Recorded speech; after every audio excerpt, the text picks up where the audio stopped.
Yeah, this whole trick culture is fucking me up, bro.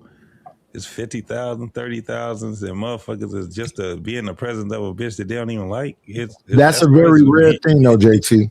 That's Very very rare. rare. Work.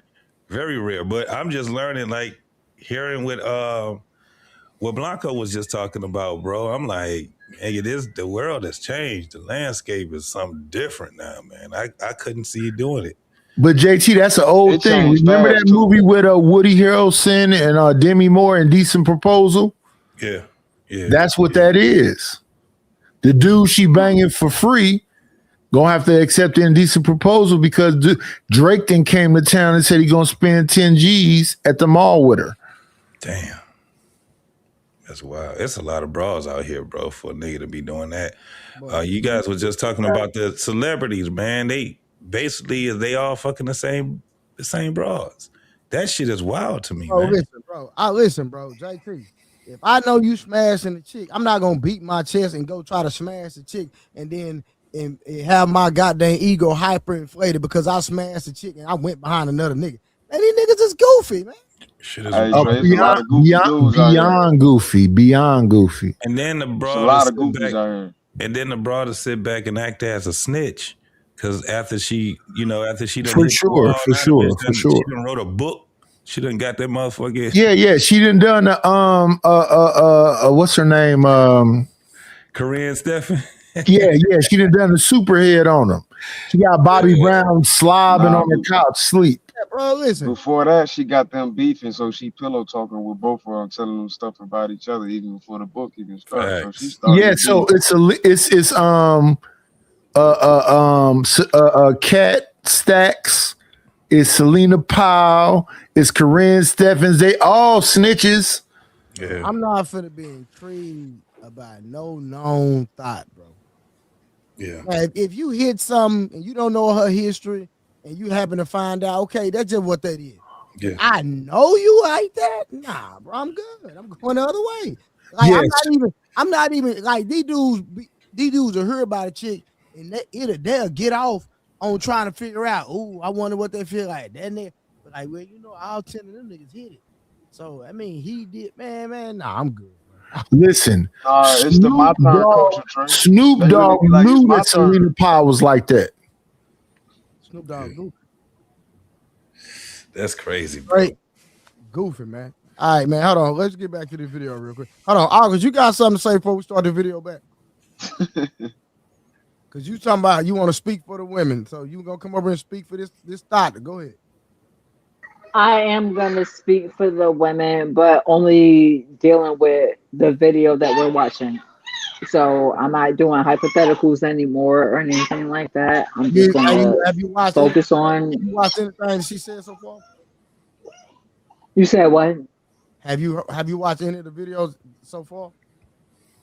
I've watched a lot of these videos, but my opinion doesn't matter. Now. Oh, no, okay. I did not. Let me get back started. So I'm doing this with you guys. Thank you. If you're not willing to handle and take care of all my bills. And plus. When you say paperwork, what were you referring to? You have a contract that you make them sign? No, meaning like I can show you guys how high my bills are. Yeah. It sounds like a really crazy number, honestly, but it's not just my house where I live at. You know, I have other properties. They got to get paid. You know, sometimes they need a new air conditioner, a new boiler, a filter. And I consider those bills because no matter what, I have to pay for them. So yeah, you pay my house here, but how about my responsibility everywhere else? When they come, you know, I have to make sure you're okay with handling that too. Well, also, like I said, I mean, I know you, so I know you're not just saying that, like you've actually, it's real shit, this is real for you. My question is, what does the man get for that investment? If I'm investing $50,000 a month into you, right? What do I get out of that? I'm not asking you to invest. No. I'm just saying, just like. I mean, whatever he wants. If you're asking me not to work, so I get you. The benefit is that you're not working. That's the benefit that I get. I mean, the benefit, I'm not working. I'm home. I'm being peaceful. I'm making sure everything's good at the house. I'm cleaning. I'm cooking. And, you know, whatever you require. I'm a pleaser, so I'm going to make sure my man gets whatever he wants. Ain't nothing worth 50,000. Oh, it's 50 a month. Bro, do you know how many goddamn Marias and Satyanas you can have around your house for 50K a month, man? Shit. Wait, what's their names? Maria and Satyana. But I think August came up here to defend it. Let's hear what the lady has to say. August, you got something to say? You're muted, sweetie.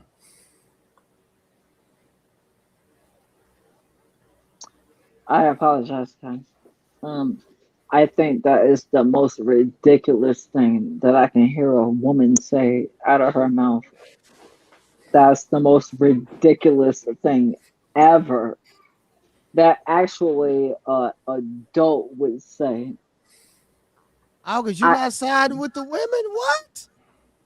Yeah, she just got me with You those. usually side with everything a woman say. This is my first time hearing you not side with a woman. Are you okay? Trey, you funny. But anyway. Are you okay? Seriously, are you okay? I'm dead serious. My first time since I've ever. Women can't do no wrong with you. Okay, so hold on, Trey. Let's not do that because I literally said that I don't side with women. I literally said I do not side with women on most of the things that they think. I thought she was about to explain why 50,000 a month was reasonable. Excuse me, I don't side with women in the how you call that, the way that they think. I don't side with that.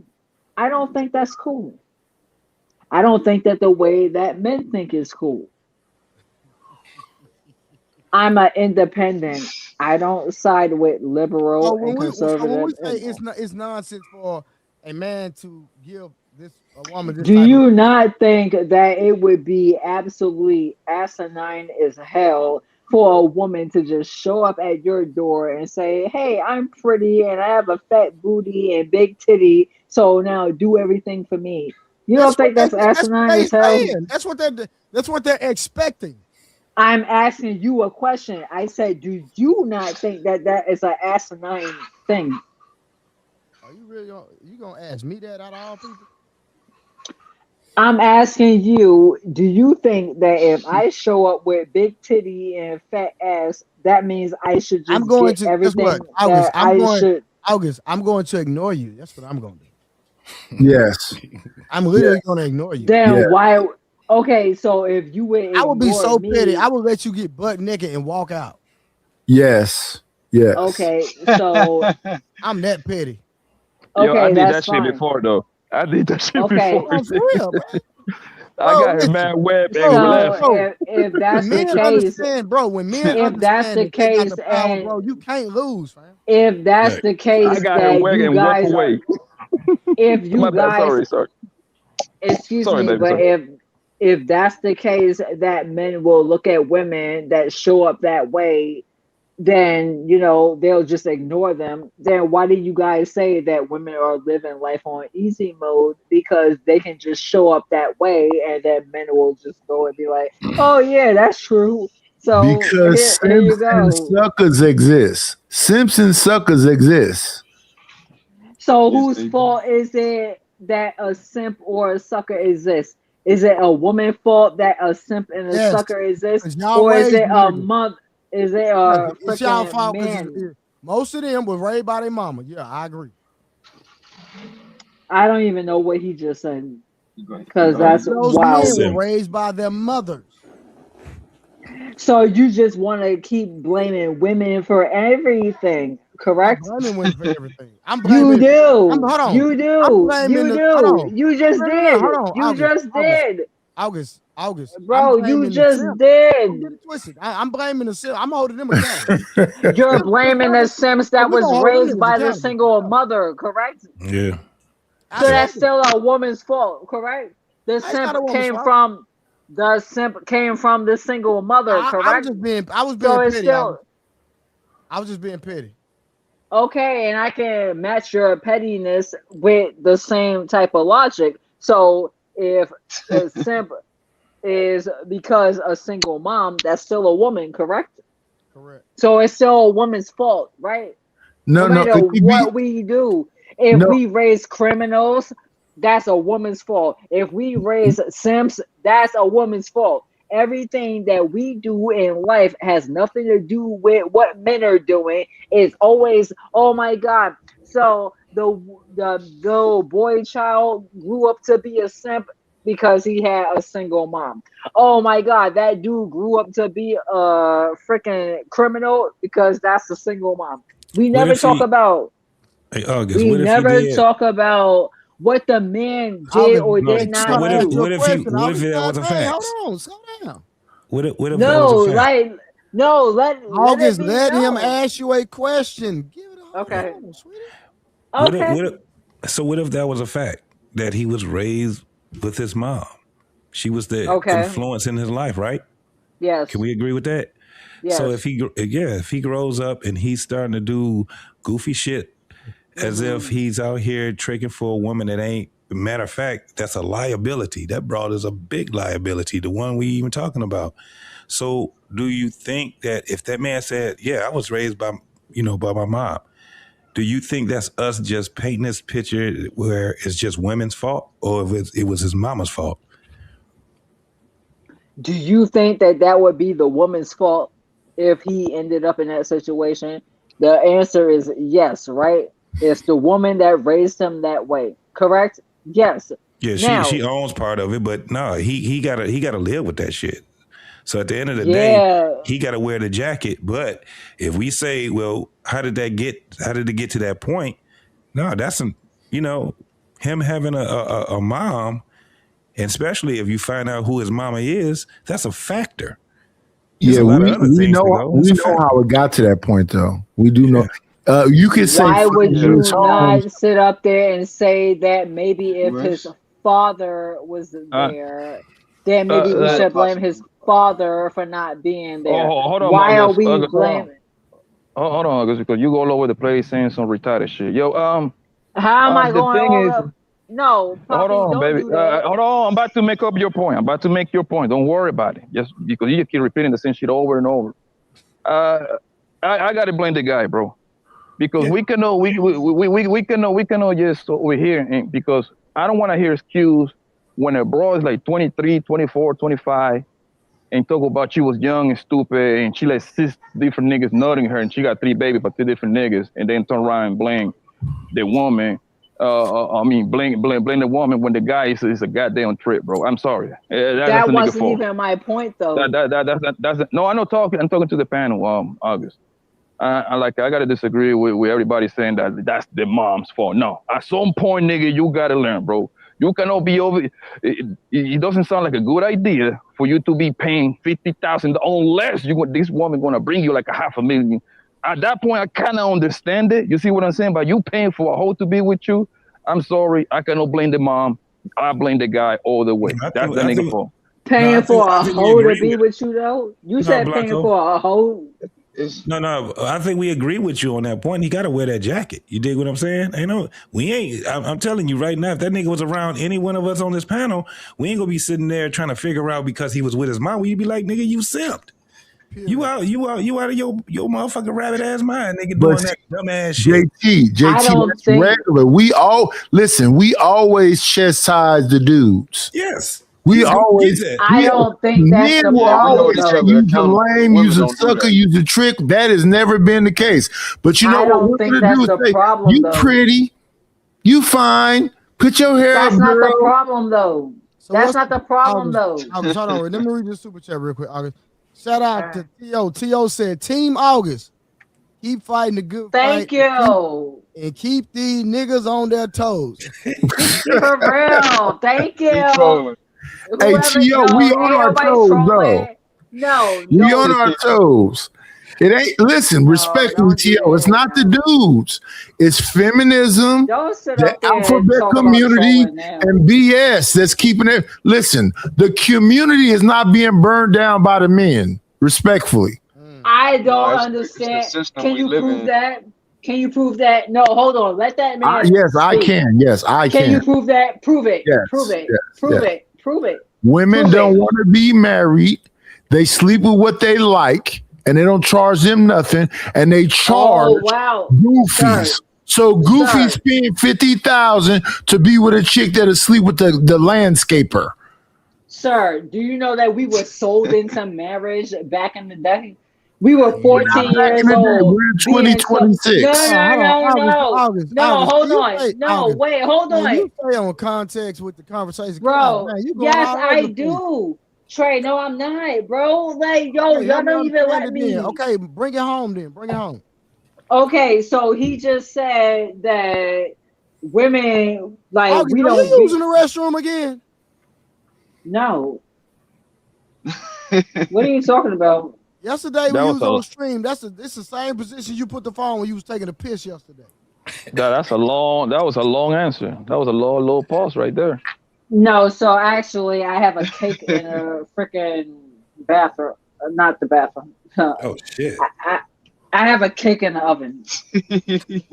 What? That's no lady like. That's crazy.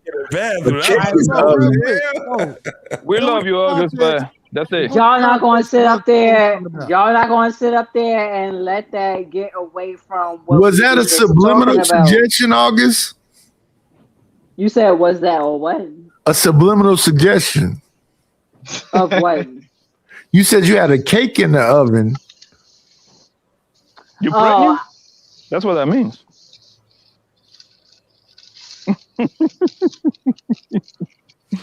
You got a pound cake. Cake. You know what they say? I got one in the I'm oven. uncomfortable. I'm uncomfortable. I don't know what's happening right now. August, man, somebody want to see that, man. God dang, my nigga. That's for your husband. Show that nigga that. I don't want to see your. Hold on, what you did? I wasn't even looking at the phone. Put the phone Wait, on you her stomach didn't- and rub her stomach. You Oh, didn't want God. to see my pregnant stomach. All right. so Pregnant, cool. August? Oh, is she pregnant for real? Are you pregnant for I real? don't think. She lying. Well, if you are, congratulations. Hey, shout out to Sade for showing her her stomach. Hey, But she got like 7 kids, so I it's a know. good chance. This nigga 40. This nigga 40 with 8 kids and want another kid. Man, you out your rabbit mind. Hey, Trey. Wait, why would you say Trey, that hold though? on, hold on. Trey, Hold the on, Latina wait, girl, no. that Latina girl, Hold bro, on. they get pregnant on your ass fast, boy. They Why- fertile, boy. Man, August don't even know if she Latino or not, nigga. What you talking about?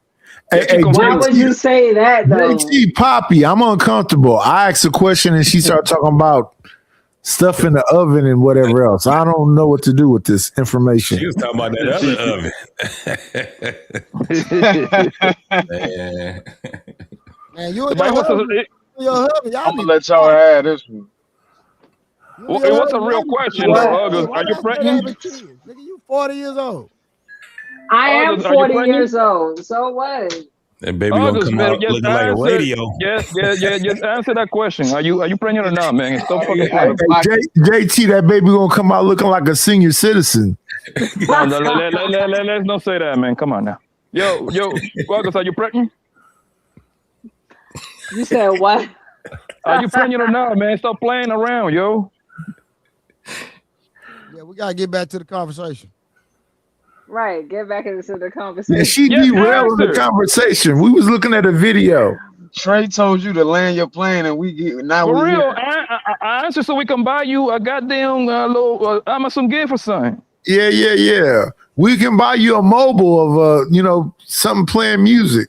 Why you keep Man, rubbing you your want to see stomach your stomach, man. God, with them damn. alien hands? I'm Are you uncomfortable. full? Are you full or are you pregnant for Should real? I drop down? I'm confused what to do now. Let me read this super chat, man. Man, Goddamn, where your husband August. at? Tell that nigga come get on the camera so I can tell that nigga something. What nigga? Your Which husband, nigga? nigga. What you talking about? All right, CEO with another $5. He said August is in the kitchen cooking like the fake feminist wife she is. August is in. Wait. August is in the kitchen cooking like the fake feminist wife that she. So I'm a fake feminist wife. Man, let's get back to the show, man. No, hold on. We gotta move on. Trey, 1 second. What is August, be quiet, please. August, why can't I address that? August, 1 second. You got 2 seconds. We You try got to 2 give you an seconds. opportunity to address. Nope, we good. What you would say? Yeah. 2 seconds. Yes or no, August? Are you pregnant or not, man? I would pay to drop you if you fucking lie. What that Hey, means, when man? they do this, Brian for answer. I get back to the show, bro. But at the same time, you have to make sure I'm happy. And if you're asking certain things of me, you got to make sure that you can back it up and take care of that too. And truth be told, most men are doing this at some level, whether it's living. It doesn't have to be that number, but you have to. You can't ask your wife to not work and just sit home and do, absolutely nothing. And then when she asks you for something simple as, hey, can I have some money for my hair and nails? You're tripping. Fellas, I never want to hear that investing in the market is too expensive or stock club too expensive. Because if you got to give up 50 off top, I want to shit out of you, my boy. You don't have to give it up top, but if you're expecting certain things from me, I am gonna require that. If I'm working and he's working on his own, that's fine. Now I just expect princess treatment. I want to go on vacations, I want to do certain things. Yeah. I ask for little small things here and there, which they don't really cost much. But yeah. This is called having a baddie, though. For those of you who don't know. Yeah. How do you feel about cheating? Is that something that is a deal? All right, real quick. I don't know if y'all caught that. we did cop it. But she said, first of all, the whole stream, she went viral today for saying that it takes a man 40 to 50K if he's going to be in her life. And then if he doesn't want her to work, then she had to go and give him 40, 50K a month. And then she just said she doesn't ask for a lot. Yeah, she's insane. Anybody catch that? She's insane. But she everything she said put me in anger mode. Yeah, and then but Olive Oil keep rubbing her stomach. What's happening, August? Why you keep rubbing your stomach? Let's not get no. Leave that alone. No, but she also mixed in this wife thing. No, hoes and wives should not be talking with each other. She's the polar opposite of a wife. So she even added this wife thing. No, I mean, at the end of the day, you are a hoe. I mean, we need to call a thing a thing. We need to call a thing a thing. If you rubbing your shoulders on my, I know you gave me 50,000 this month, but I need like 2 more G's. Yeah, not JT. She gonna be talking to Poppy. I knew what you guys said earlier. She's been ignored, but at the end of the day, I'm not gonna let you put that on Poppy though. That's I'm gonna put that on Poppy, man. She definitely trying to put out image of herself being worth more of what she is. You know what I'm saying? Mm-hmm. I'm sorry, Rush. Go ahead. My bad. I interrupt you. Go ahead, boss. Nah, I was just saying, like, yo, shorty, she's just trying to put out a projection of overvaluing herself so that way that she could put out the image that she's worth more than what she really is. You know what I mean? Yeah, do you guys think that she possibly could be capping all the way through this motherfucker, man? No, not at all. Yo, JT, you just literally read my mind, boss. Sometimes it's 2 things that popped up in my head, right? Number 1, when something sounds so outrageous, bro, it's kind of like it's a lie. You see what I'm saying? Why stop the podcast owner with the girl come up with a plan to say something so wow from a pretty face that is like a video girl and that work at the clubs and all that shit to go viral? That's kind of easy to orchestrate, bro. It's not that hard. You just got to find the girl with the following, with the name, like the Amber Rose and everything. You know what I'm saying? Caught it on the deal. Let's go viral. And number 2, which is I think is more possible, she's virtual signaling. You know what she's saying this? You know what she's saying this? For those all your niggas in the Middle East, my nigga, that niggas paid $30,000, $40,000, $50,000 to cheat on hoes in their mouth and all that shit, bro. Yo, I know a couple of hoes that go to Dubai. I know about that Dubai stuff. I heard about that over there, man. There you go. That's virtual signaling right there. Like, hey, I'm available. Hey, you go for 40 and 50. You see what I'm saying? You gotta understand, they all your niggas 50,000 ain't shit, especially for an American, bro. Hey Blanco, do you think what she's saying is even true? Nah, it's true, bro. Because EYL not just for the brain on anybody on their podcast. Actually, they do. They have been caught in a few times. Bringing. You talking about Earn Your Leisure? Yeah, that's EYL. Yeah, EYL. Yeah, they have been caught bringing up. What I'm saying, Blanco, I'm not saying they ain't never, but what I'm saying, usually for the most part, yeah. Usually they bring credible people on the platform. Is what I'm saying. Yes, I'm with you. Yeah, that goes. The thing But is, why they not challenging her though to like ask? Because they want her to talk. It's You're not challenging me to do it's what, our though? job to challenge that shit now. I'm starting to see the game now. These cats that come out here and they bring these people on, bro. I don't even get mad anymore, bro. Because they make it our job, the people that's gonna review it, right? When we review this shit, then we can break this shit down. This is what makes content. Cause there's too many of these guys that's bringing these women on, and I'm seeing I'm like, damn, that shit I ain't too far out the game, and I know how this shit go. I've been in the strip game, the stripping game. I was a DJ, and I'm seeing how that shit go. I see how niggas, exchange money for all kind of shit. I've also been around the world, and I'm like, it ain't never been where a woman was out there calling the shots. It was always the niggas that was calling the shots. Calling what shots though? What shots what exact shots are you talking about? They were calling about August, have you been drinking tonight? Hell yeah. Boone's Farm. We not finna get Boone's Farm that kind of No. I'm being serious. How you been? That's what I was drinking. That's baby food. That's that's what I was drinking. That's what I was drinking. I don't even know what's that color. What vegetable is that? I can tell you why it's not being challenged, bro. It's very simple. EYL, that's a huge platform. I think I might be wrong, but they in the millions when it comes to subscription and everything. Them boys is big. Them niggas be going buying all kind of lamps and houses in Africa. They putting millions of dollars into Africa because I know they're going to triple that shit, right? So the reason why they ain't challenging that is very simple, bro. Their platform is very female friendly. You see what I'm saying? I don't need, they're not into this whole main thing, whatever, the women. No, they're not about that. They're going to do a very soft interview to whatever queen they're going to just offer her the platform so she can say whatever she wants, and it's everybody else's job to react to them to bring more eyes into their platform. That's how that works. The same thing when people was on Cam Newton. Hey, when like I think when that fake doctor. She was saying Cheyenne Bryant. Yeah, she was throwing niggas under the bus. Yo, Cam Newton is playing a whole different ballgame that we playing over here, bro. Cam Newton is that. You was on my panel when we did that shit, and I said either that nigga is either too damn dumb or he's smart as fuck to do what he did. And I'm thinking he's smart. He's doing soft. Yeah. It's kind of like that soft interview type of thing. But I'm not mad at it because it gives us content. If we're gonna review this shit, it gives us content, bro. Yo, there you go. So you do a soft content. Those people, they like Cam Newton. That's a household name. The man he on ESPN. He cannot really get bold with the bros like that. You see what I'm saying?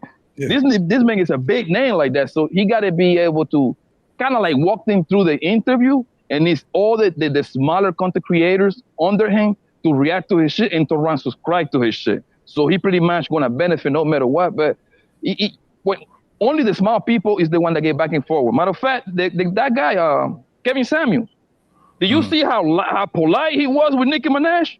Mm-hmm. You see? I remember that. And Nicki Minaj is literally the prototype of the woman that he was talking about for 2 years straight. Long nails, the eyelashes, the fake hair, the BBL with the boyfriend that's a felon. Was cloud chasing, right?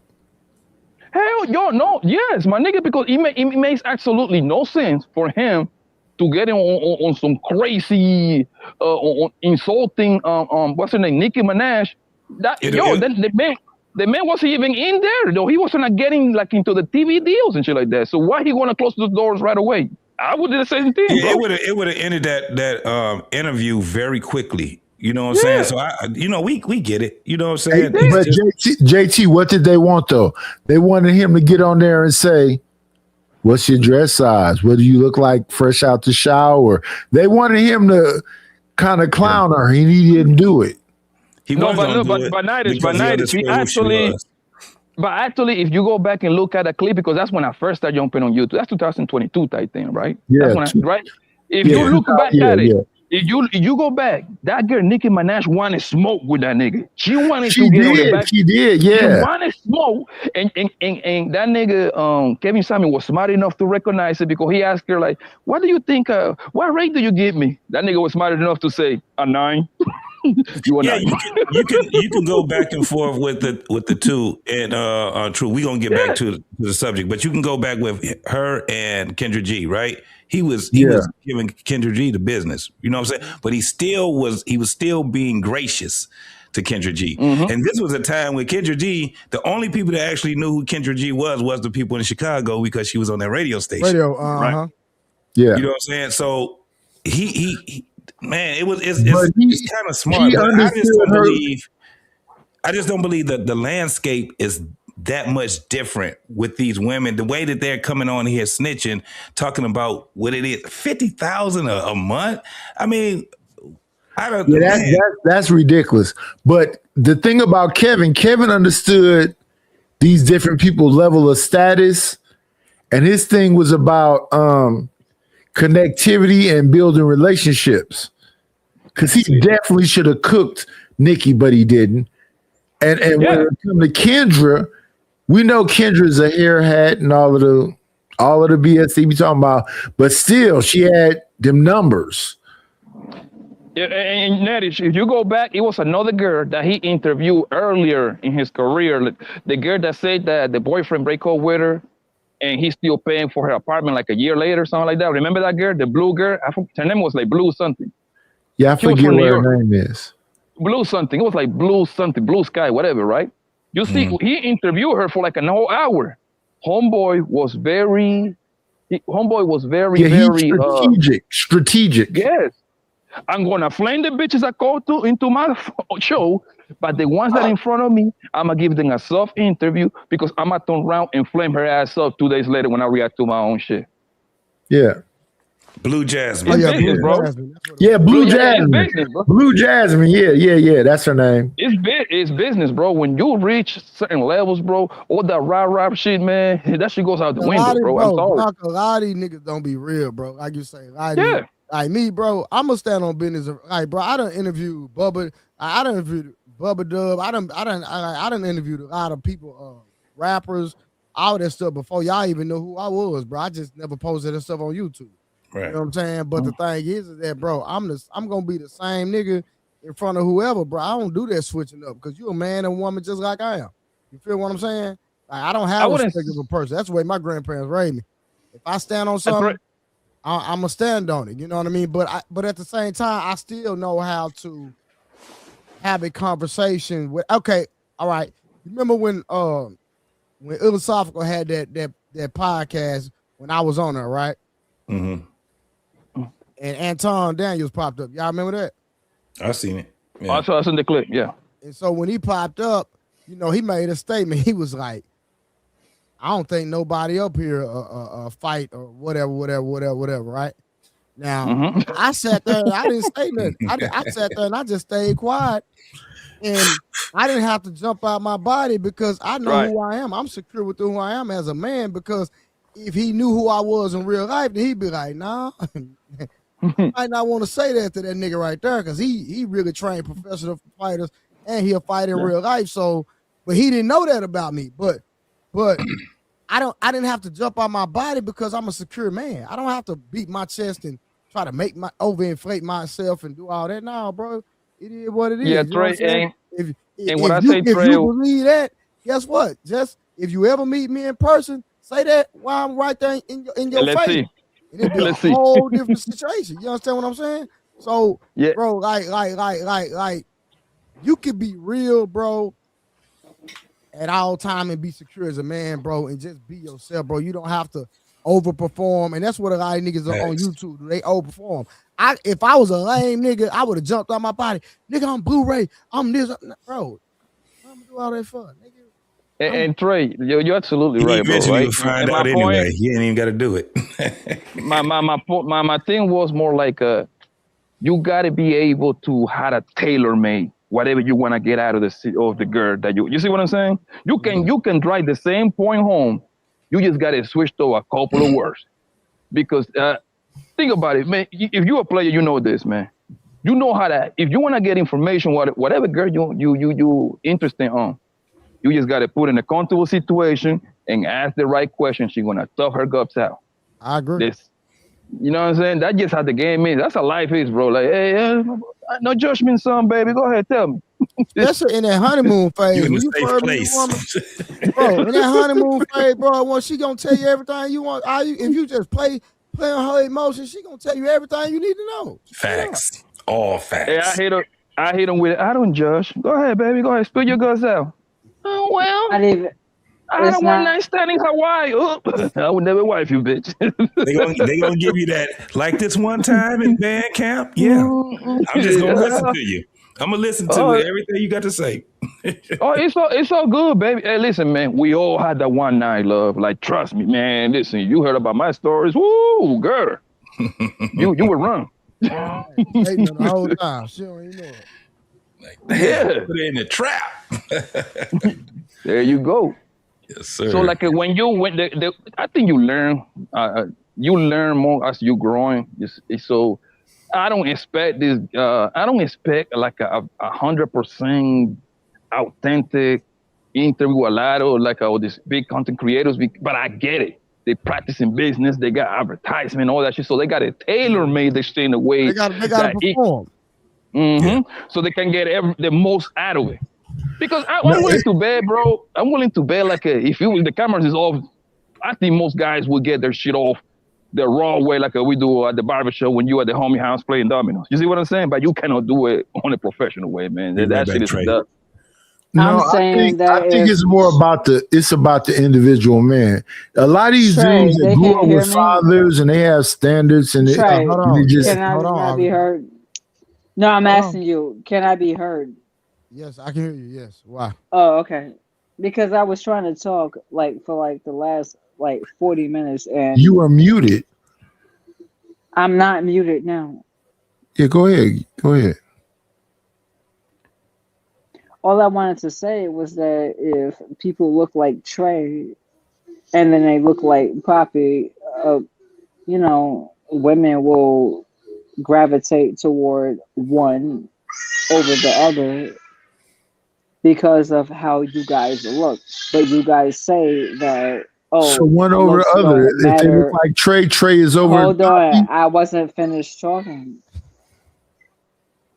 You guys say that looks don't matter to women, but I'm pretty sure that if women were in a position to where they can gravitate toward Trey or Poppy. August, hold on. Are you okay? Yeah.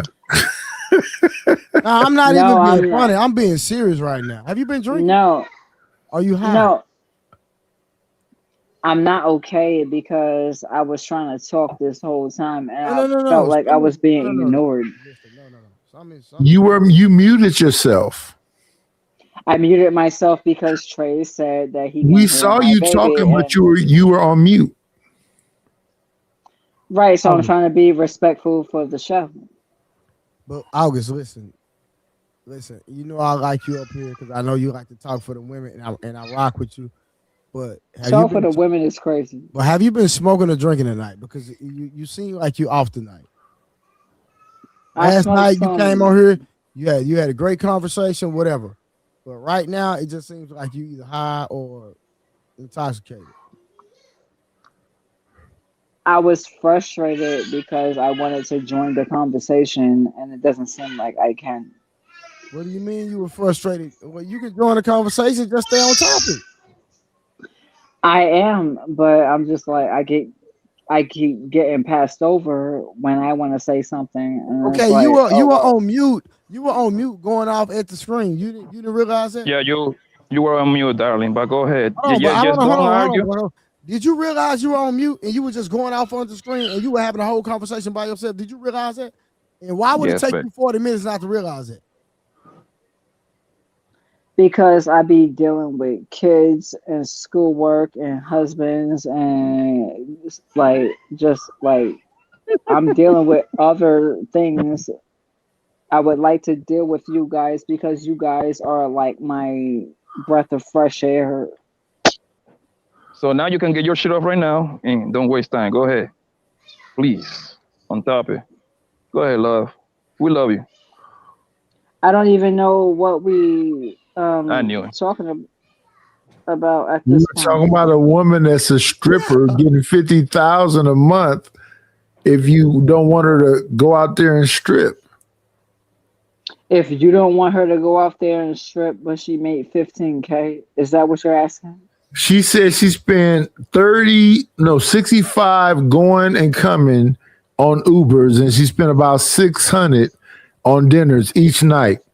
And we added that up, that comes up to about 22,000. She said if you want her to stop working and just be at home with you, that's between 40 and 50,000 a month. And if she needs a little bit extra, you should be comfortable with that.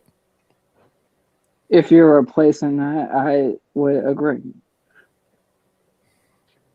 What is her job title? Whore. Well, I don't know. I don't know about this day, but Who called me a whore? Not No, it you, wasn't the you. woman that's talking. Let's get back to the video real quick, y'all. Hold on. This woman right here.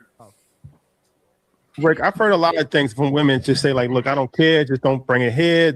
Like, what's your thoughts on that? I mean, everybody knows I'm a lover girl and I don't want to be cheated on and I don't like it. But the reality is that out of 100 men, 99 That shit of them is cheat. simple as Maybe fuck. 100, honestly. They just don't get, that one doesn't get caught. I feel like if you're going to cheat, you should be respectful towards your woman. Damn, Takashi, you Listen, don't be out there 99 This out of is so 100 simple. crazy, but okay. 99 This is and a so half. Because I'm simple. pretty sure the 101, he's doing it. He just never got caught. Clever. Yeah. Yeah, So be respectful. Be respectful, be safe, use a condom, don't cheat with the friends and loud girls. Actually, just do what you gotta do, but don't let nobody else find out. And everybody else, that includes his own friends too. Because yeah, your girl and other people don't know, but your best friend and everybody else in your crew knows you're cheating. And eventually we'll get out there. I'm at a point in my life where it's like, if you're gonna cheat on me, fine. Do what you gotta do. So Don't let me find out. Are Don't you let getting me worry revenge about it. if you found out? Huh? Are you getting revenge if you found out? Eventually I do. 100%. Fella? is this not a You- simple question?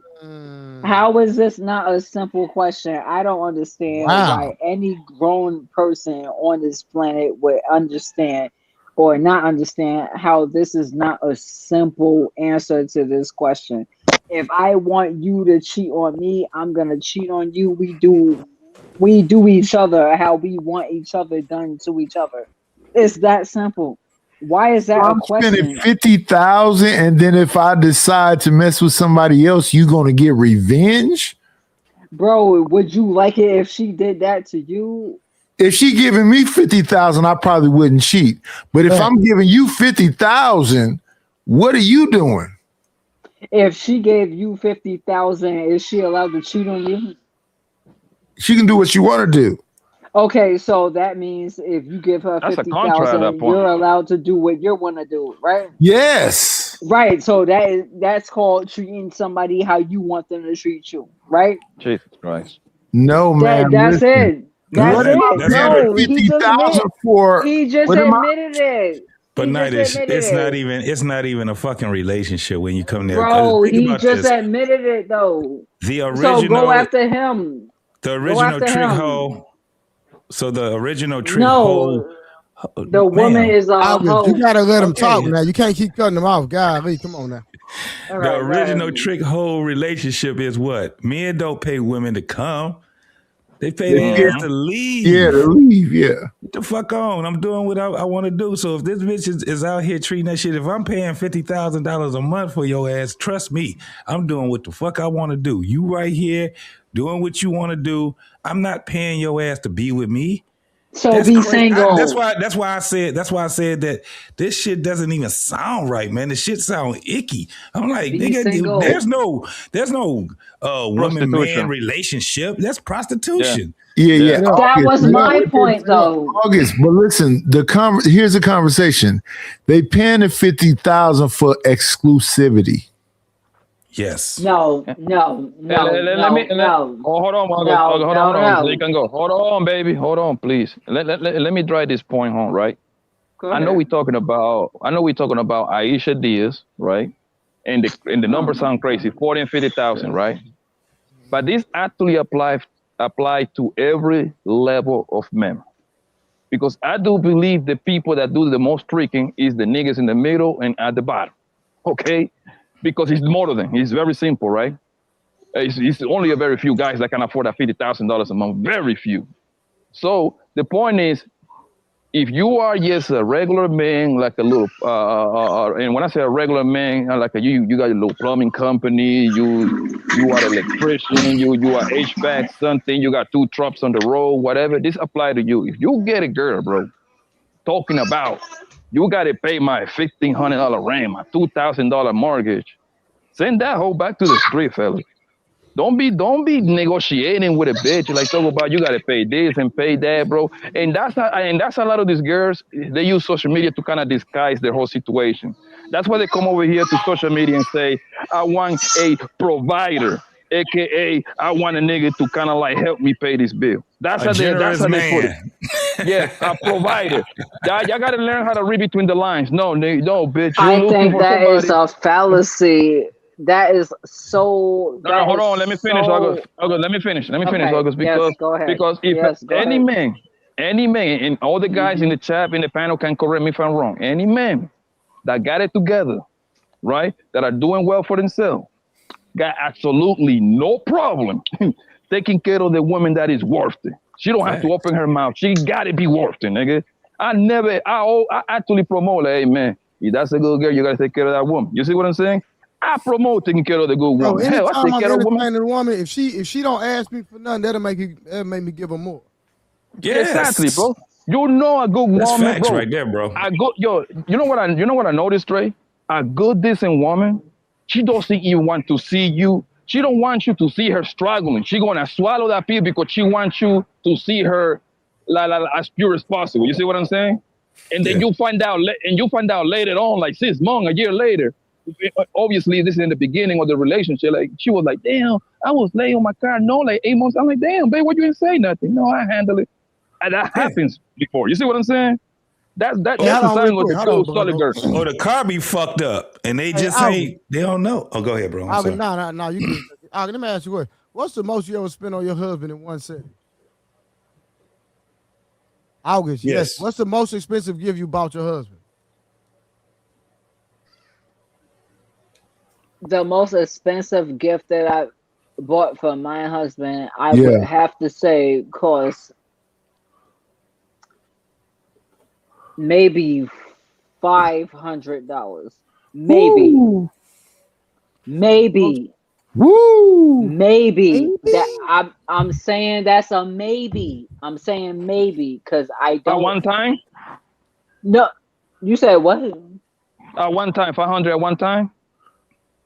Okay, so the thing is, like, I continuously pay things for my husband. So if you're asking me, what is this one thing that cost this amount? Like, it might have cost 500. But okay, if you want to ask me how much money I spent on him the whole time I was with him, it cost way more than $500, bro. No, that wasn't a question. That wasn't the question. No, I'm pretty sure that you spent money over time, right? Because how long y'all been married, if you don't mind me asking? Since 2014. Okay, so 11 years? 12 years. 12 years. So what I'm saying, But I'm just saying. What's I'm sorry. You said what? Hold on, listen. What's the most expensive gift you've ever bought him? Is what I'm asking. His son. Damn. Actually, was a good. That's a good answer. No, it is, but I'm talking. You can't put a price on that, though. Hey, JG, I wasn't expecting that, but I'm gonna keep it going. I don't understand why everybody's laughing in the chat. No, hold on. No. Why are y'all laughing though? What's so funny about that? Hold on, August. I'm talking about. No, hold material. on. But what's so funny about that? And I'm not about. No. Listen. I just want to know what's so funny about material that. things because it was a good answer. What is so funny August, about be that? quiet now. What is the most expensive gift you ever bought your husband? The most expensive gift that I've ever given to my husband was my box. Oh my goodness!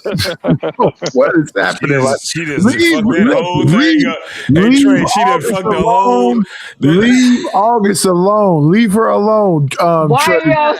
I got it. So listen, I'm talking about material things. Something that you went. That's not material things. No, your little my box is not material. Get out of here. Listen, I'm okay. talking about So Trey, what have you went to the store and bought? Yes, there you go. Oh, what have I gone to the store? So yeah, I think she lit. Hold on. So I don't generally go to stores. I usually order things online. So again, whether you ordered it online, it's a store. Out of 12 years, what is the most expensive thing you've purchased for your husband? My son. Leave her alone. No, I'm not leaving her alone. I'm not letting out this corner. I know Trey gonna fuck with me, but I'm answering him honestly. Oh, I'm not talking about your kids. I'm talking about you did not buy your son. You did not buy your freaking son. You had your son. I didn't buy my son. You say what? Come on, August. Let's be serious, baby. Come on, let's show some respect, man. Just answer the question. What was the most expensive stuff you bought your man? Put X amount of dollars, man. Come on, it's not that complicated, yo. You said almost $500. So what was that thing that you purchased for almost $500? What was it? So I think the most expensive thing that I purchased for my husband was his shop. His shop. He has a shop online. He doing his thing with it. So you I'm not allowed to talk about. I'm not allowed to talk about it though because it's his business. I got you. So you purchased the LLC. No, I gave him the money so he can buy the LLC. LLCs are free. Can we go around Poppy? What's the most amount of money a female than bought something for you? I don't ask him questions about what he's doing. If he say, I need something to listen, August, because I'm just trying to see what is your husband getting. I understand y'all go 50-50 on bills, right? Why do you need to see what me and my yo Trey, you and I have had conversations, bro. No, you know what? No, August, no. You said that on live, but like you said that in private. Like, don't do that. No, I'm saying for you to not do that because you know that you actually met me on Ali's channel. True. When we said, "Oh, all you do is the baby mother or the stay-at-home wife thing," right? Then we like graduate to. August. I'm only asking because I'm just trying to see. What is your husband getting outside of laying up with you? I'm just being honest. What is my husband getting outside of him laying up with me? Everything that he wants. Like my husband gets everything. No. See, so y'all want to go do that. So y'all want me to go and lay it all down. All right. So let's just break it down. So you know what my husband gets. All right, so my husband gets everybody that he wants to, if my husband wants to go roll over and stick his thing inside of something, What? and go and pump Jesus and Christ. dump inside of it, he gets to do that, and then he gets to go and get some food made on the stove and everything like that. I think August And is guess right. what? Hold on. So August, you allow your husband to cheat? Is what you just said? Do I allow my husband to cheat? Yes. Are you asking me that? Yes. Did you ask me that? Do I allow my husband to cheat? Answer, Yes. You please. literally just said that he gets to get stuff on the side. That's what you said. So I I'm was asking talking for about clarity. inside of my house. You said Okay. what? So no, I do not allow my husband to cheat. But however, you have to understand that my husband is a grown ass man and I'm just a woman. So I don't allow him to do anything. Is that correct? Is I'm that correct? completely lost. All right, let's get back to the video. Yeah, get back to the video. 'Cause you ain't Damn. talking about No, hold on. Your husband- How can I I'm allow not my even gonna say that because husband that's to cheat? disrespectful. I'm gonna let you make it. Yeah. How can I Alright, allow It's a good my lesson. husband? They're gonna wait till you're vulnerable. No, we do Mad not in want to be love. vulnerable. All right, so I'm about to get up back on here. No, we and, actually just fuck wait till up we on just y'all. done with you All guys. right, so we just wait let's go get it. and we put up with a lot of things, and we just wait Right. till we're ready to just step out. You guys just do What's it 'cause up? you're in a big butt. We do it for different reasons. What are the reasons you guys do it What's the for? reasons? Yeah, what's the reasons? Honestly, a lot of time it's emotional. It's not like we see a hot guy and be like, "Oh, I'm gonna go take him down." But besides being cheated on, we're probably being emotionally neglected at home, or we have a really big void, or we're just completely done with the relationship. When we're fully done 100%, we don't leave physically, but mentally we do before we leave. So that's when we start, just mimicking what you guys do. And I'm very open with that. I actually told my relationship, it's a mirror thing. At first, we're watching each other. You're cheating, you're lying, you're doing things. And eventually, I'll just start doing what you're doing. Because if you find it acceptable and you think it's okay, then it should be okay for me too. You believe in And- polygamy? You believe in polygamy? I do. I do. So I just feel like it's just an agreement with everybody. Everybody's different.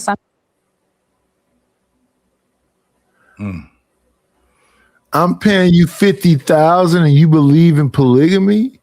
That bitch don't Hey, believe in no goddamn with that statement right there, that let me know everything I need to know right there. Yeah. She's a escort. Yeah, This is That's all absolutely. she is, bro. She's an escort. That's all she is. She's an escort. yeah. High price This- hoe. this- I call it. You know what I call it, Trey? I call it undercover prostitution, undercover hoeing. It's not like a full blown hoeing. Like I'm selling this, so I got to dress it up with little ranch, blue cheese. You know what I mean? I got to Full put a whole lot blown. of things It's around. full blown. Poppy, Trey, Knight. I said this a couple of years ago. The hoes should be mad at these bitches out here cosplaying. Yes. The real hoes Yes. should be upset that these bitches is out here cosplaying, bro. We ain't Hey, never had a JT, for JT, hoes, if bro. Sinful was alive, he'd call her a renegade. Yes, sir. She on her own. They fucked the game up so bad, and this is why I be like, God damn, that sisterhood shit is for real. Cause them hoes, the real hoes, they should have been on this motherfucker saying, man, these bitches is cosplaying. These motherfucking hoes ain't real hoes. These hoes is out here, they out here trying to be hybrid hoes. They try to be But you know what? girlfriends and hoes. What the fuck are we talking about? Hey, Bitch, you out here- listen, JT, what she just described was not about being a woman. She was giving this dude for that 50,000 the girlfriend experience. Yeah. But be a JT, hoe, you but that's know, what escorts are. They give it to you, but it's for a limited time only. Yeah. but JT, you know what? You want to know something, bro? And this is why I believe like a lot of this is a whole lie. This is some hellacious shit to go viral, right? Mm-hmm. Let's just assume that this beautiful queen Cause 3 guys. She is pretty enough to catch because she hangs out on those circles. You know what I mean? She's in the New York, Jersey, ATL area. It's big ballers over there. It's niggas with $100, $200 million contracts when it comes to athletes, right? Yeah. So it's not that hard for her to be on those circles, right? Let's just assume she got lucky and ended up being with 3 of those guys. Why isn't she with one of them niggas right now? No, Poppy, that's not the conversation. The conversation is this. It's her beauty, the thing that makes people be hesitant to call her the whore that she is. No. That's not what I'm saying. I'm saying like she's no, I heard you say, but can you answer that question though? Is it because she's so beautiful? She ain't beautiful like that, bro. That's what I was she's a good looking lady. Bro, I done had women better than her, bro. No, I was just about to say that, Trey. I've been fucking. Yeah, bro, I'm not denying that. Man, my nigga, I can send y'all some pictures of some of my ex, bro. I'm like, God dang, yeah, nigga, like that, bro. Like, what are we? So why didn't they just say you're basically a whore? Earn your leisure. Why didn't they just say basically you're a whore? Because you know why they didn't say that. Yeah, we said it earlier. Why would they want to say that for, man? Like, come on, bro. Poppy, go back to what Poppy was just saying. Yeah, but go back to what Poppy. What did you just say, Poppy? Because you did hit on something right there. I say this woman, Aisha Diaz, is a good-looking lady. We can all disagree on that. That's a good-looking lady. She look good. Yeah. Yeah. So she clearly is 7. Yes, she's a 7. She has been around. Nah, she over those 7. kind of. She's been around in those circles where 100%. She's been around those circles, right? That she can get like she's been around niggas with like $100 million contracts, 100 million, like 150, 80, whatever. We did pockets, don't matter, right? I'm pretty sure she has been with 2 guys. She's good enough to get 2 guys to settle with that deal, $50,000 a month. Why isn't she with those niggas right now? Because if I already got a guy gave me 40, 50, I ain't doing nothing to mess this up. The reason she's not with those men is because she doesn't bring anything that's substantial that's gonna keep a man. The man is gonna play with her, do what he do, use her up, and then guess what? He gonna go spend money on another broad because the interest is gone. Maybe his ego was hyperinflated because he just wanted to smash. She has a reputation, or he just genuinely liked her, right? Once he, come on, man. We all have post-nut clarity, man. Let's be real. And we all men. At the end of the day, think about it. When you got it, you gonna spend it however you feel that day. You know what I'm saying? Niggas done been on trips and all kind of shit. Niggas travel and all kind of shit. The thing is this, and I agree with you, Trey. I don't really fuck with the 7 thing, right? If you gonna call her a 7, you gotta call her an 8. No, I said if you gonna call her a 7, you gotta call her an 8 because, hey, I don't even call that's adjustable. 7 is right there. You either a 6 or an 8. That 7 shit, no, get that shit the fuck up out of here. That shit is just like, you know what I'm saying? No, if she fine, she fine, right? JT, 7 just mean pretty, right? Fine is a whole nother. No. Fine is 9 and 10. 6 is pretty. 7 is just where 6 is. And right where it's a high 6 and a low 8. That's what a 7 is. That's why. Remember when your boy Kevin Samuels used to say, "Don't use." Right. So JT, you right here right now. You just saw that woman. What would you say? She's 6. I say she is 6. The thing is that when we say that shit, listen, bro, mother, it ain't a whole bunch of fucking 10s. I agree with you. I said she was a 7. You said she was a 6. Trey said she was an 8. So 6 is cuter than a motherfucker, dog. I don't disagree with you. Most women when Kevin used to say adjustable 6 means she put on some makeup, she can look prettier. Yeah. That's what I said. Now we starting to say something different. If you listen to the men, we don't say when she put on makeup that she's prettier. No. When she take that motherfucker off and we see, oh shit, this motherfucker is beautiful. If she put on some makeup, then she will look a certain type of way. Yeah, that's what adjustable If 6 she mean. put on some Adjustable makeup, 6 she mean would when look she some get out the type of shower, way. no makeup on, she's just a 6. But if she But I puts some thought y'all makeup don't like on, makeup. she look a little bit better. That's what an adjustable 6 is. You just said if she put on I'm some saying that makeup, girl, I she would just look looked at some don't need type to of put no way. makeup on or nothing else. But She I look thought good. y'all said that y'all Hold don't like on. when women put on Hold on, makeup. August. Hold on, August. Hold on. We gotta be honest and No, keep it 100. bro, don't do No, that. I'm Don't not. do that. I'm Let not. him answer that. August. I'm not trying to cut you. I'm sorry. I apologize. You know you. I love you. I'm just First saying. of all, Listen. I my love G. you What's up, too, Wolf? How you but doing, like Wolf? let him What's up, answer brother? How to you what doing? I I'm just good, said. man. All right, we there. Why you So I can't meant let this. I him? meant to Whoa, say hi just let first. I him go with apologize because I that. got ethics. My parents raised me right. I apologize. What's up? What's up? What's up, big bro? Trey? What's up, bro? Yo, bro, just let him Hold on. I want to say respond something to to you that that you don't real quick. realize. Cause you That know woman you is and not. I just heard what he just said. So let him respond to that, man. It don't have to be what you feel like.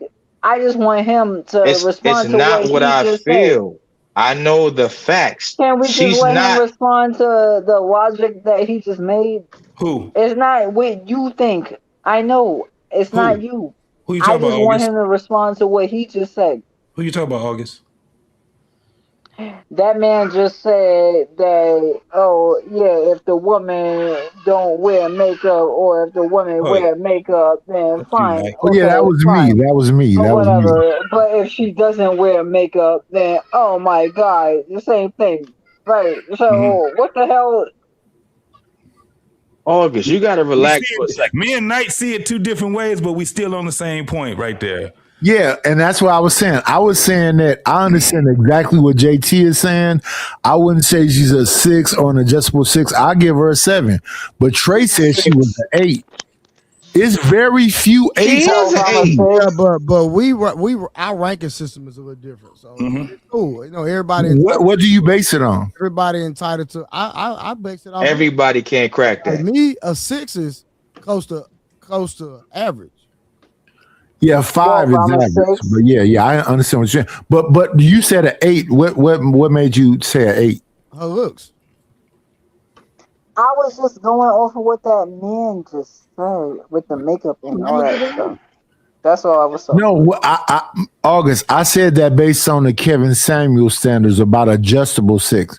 When he said What the adjustable fuck 6, do you like, bro? Kevin Samuels is your poppy.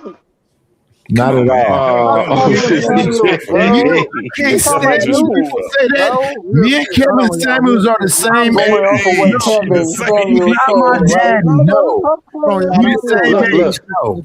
Look. Can I explain something to August, please? Wolf, stop, please. Yeah, don't tell me about no goddamn Kevin Samuels. That's not Respect your the money, fucking baby. daddy. Respect the money. Respect the Hey, money. hold on. Did I read this one? And I apologize for cursing on this. Hold on. I apologize. I do August, did I retract. read my super chats? Yeah, you said that one already, bro. Wolf, don't tell me about no kiss me ass Kevin Samuels, okay? All right, so Trip said, dudes out here interviewing high class blade walkers like they are virtuous women. No, square business. That's real. Appreciate that, Trip. And then the original CMC came back and said, Aisha has always been bi. Whoa. Fuck with the bitches. That brings something new to the game. Nah, 100%. Yeah. I'm not saying that KS is my daddy because we the same age. I'm just saying that the standard, this is what KS was an amalgamation of a bunch of different people. BGS Igmore, Sin for the P, a bunch of different people. He just packages in a certain kind of way. That's what I like about the way Trey move. When I listen to him because he's out there amongst whatever, right? This is my thing. When I say adjustable 6, I mean exactly that. If you take the makeup off of her, what does she look like? Just plain. That's a 6. But if you put makeup on, she might look a little bit better. Put a dress on her and do whatever else. If I put a suit on and do all whatever to me, women have told me, I like you in a suit. But me regular walking around with my Dickies and my whatever else, I look the regular way I look.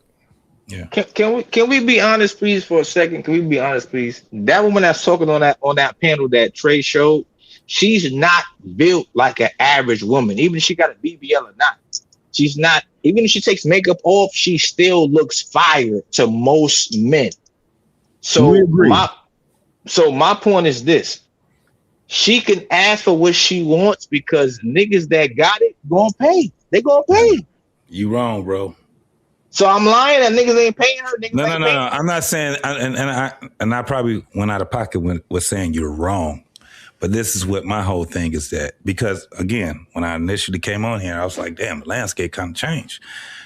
That broad right there, her aesthetics are pleasing. But this bitch she's unbearable, homie. Come on, man. When we speaking and we putting it on a on a scale, it's like when she shut her fucking mouth, we see just what we see aesthetically. But if she start talking, we start finding out what her life is, that knock all them goddamn points off. 100%. Oh, yeah. We would get, yeah. Like I say, somebody said she bi, and then she already let me know she just really an escort, a glorified prostitute. So at the end of the day, if I'm ranking her best based on other things outside of her looks, and of course her metrics gonna go way low. Yeah, for sure. But I'm positive she know how to shut up in the right rooms, and she got a price. So she go inside these cigar, them cigar lounges in a little black dress and just shut up and sit at the bar. Yeah. Nah, she don't. She don't gotta do that. She got an OF. She got several different levels of OF. She got different sites that pay women to show their body. So she's in the top.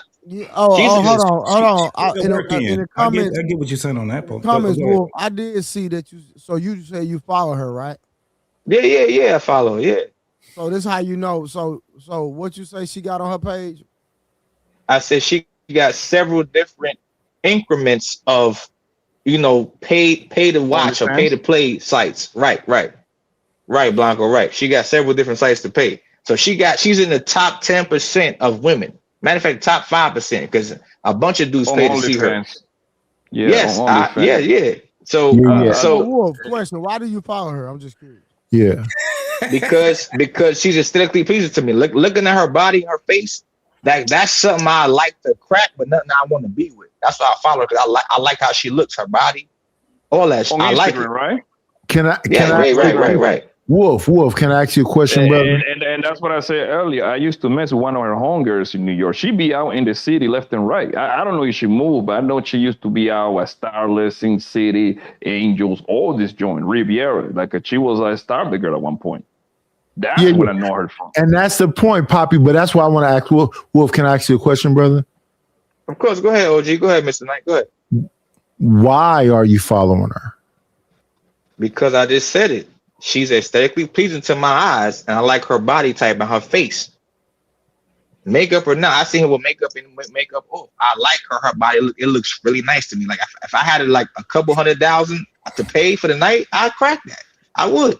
But to cuff her, no. So you okay with the 40 or the 50,000? No, I'm not. I'm just saying that if he had the money, he'll pay the cracker. That's what I'm saying. She said 40 or 50,000. No, that's to entertain you. That's to be in a relationship, sir. Man, these hoes ain't gonna just sit there. Hey, Wolf, take 1,500. Bro, don't you know you can go to the DR, pay $60 and get some of the baddest women you ever seen in your life? Did you know that? But they be sick. No, not always. Some of them be not all of them. Not all of them, but some. I just seen videos where things go wrong.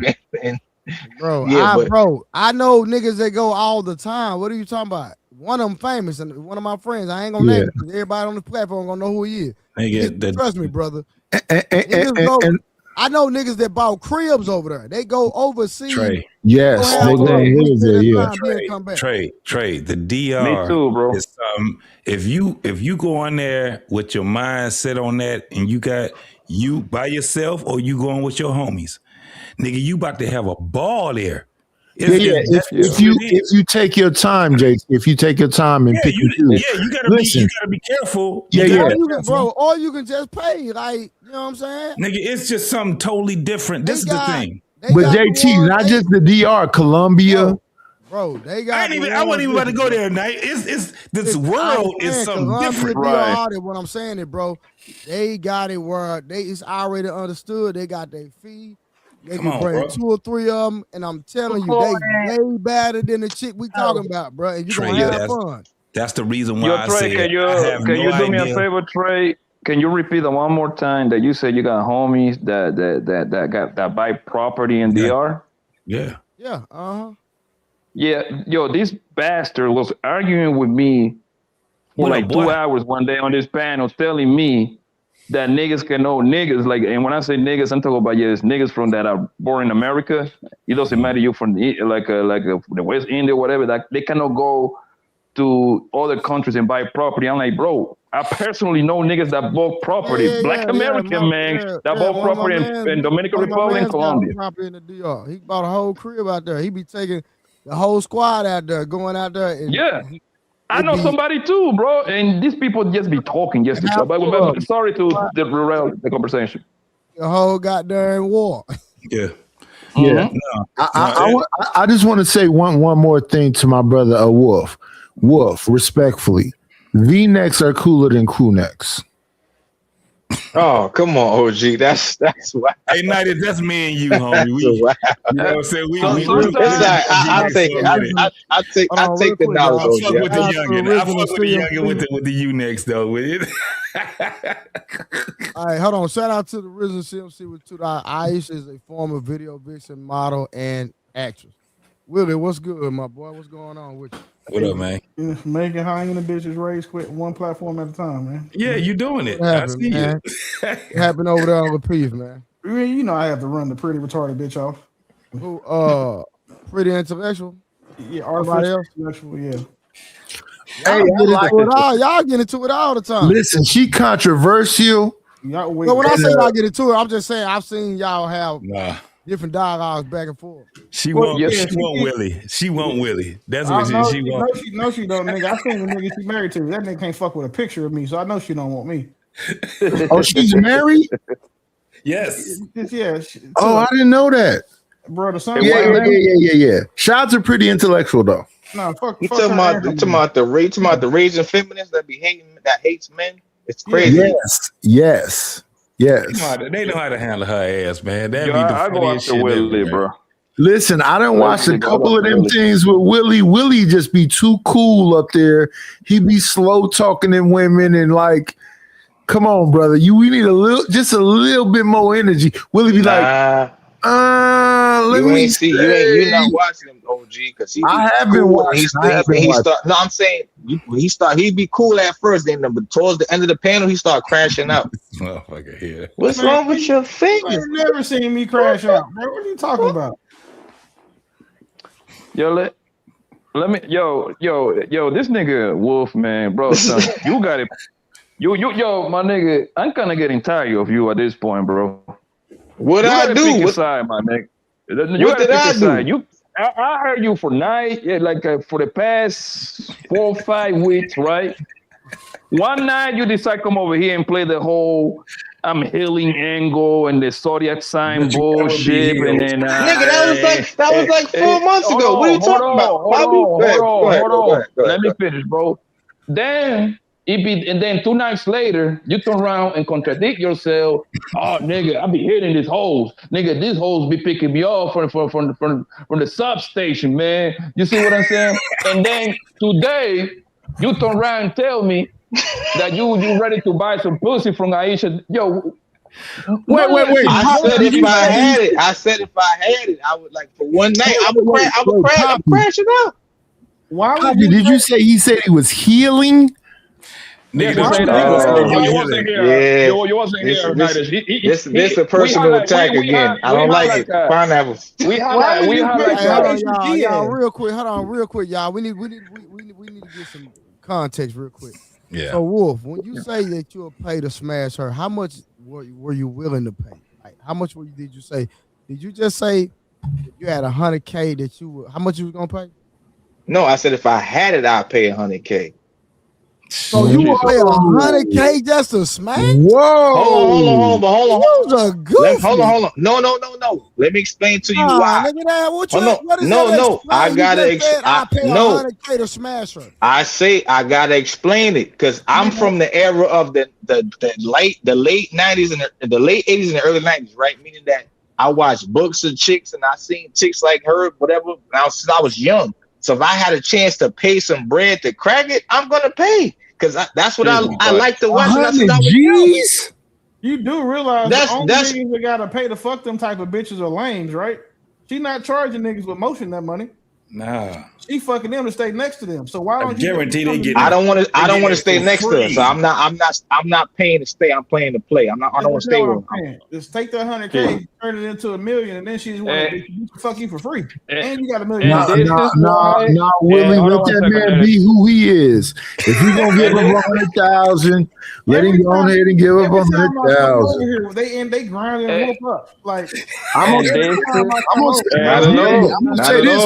Money I don't have. This is imaginary bread. I got that. I had it. He's grinding himself up. Let's put it out there. And this is why I don't really be taking the manosphere, the red pill, black pill, blue pill, retarded pill, lame pill serious, bro. Because, bro, niggas be popping shit. But I promise you, this nigga, this guy got the greatest quote ever, bro. Coach Greg Adams. That means he got the best quote on YouTube, bro. He said something like this: "Men are one blowjob away from the plantation." Yes, from the plantation. That's the greatest quote ever. And bro, your man right here, Wolf, talk about if he had it, he's willing to risk it all over some pussy that most likely 20, 30 niggas got it for free on the one night. Exactly. You know what the problem is, though, Poppy Blanco? This dude is worse than, what's this boy name in New Jack City got stabbed in the hand and took light skins back like 100 years? Christopher Williams? That's what you just did, Wolf, when you said what you just said. You took light skins back 100 years. Hold on. I know a lot of niggas on the panel right now probably paid for a lot less of a female. There you go. They always trying to make you feel like themselves. No, I'm not saying everybody. I'm just saying. No, I ain't never. You put us in a bad place. Light skins was dead. Shout out to Elder Barge. We had to wait all the way to Chris Brown to get back in We still No. Dudes like you talking about that spent 100,000 for that chick right there is crazy. If niggas like you, I'm gonna answer you the question, I'm brown bro. skin now. I don't even claim light skin. I'm brown skin because of niggas like you. It's light skin. I'm gonna answer your question. Niggas say what they want. It's fine. That's cool. I'm gonna answer your question straight up. I'd rather a bitch call me broke, poor, homeless, little dick energy, before I give that bitch $1, nigga. That's crazy. Before I get that bitch $1, that was nigga. Crazy. Shout out to August. Listen, if any man in this panel say that they pay for some pussy before, I'm not gonna talk down on that man. They only gonna ask her, was she pretty? That would be my only question. That's it. I don't care about that. But me paying, you must be out your goddamn mind, nigga. Poppy, 100,000. If you got 50 million. Right, you could just have something to crack. If I got a trillion, nigga. All right. Blanco, why you so hype, bro? You my guy. Listen, cool, bro. Why you so hype, bro? It's cool. Listen, from what I learned, this is what I learned. I hang out with niggas that got way more money than me. These niggas got millions, right? Some of them, right? For some crazy reason, I never seen the niggas pay for no pussy. Them hoes throw themselves at these niggas, man. Big old lineman, this nigga 6'5", 340, nigga. These hoes is lining up to get beat by this nigga in his mansion in Boca. You see what I'm saying? The more money, but the point of what I'm trying to say is the more money a nigga get, the less he pays, bro. All that tricking bullshit, the people that I see doing that tricking shit is poor niggas and niggas that are paycheck to paycheck, bro. That's what I see doing the tricking the most, bro. Yeah, Poppy. Hold on, Blanco, hold on. You gotta relax. One second.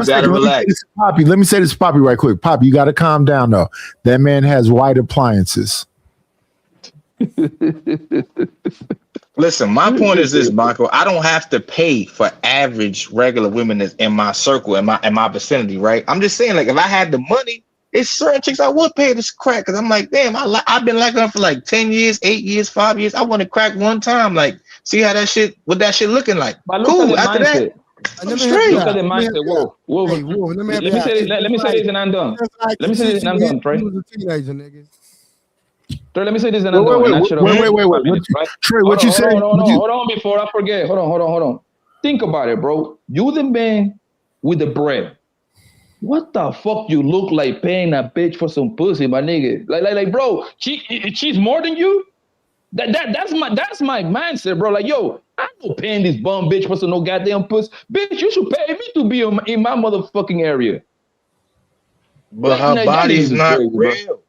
She got an X-Men fucking rogue body. Her body's not real. Hey, Wolf, that makes it even worse that you would pay $100K for. Yes, that's not real, bro. That kills your argument. That makes it even worse. It might be twice, Trey. I might pay like a 50 one time, 50 another time. Like, if you like really wanted that bad, listen. Matter of fact, you never know a nigga that get a Ferrari or a fucking a Lambo or a Porsche. If he wants it bad enough, he'll pay. Mind you, those cars don't have. Hold on. I'm not saying it's not, Mr. Knight. What I'm saying is those cars don't have long life in your garage. But you like the car enough to, homie. They're liabilities. But you're right. I'm just saying, if you crack it like, oh, this shit what I thought it was. It wasn't what I thought it was. Sometimes you pay you think about something long enough. If you could pay for it, it's like. You wanted a Power Ranger glove or something like that. Some bullshit, homie. Niggas don't think like that, bro. What are we talking about? It ain't no pussy on earth work. Do you know how many times you hit a bad bitch just for free and find out the pussy wasn't worth the effort? Right, you be like, what are you talking about? 100%, my nigga. Like, and then too, the baddest bitches are the worst in bed. You know why? Because they used to niggas dominating. That's a fact. Bad, he gonna be like, you know what, man? I'm gonna go in here and knock this shit out the park. All she got to do is stay there and be a life-size sex doll, and just she ain't got to do that. And she ain't got no. I don't know about that. I live in New York. I don't know about that. Hold on, you must ain't never had a freak. You must ain't never had a freak. Fuck all that other shit you talking about. Wait, JT, a fine freak, nigga. At the end of the day, that bitch, you gotta test that shit out first. You ain't about to. That's not the question, JT. The question is, you got Apollonia, a fine freak. Yeah, bro. Nah, Hold on, let me say something real quick. 50,000. Y'all niggas calling women freaks that y'all ain't never slept with. What are y'all talking about? That's what I'm saying. Hey Trey. They banking off a look. They banking off a look. That's a woman a freak if you ain't never slept with her, bro. That's what the niggas. But Trey, they banking it off a look. It's a no. Fuck them looks. That's what I was just saying. No. Hey, look, no. I'm not saying. Hold on, y'all. Go ahead, Trey. Bro. My fault, bro. When I was younger, my nigga, it was this chick in my hood, nigga. Every nigga wanted. Everybody wanted her. At that time, she was out of my league. I was still him, but to her, I wasn't him. So cool. I ain't bet. It is what it is. I ain't tripping. I still got motion. I'm still doing me. You know how them goddamn tables turn. That decade later shit. Nigga, decade later, she see me. There go Blu-ray. Yeah, he him. The decade Guess later. What? Hold on, now she on my line. Bro, hey, niggas don't know about that decade later shit, nigga. I always thought you was cute. Hey, kid, I'm trying to hear the story. Bro, listen, bro, my nigga, all she did was lay on her back, nigga. That's it. Nothing else. Fuck that starfish. That's the point. That's what I was like, nigga, all these years for this. Oh man, I want my nut back. No deal. That's my point. So, Trey, how you find out, Trey, when she a freak? JT, the finest woman I ever had an opportunity to be with laid there and stared me in my face. That's some bullshit right there. See, no, so look, Nate, y'all ain't had it. Y'all ain't had enough bitches. Hold on, real quick. Shout out to Smell the Roses for the $9.99. Smell the roses in the building. I know if I pay a motherfucker $50,000, that bitch is doing all types of acrobatics. I'm not spending my motherfucking house.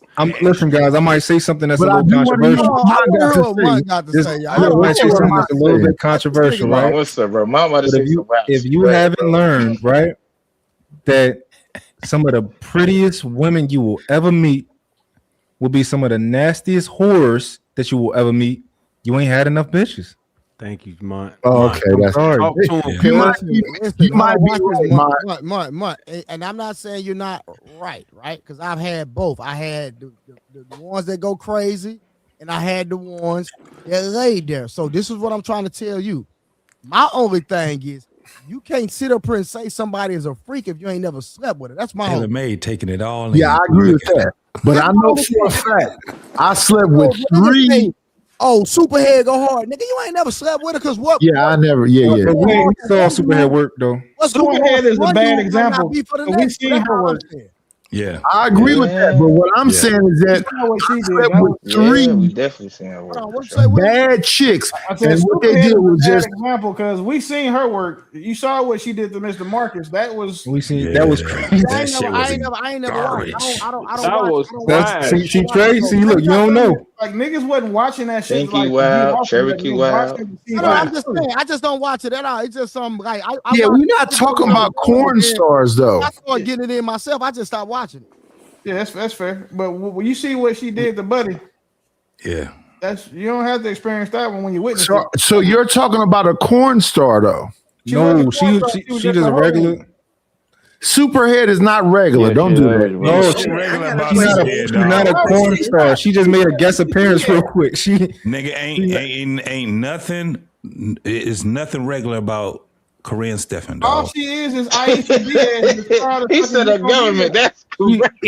She only got famous because she was their favorite eater. That's all. But she wasn't a corn star. It don't matter. Listen. Wait. Somebody says she's not what? She wasn't a corn star. She was the favorite eater. She was everybody's best eater. She wasn't a corn star. Okay, so all right, so take the corn away, but that was like a celebrity basketball game. What she did. But she was definitely an eater, though. Bro, y'all got it all fucking She wrong, took bro. the best stars, male stars, and turned them niggas up. Like, yeah, but no. Wolf, let's stick with what Mont said. She was a famous eater.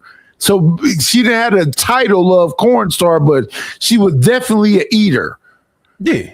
Absolutely. Yeah, so that's what I'm saying. Her title, Mr. Knight. Like she's no. Brother, one second. Just because she fine, just because they fine, don't mean that they eaters. Real quick, hold on. What you saying, JT? So this is the thing. That motherfucker is not a normal person. What I'm saying is to the brothers. Have you ever had a freak ass bitch? That's all I'm saying. Not these hoes that's out here fucking with stars. A whole lot of them. Right. So when I've you get had a whole lot. the only way you know you're not sitting here sharing goddamn war stories with other niggas. You actually experienced this shit with that motherfucking freak. That bitch was a motherfucking freak. What nobody.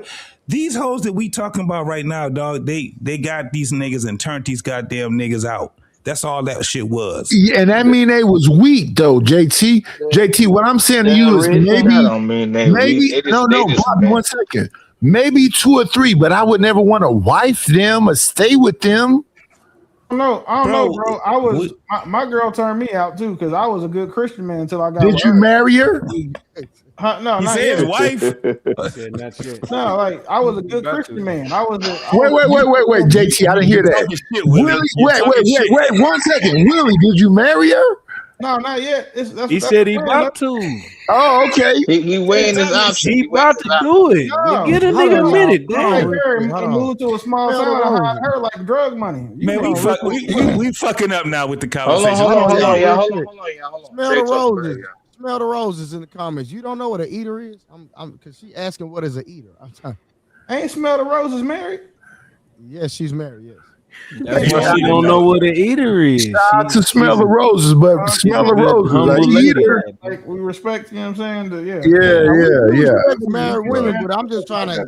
She was really asking. She's Google asking it. questions. I'm just trying to see Yeah, Google it. if she's trolling or she really mean that. Nah, she trying to see if she won. She like, hold on, let me see. Yeah, she trying to see if she won. That's what. Is this me? Is that what I be doing? Is that what it's called? Yeah. Put it in chat. I ain't gonna say nothing. Let me see if I follow this. If I follow this, She might actually wants to know because she is a married woman. No. Shout out to Smith. No married woman about nothing. Ask Alexa what an eater is. Hey, married lady. No, just tell her to ask her husband. He'll tell her. Like when that's not for us to tell her. She got a whole nigga at home. Yeah. She gonna walk in the room. That's a fact. That's true. That's true. He gonna be like, look, don't ask questions you don't want to know. Y'all talking as if we. Hey, smell the roses. Hey, You one lost mic real. Hey, go family. ask your husband. He'll tell you. Yeah. But see, but hold on, before you go, hold on, Trey.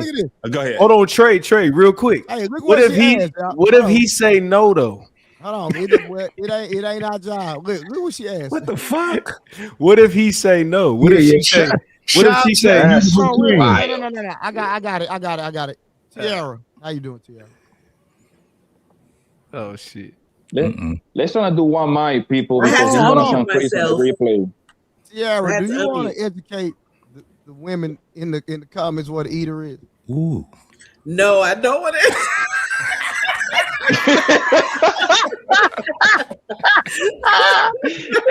Let's do it. I got a better question. Yo, that's Why crazy. you want to put me? Tiara, up hold there? on. No. Tiara, are you an eater? Ooh, she took too long. 2 seconds too long. You better say something. Come on, girl. You better say something. Look, when I saw the hand do this, Probably not, because I'm trying to figure out ways. Because that could go a couple different ways. Come on, let me hear what you got to say. It can go a couple different ways. So I don't know which way y'all referring to as an eater. What you thought? Oh my God! Give us the PG-13 eater and then give us the X-rated eater. Nope. It's not that complicated, Red Pill. So It ain't, but she's saying it's two of them. I mean, okay. Tiara, you're not celibate, right? If we're talking about the Tiara, throat you're not goat celibate, way, right? Mhm. Go ahead, baby. Tiara, we're you're not talking about celibate, the- right? You said what now? You're not celibate, correct? Oh, they're Oh, she's taking too long. Yes, not No, hold abstinent. on. Not abstinent, but celibate. So in a relationship, you'll get it in, right? Right. Mm-hmm. Okay, so at the end of the day, So I said, so it's two different ways. Are we talking about the throat goat way, or yeah, you talking about- that way, yeah. Oh, Damn, okay, I didn't yes. know we. Oh, So hold on. So you are eater. Okay, yes. Hold the fuck up. What are we doing right now, bro? Jesus. hey, listen. We don't have to complicate it. We don't have to. This is what an eater is. Okay. An eater is somebody you got to push her forehead away from you. Ooh. Okay, there we go. Good shit, Knight. Good shit. That was a good observation. That was Like nice. a Capri Sun. That was really nice right That was there. a real good one. Yeah, that's Back crazy. the fuck up. I got shit to do. That's the eater. All right, hold on, y'all. Hold on. Hey, T, how you doing? Unhinged, goddamn it. Drop down and come back. I don't even know. No, T, you're You know married. what? You're right. Hold You're right. on, bro. I'm a lean. T, what's going on? You doing all right? I came in just because listen. I ain't been over here in a couple of weeks. So I was How like, you doing, T? I'm good. I'm just coming over. I didn't know what the topic You're was. not just for the lead like that. How you doing? You doing all right? I'm good. But I didn't know what the topic was. No, we talking about Aisha Eaters. Diaz. We're actually talking about Aisha Diaz, right? Aisha Diaz went viral today. She was talking about a man needs to give her 40 or 50K a month. Yeah. To be in a relationship with her. What's your thoughts on that? Who said this? You want me to play it back? Aisha Diaz. Hold on, let me play it I back. don't even know who that is. I don't know. All right, hold on. I got you. Just be patient. I literally have no idea. Hold on, I got you. Don't worry about it. Give me a second. Y'all kind of favor. Y'all look kind of similar. I don't think Now, wait a minute. See, I No, shouldn't have came. respectfully. I knew I should have came up here. It's not a bad. Hey, fellas, hey man, hey, I'll kick you off. No, as soon as they said a sport, it's gonna be a ticket. Go ahead. What's that mean? Just what's that? Oh, y'all. Like in the top 1% of girls that's actually you're exposed to that life, right? Like so. Yeah. What is you say you're spoiled? What does that mean? Spoiled means Hold on, y'all. Give me I need you to be able to keep up with my lifestyle. All right, there you go, right there. Hold on. All right, let me get it up. What am I doing? Hold on. All right, there we go. All right, hold on. Here we go. If you want to be with me. What does I'm that not mean? asking you to Ladies, pay all take my notes. bills. Take notes because they don't work on the simp. I have a I just feel lifestyle like I if can expect to do it for keep. Yep. myself, you should be able to do it for me too. And if I can't depend on you to be able to handle what I have on my plate, then there's no reason for me and me and you to be together, because that means you're gonna hold me back, and that means I'm gonna have to be looking out after you. What about love? What does that mean? Financially, what does that mean though? What does that mean? What does that mean on a monthly? What does that mean? Roughly. Numbers? Yes. Yeah. Like 45, 50. $50,000 a month. So you need $50,000 a month. What is true? I can give you the paperwork right now. No, Listen. no, I'm not saying that you're not getting it. But hold on, you got a contract? Listen. You signed contract? They signed contracts? But listen, if you allow me, let's say my partner doesn't allow me to work, I am gonna look at you and say, are you paying all my bills? Because in order for me to sit down, somebody have to pay all my bills. And not just my bills. I need extra money because you can't give me my bill money and then I'm left with nothing. Yeah. I need money to save too. You're flat. Yep. And that's honestly, that's what really becomes expensive, because my bills alone are already really high. Yeah. So I need a little bit more, not just for hair and nails and stuff, but I need a little bit more because I need to be able to save, and I need a backup, because after we break up or anything happens in between me and you, I need security until I can find not another job, but you know what I mean? So I can get back into what I used to do before. I don't require my man to do it. Do I expect it? Yes. Mm-hmm. Does he have to? No. But you can't ask me not to work if you're not willing to handle and take care of all my bills. And plus. When you say paperwork, what were you referring to? You have a contract that you make them sign? No, meaning like I can show you guys how high my bills are. Yeah. It sounds like a really crazy number, honestly, but it's not just my house where I live at. All right, so right there, so far right there. So Tia, what you think about that right there? It sounds good when you're a certain age, right? What age is that? When you're young and vibrant and you can still produce children and all these things. But once women get to a certain age, it's like you're just looked at as basically a can I say the F word? Yeah. A fuck. That's it. Well, what's her name? Lisa Ray is 58 and she talking like that. Well, she's out of her mind as well. She gonna die old, alone, and overfucked. And I rock with Lisa Ray, but we all know that she's almost 60. Granted, she looks amazing, but she look good. It's amazing, beautiful woman, always has been. She about 5. But at the end of the day, you're not gonna attract those men that you think you're going to attract at a certain age. First of all, men look for youth in women, respectfully. Like they look for, not saying they're Ray, wait, let me give you some names. Lisa Ray, Tracy Ellis Ross, Vivica Fox. What's the girl? Atia Mowry, Alicia But Curry. look what all happened to them. Look at what all happened to them old hoes, respectfully. Old hoes is that's a fair assessment. Old hoes is a fair assessment. And I know I'm gonna be called a pygmy. I've been called all the shit. It's just the truth. Yeah. Once you get to a certain once you get to a certain What's up, Ali? age and What's level, up? What's up? What's up? like, listen, once you get to a certain level in life, like women, we already know. Like, even though men too, I gotta give the men some pushback as well, because y'all know y'all be having ED and all kind of. Y'all be having y'all shit too. You know what I mean? And y'all gotta take a blue pill or whatever it's called and get y'all blood pressure up. Get y'all blood pressure up. If y'all want to mess with the young hoes, y'all know what y'all gotta do to mess with the young hoes. Y'all know what it is. You throwing shots right now. Most of us are not even that. We didn't say nothing about old dudes messing with young chicks. But here's the thing. Lisa Ray, Tracy Ellis Ross, Vivica Fox. Let me bring it back. Wait, hold on. Let her finish. Let her finish. Go ahead, please. Yeah, please. But no, seriously, I think women with that mentality, they're being delusional. They're not being realistic within themselves.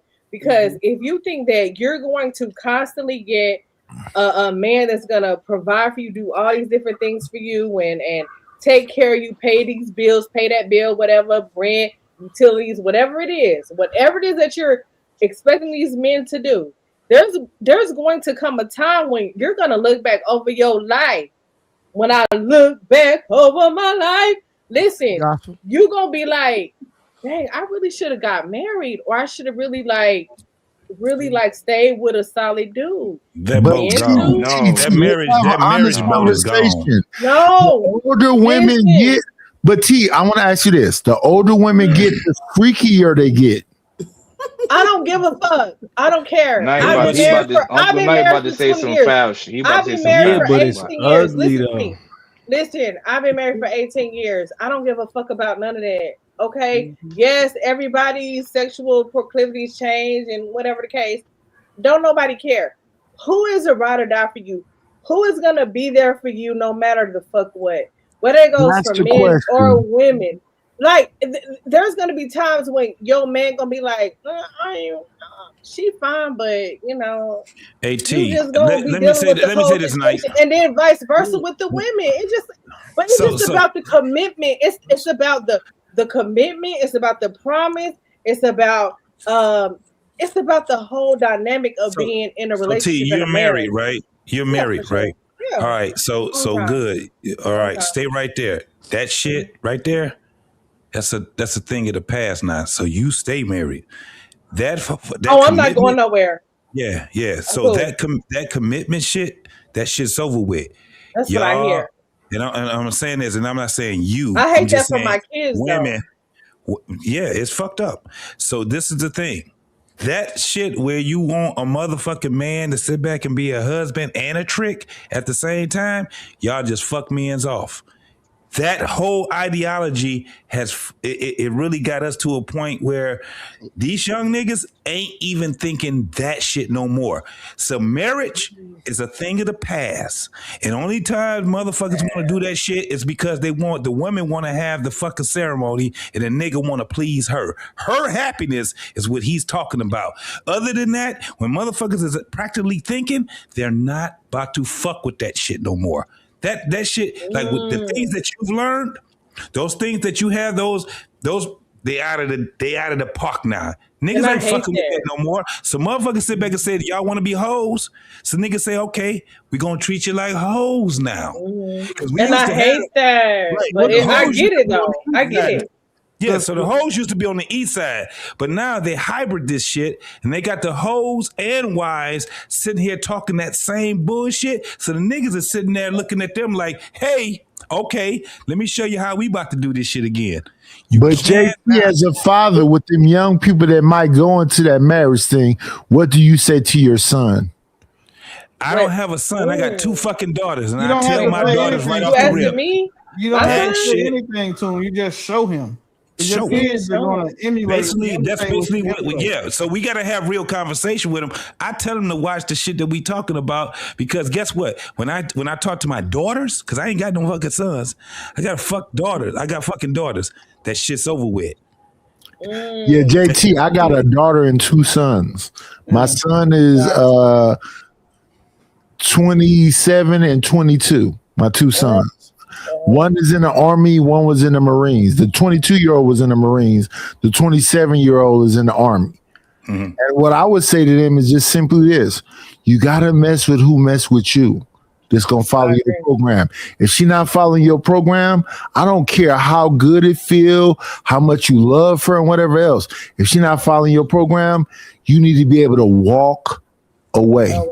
When you talk about how it costing $50,000 to get with a girl, and my son is like, "Daddy, I want to spend 50 racks to fuck somebody." No, that was that whore that we just was looking at. Like you sit him down and you show him if I look at what I spend $50,000 in a month on, all of the shit that I get from spending that, I enjoy the cars, the houses, the jewelry, the college tuition. Well, I don't like paying that, but I have to. College tuition and shit. Like that's a 50 ball. That's cool. That's money well spent. Spending 50 just to fuck somebody, it's not worth it. And I'm not trying to be funny, but I'm not finna try to make love to a bitch that I'm paying. So she get 35, 40 minutes for 50,000. Her hourly rate is Look, like I don't take shit no way, so I'm not mad. That shit I have is bread. right there. Like it just don't make sense mathematically. So that's how I would explain to my son about why you shouldn't be a trick. So Wolf, if a nigga has you right, 50 you million. right, Willie. But Wolf, how old are you? I tell my son, I'm 38. he's 15. I'm 38. Can I please? Yeah, go ahead. All right. So I have a 15-year-old son. He's dating. He been dating this girl. How can I lay this out? Anyway, he's an all-star football, track, whatever. He's him, basically, okay? And he been him since he was in football since 6, 7 years old.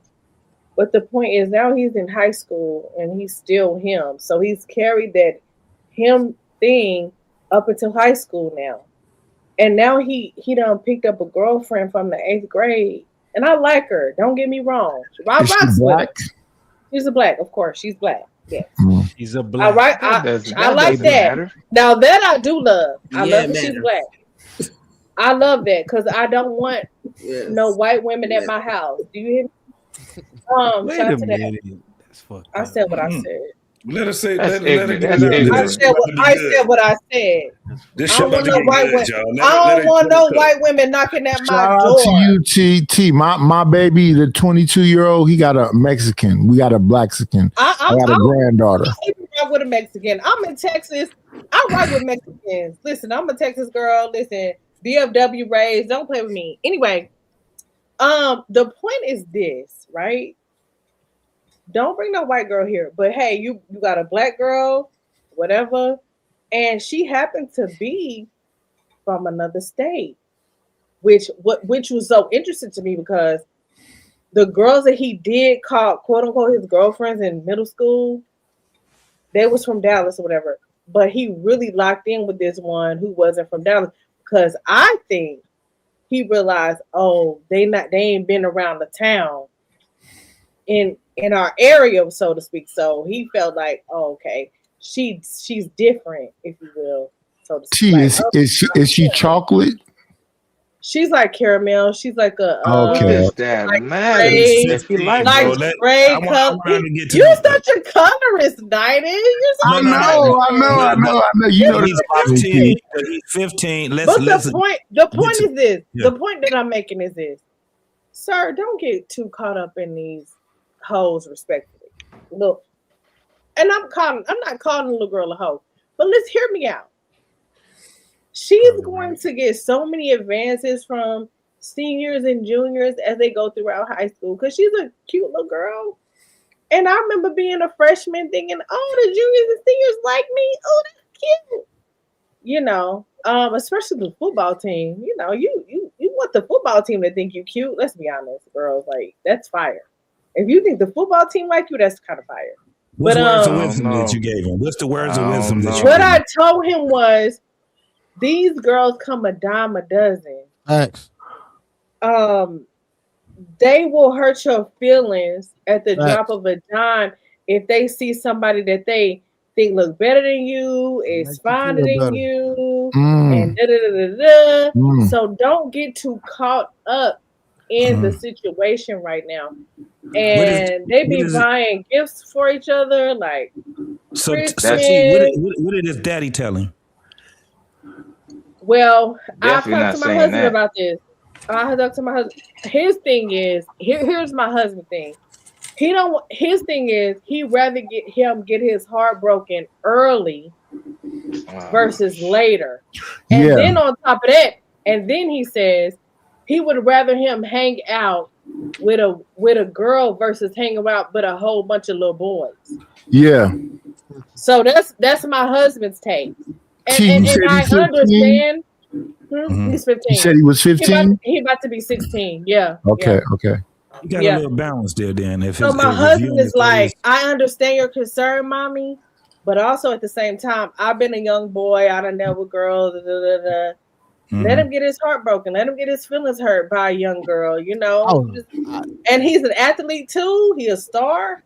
Like I was a savage early. I was breaking hearts early. I wasn't getting my heart broken. I was breaking hearts early. And see, I don't want him to be like you, Trey. You know what I mean? You're gonna have to be him. Listen, Yo, that's wild. He gonna be every That's nigga. wild. It's okay. He gonna It's be okay. But I kind of do though. But low key, I kind of do. See, if he be like me, he gonna win every time. I don't lose. But I kind of do. Wait, what if he be? What if he be a Wolfpack? What if he right? be a Wolfpack? That'd be cool too. Like, But that's the thing. No, It's no. like, Who just said? I don't- Whoever just said that, you're a liar. We do not want no young man to be like Wolf.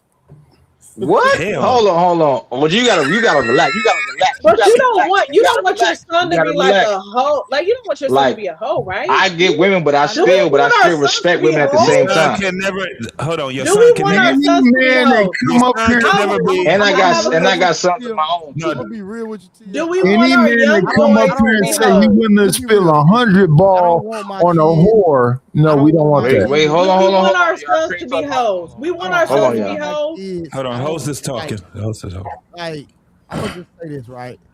It's a different breed of young ladies out here, right? I grew up in the There 80s, are. 90s, so Ooh. it's a little different, right? So these breed of young ladies are a little different. I don't want my son doing what I was doing. Yeah. But I do want him to get some experience early, though. You understand what I'm saying? So however those chips may fall, but like I said, but not only that, me and one of my mans, he got a daughter, and my son about the same age. So we all trying to finagle and play around with the whole arrangement thing. You know what I mean? So, you know, that might be an option because that's like the best option because I know my man's, I know what he got going on, and I know how he raising his daughter. So me and him still been in talks about, you know, trying to, you know, play the whole range thing. You know what I mean? And then coach my son and his daughter through this whole process possibly one day. So that's what I'm at. I understand what you're saying right there, Trey, but my guy Wolf is, I believe, in his mid 30s, late 30s, is justifying spending $100,000 because something he eyeballing. That's crazy work. I said if I had millions, that's what I said. I'm not paying that now. Like, what are you I don't talking about? care OG? if I have trillions, I'm not giving you no 100,000. What is it about you that make me go, oh yeah, she's so cute. She gonna pose some kind of way and lay out for me to give you 100,000. Yeah, but what he's saying is his 100,000 at the meter. He's talking about his I money. don't give a damn. Hold on, if I gotta- hold on. Let me say this. Your 300 that you passing the shorty is his 100,000. He passing the. It's the same shit. He's balling in his range. You balling your range is 300. So his range is 100,000. So he got him a hoe. No, he got a hoe then. What I'm saying, no, hold on. What I'm saying is you would justify a nigga saying, oh yeah, $150, $300, $400. That's cool. That's his range. That's balling.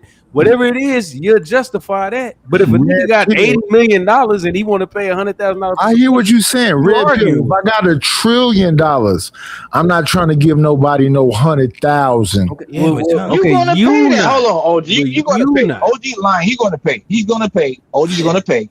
We all know OG is going to pay. He's going to pay. You're gonna pay. You're gonna pay. Respectfully, Wolf, listen, Wolf. I don't know what your situation What's is. wrong with that? No, listen what I'm saying to you. Women like me in real life, so I don't really understand spending money Oh, They like Johnny. me too. Nice. But you twice my son. But Nidus, Women like me too.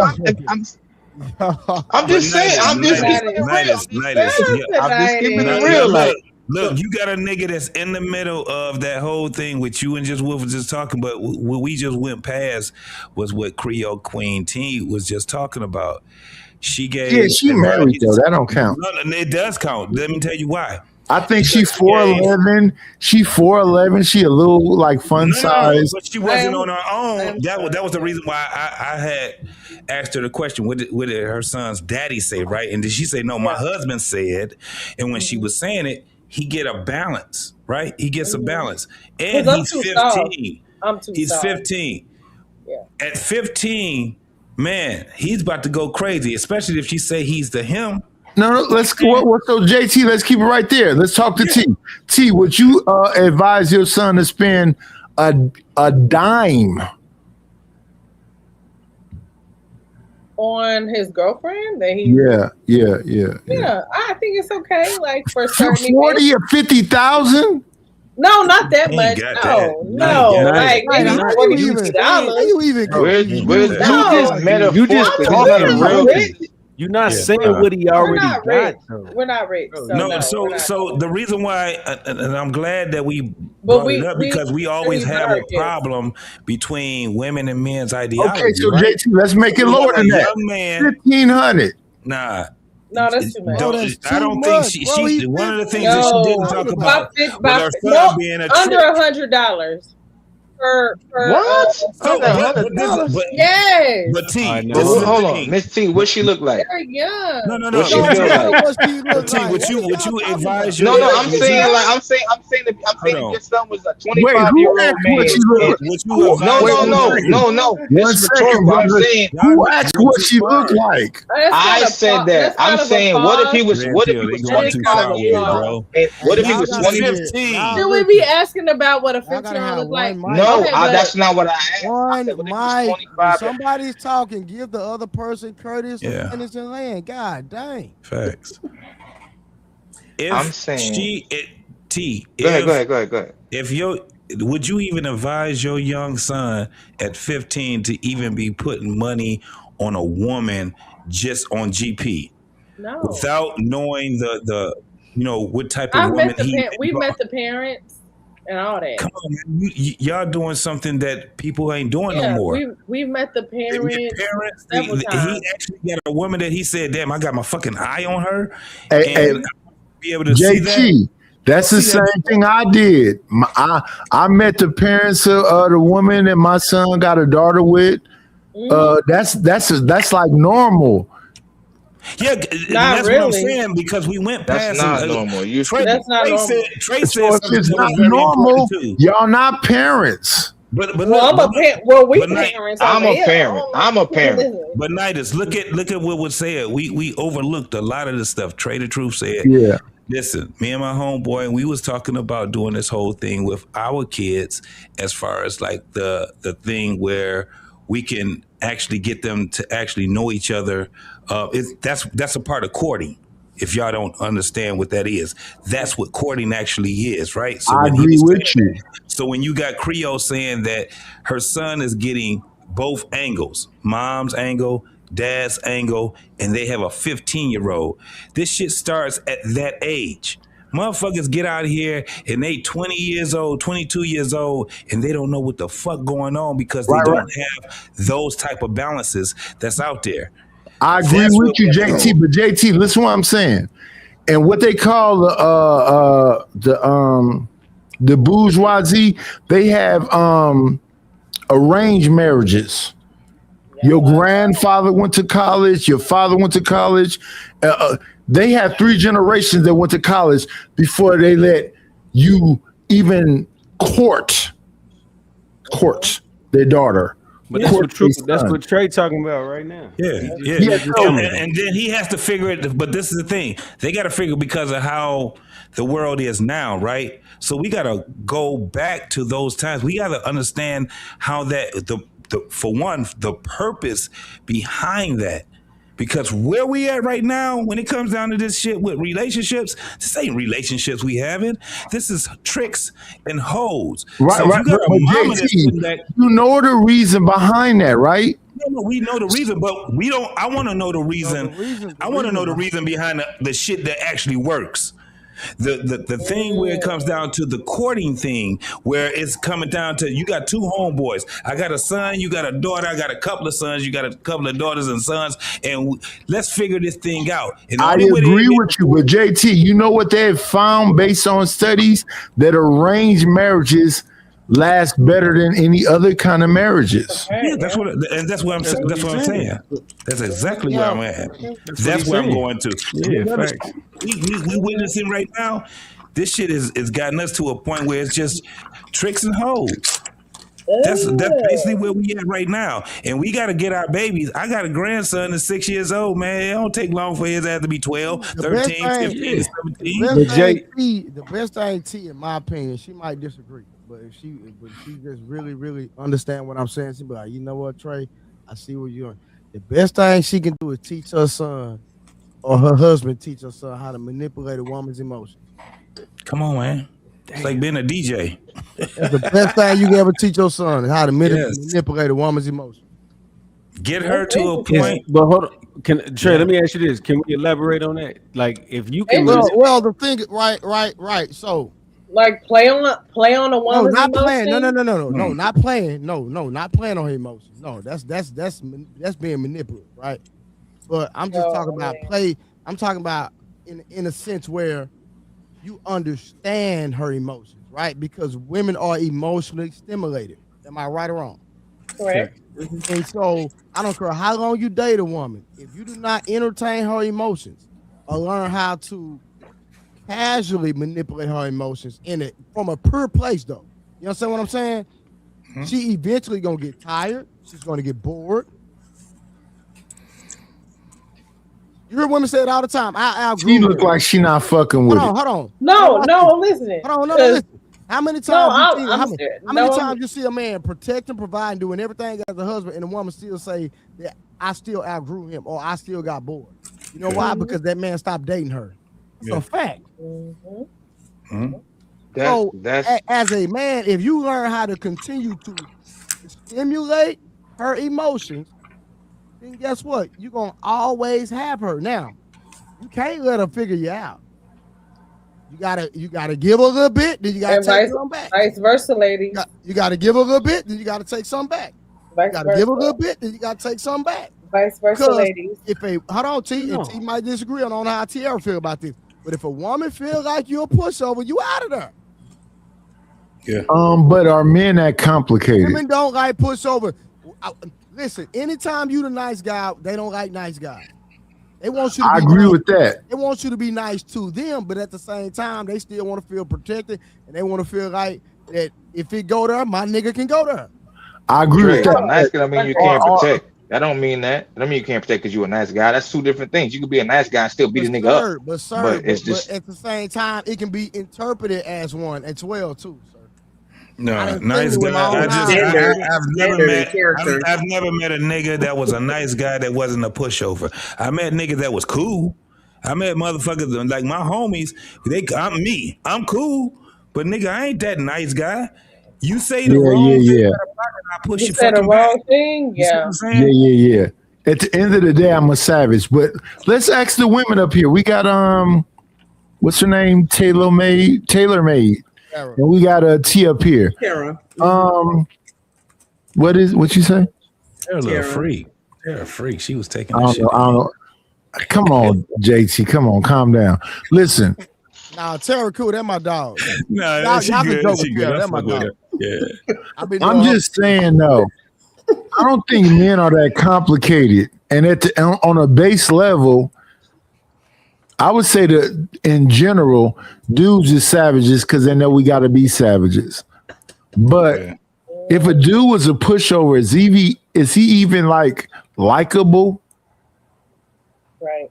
Yeah, a lot of women like pushover dudes. I'm asking the women. Oh, sorry. Nigga,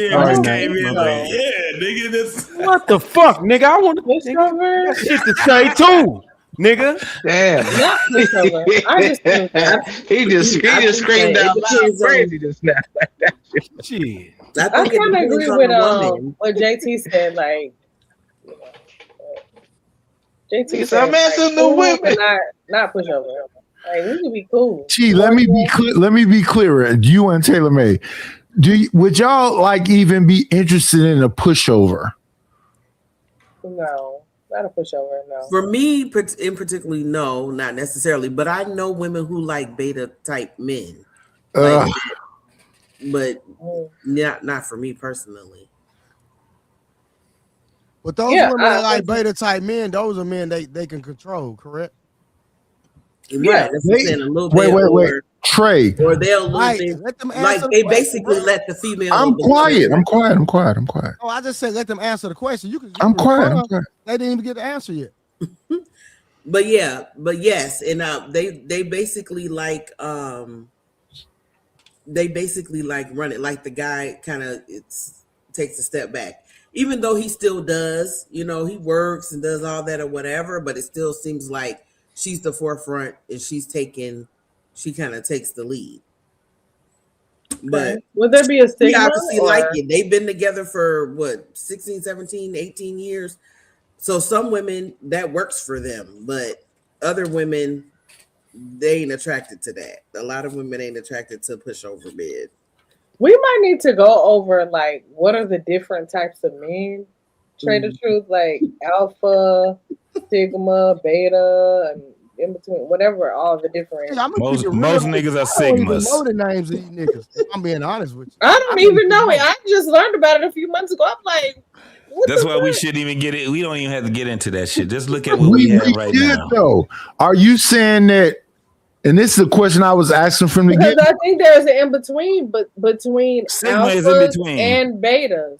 Sigma is in between. Most niggas are sigmas. Yeah. We stated ourselves, especially the older we get, the more we stated ourselves, Ain't the nothing more wrong that with we don't be in groups and gangs and shit like that. So we are more of and we damn sure ain't gonna have no nigga telling us to do this and gopher and all that shit. When we so that's the thing. Motherfuckers talk about alpha and betas. No. Most niggas are sigmas. Most Hey, niggas but are JT, alphas and sigmas to me is almost the same thing. And I would say I would put a sigma above an alpha because a sigma is almost like solo dolo. He don't, if you do what I'm saying, yeah. If you do too much, you're not finna fuck with you at all. Woman, dude, whoever it is. Because it's too much. Like, calm down. Like, chill out. So I wouldn't call myself an alpha. I would call myself more so a sigma. Yeah. No, Y'all if help you me do out. too Y'all much, help me understand this. So it's a sigma, there's an alpha, and there's a beta, right? Yeah, there's a bunch of them motherfuckers, dog. You got beta, zetas and you got a bunch of them motherfuckers, but But those are the main three. Yeah, so the ones that mess around, they just now they introduced sigmas. It was always alpha beta type of things, right? Yeah. So when you understand the personalities of a certain man, they will connect that to the alpha beta. And when you find out what a fucking sigma is, you be like, oh shit, most men are sigmas. yeah. Most But see, men- the beta thing more aligns with like simping, acquiescing, and trying to be a democracy and go along to get Go along. along to get along. That's what they are. Be happy. Like, yeah. I'm more, and I'm not, and alpha is a black, Alphas get killed a lot more than betas do. Alpha is just more aggressive. So I'm more like a sigma. I don't really like. I'm not trying to prove nothing to you. I'm proving everything to me. Yeah, it's more of a me thing. All right, real quick. Let me read these super chat real quick. Ali, man, why you so goddamn quiet, man? Just listening. I'm waiting for everybody to get it out to destroy it. Oh, let's hear some destruction Let then. me read these super chat real quick. Trip said, you sure know how to get that mix of ideas and people. Trillis in the arena, but are we anti-trick or pro-trick? Because a lot of niggas are pro-trick. Yeah, I'm anti-trick. I don't mind doing it for a woman that does for me. If you do for me, I give you the world. But if you got your hand out and you're gonna keep it out, they're gonna be empty. Damn. Trip said there is chivalry and tricking. What's the line? All right. Now I don't like for a woman to ask me for nothing. No, just let me do what I do. Yeah, that's a fact. Don't ask. Right. That's So look, I wanted to go back. Hold on. I wanted to go back because we skipped over when the young lady had said, whatever she required and all of that. And then Knight had brung up the various celebrities, the women who's asking for these different things or expecting these different things from men. And so I was going to say is that, it's not realistic. So for one, women like them or similar to them, or, even everyday women that are on a higher, higher income levels and stuff like that, they've created, this lifestyle that they live or that they want to live. They've worked hard, whether they've, went to school, whatever they did, they've gotten these good jobs and this, that, and the third. And, they're providing for themselves. They're spending their money on, whatever they like and all this. But it's not realistic to expect to get a man who's going to basically whatever you've created for yourself come in and be like, okay, I'm just going to handle and do all that you've, Now, it can happen, if you're dating somebody on that level, that has, like I said, those women that he named, they're going to have to date men on a certain level to even be able to cover the stuff, the lifestyle and how they were living. But otherwise, realistically, on the average playing field, you can't expect that. I can't go and get this huge career and get, start making all this money or whatever, and then just feel like, okay, the man I meet is gonna come in and he can afford the 100 and whatever 50,000 or whatever it is. Like, that's just not even realistic anyway. So that female, I don't know, you guys had summed it up earlier. Sounds like she's almost borderline prostituting or whatever. I don't know. I didn't get a chance to hear the whole interview. I know earlier when I had came on, you had started the interview, but overall, but then again, she mentioned because the gentleman didn't want her to work. So she's saying that if she has this lifestyle for herself or whatever it is, and then this individual doesn't want her to work, then you got to be able to cover that. But again, she has to be dating in a particular price, a bracket to expect that. And then you're expecting things that's like being married. Like you can't expect a person who's not committed and who's not responsible for you to do those type of things. That's stuff that you're talking about in a marriage or whatever it is, or a more committed situation. You can't just expect because we dating or I like you and then who's telling you not to work? Like that type of control, that's in more of a committed type situation, telling you, oh, you can't work, but you used to, spending 50 a month, which just think about that. 50 racks, 60 racks a month. Like that's a particular lifestyle that you're living. It don't take that much to live That woman was just saying things, and if people will bite, they'll bite. She just was talking. Yeah, because I'm like, that's so our brother, What We Know podcast probably got the closest to it. We ain't getting out of this until a woman wants to be a wife over being a hoe. Or men have to control women, and you see she by herself because the way women inflate their value and because of hoeflation. We're gonna call that hoeflation, right? We gotta stop saying they're delusional and just women. They know exactly what they're doing. They just not good people. We just not ready to call them no good people. And a man that wants sex with no responsibility, we call a dog. But for some reason, when a woman wants money with no responsibility, we'll call her delusional. She know her friends always gonna lie for her. She knows she can always cheat and be supported. She knows she can go to Jamaica and Vegas to get her back blown out and call it girls trip. She know that her friends will support her breaking her home, and then both gonna be at church on Sunday praying to God, praying all of it away to God, and keep asking God for a good man, and they'll end up either by themselves or just remain in a 304. But look at Tia Mowry. She asked for love. She got a great husband. Out of all the females that I know and I associate with, and I'm almost done. All of that, None of them act like that. But I I'm almost understand. done. It's never nobody ever know these hoes, right? But Tia Mowry, she asked for love.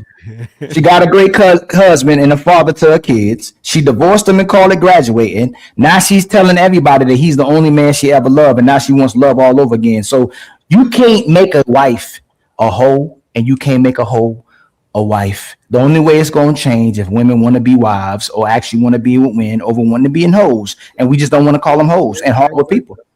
No. There's no reason to say vice versa because y'all control the market. Y'all actually so. In fatty country, they say that that men run the world, but women run the men. If y'all actually want to be wives, that's all we can be is husbands. But women want to be hoes. So until y'all stop wanting to be hoes, we're not gonna be husbands. We're gonna keep smashing you. You're gonna keep thinking you're gonna get maximum for minimum. You run into the right person like me or Trey, we're gonna bust you down until we run into the woman who convinces us to be with you. So that the market is hoes until you're a wife now, respectfully. It used to be a virgin, then you're a wife. But the market is a whole, and most of us met our women a certain type of way, keeping it funky.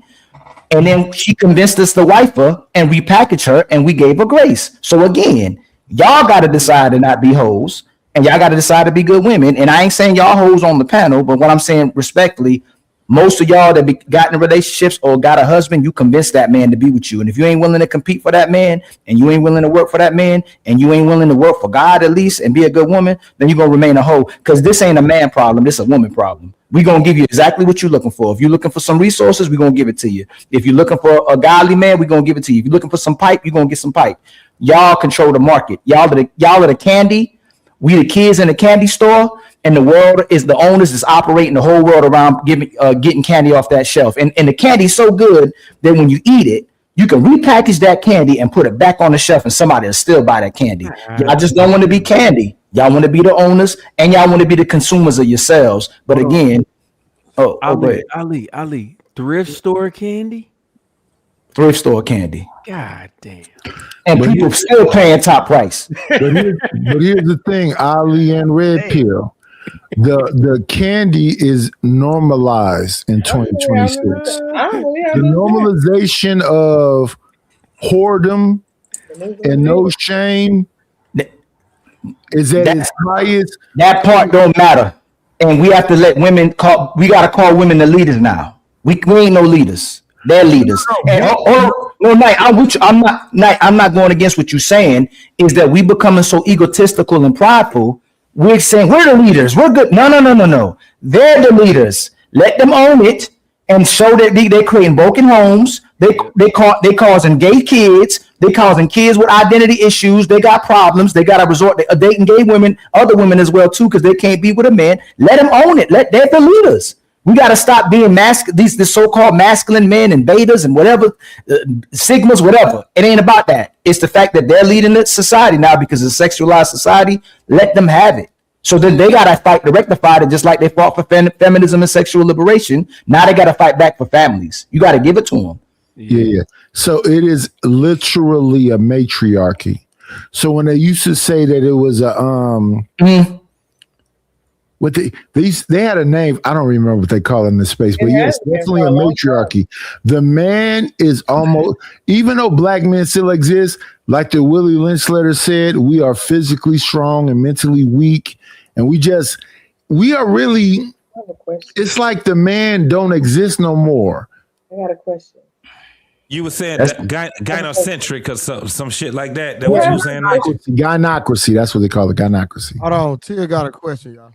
Does this matriarchal society only exist within the black community, or does it exist overall? Overall. In America overall. Oh, in white societies as well. Oh yeah. Okay. That's where feminists come from. Let me explain something to you, T. Okay, because as far as I'm concerned, they started it right. The white woman. Let me explain something to you. The white man. Explain something to you, T. Well, they allowed it. But right? T, listen. I want to explain something to you. Okay. Right now, we got something called the Black Manosphere. The Manosphere used to be all white. Rolo Tomasi, the 21 Convention. It wasn't black men. There was white men complaining about white women. Because then white women is beating the fuck out of their white men. Then white men are broken. They are non-existent. They are so angry and hateful because that white woman don't fuck with them at all. And then what we normally do is reacted and we created the black manosphere. But that's not all the way true though, bro. I ain't gonna lie, bro. Listen, but no, hold on. I'm talking about O'Shea, man, Angry Man, and all of them came from a white manosphere. Yeah, but I'm talking about how white. Oh, go ahead. But do you believe, even though some of their talking points might have been great and true, right? But do you believe that those talking points from the white men crossing over to the black community destroyed us even more? No, they destroy. Wait. Let me respond to that. I want to hear it because let's take like a movie like this, and I love this. A movie like Dead Presidents. Remember, they came from Vietnam, and Clifton Powell. That's controversial now because of a conversation you just had. Was the pimp in the movie that was taking care of Lorenz Tate, a baby mama? That was real. So that's where we get that Rosie the Riveter stuff from. Because the men was in the military and they got their mind blown because they had to pop some kids and whatever in Vietnam. And they came back here on drugs and messed up and everything else. And then at the same time, they had that no man in the house rule with AFDC and whatever else. So this is 68, 69, 70. But that wasn't the majority, though, Knight. No, it was the majority, homie. That's why they called them baby boomers. Majority was black men doing the war and then. Hold on. That wasn't Gen X. No, that was baby my boomers. Generation, yes. The end of baby boomer. Yes. The end of baby boomer, yes. It was not the end yet because it was 1970. So 1970 is Gen X. I was born January. We're talking about grown people. I was born January 25th, 1970. Somebody look it up. It's easy. Somebody look it up real quick so we can be clear. We was there. We lived it. I was 72, homie. I'm talking about grown people that had to go through the Vietnam and what you just said. That whole thing, they were already grown. We were born into it. Right. So JT, what I'm saying is this. This is what you got to understand about the pieces. No. T, let me say this with JT because I love that he's saying this. Them piece of shit ass baby boomers that won't fucking die, that's keeping all of the black wealth.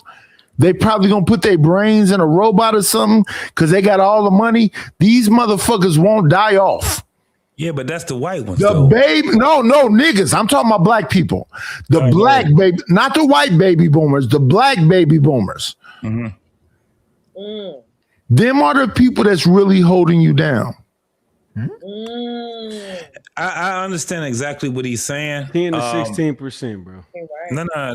But this is the thing. I understand exactly what he's saying because we go to these family reunions and we fuck with, all of our Gen Xers, and most of our Gen Xers are fatherless.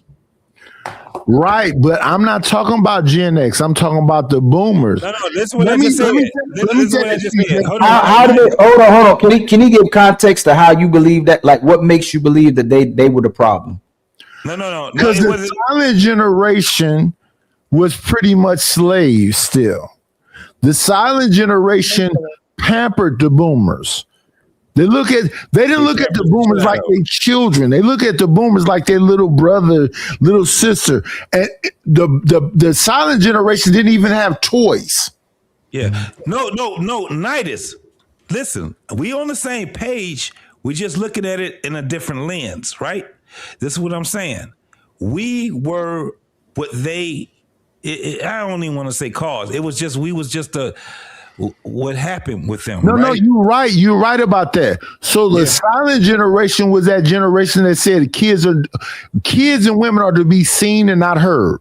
Yeah. That was the silent generation. The boomers said, we gonna get all the benefits.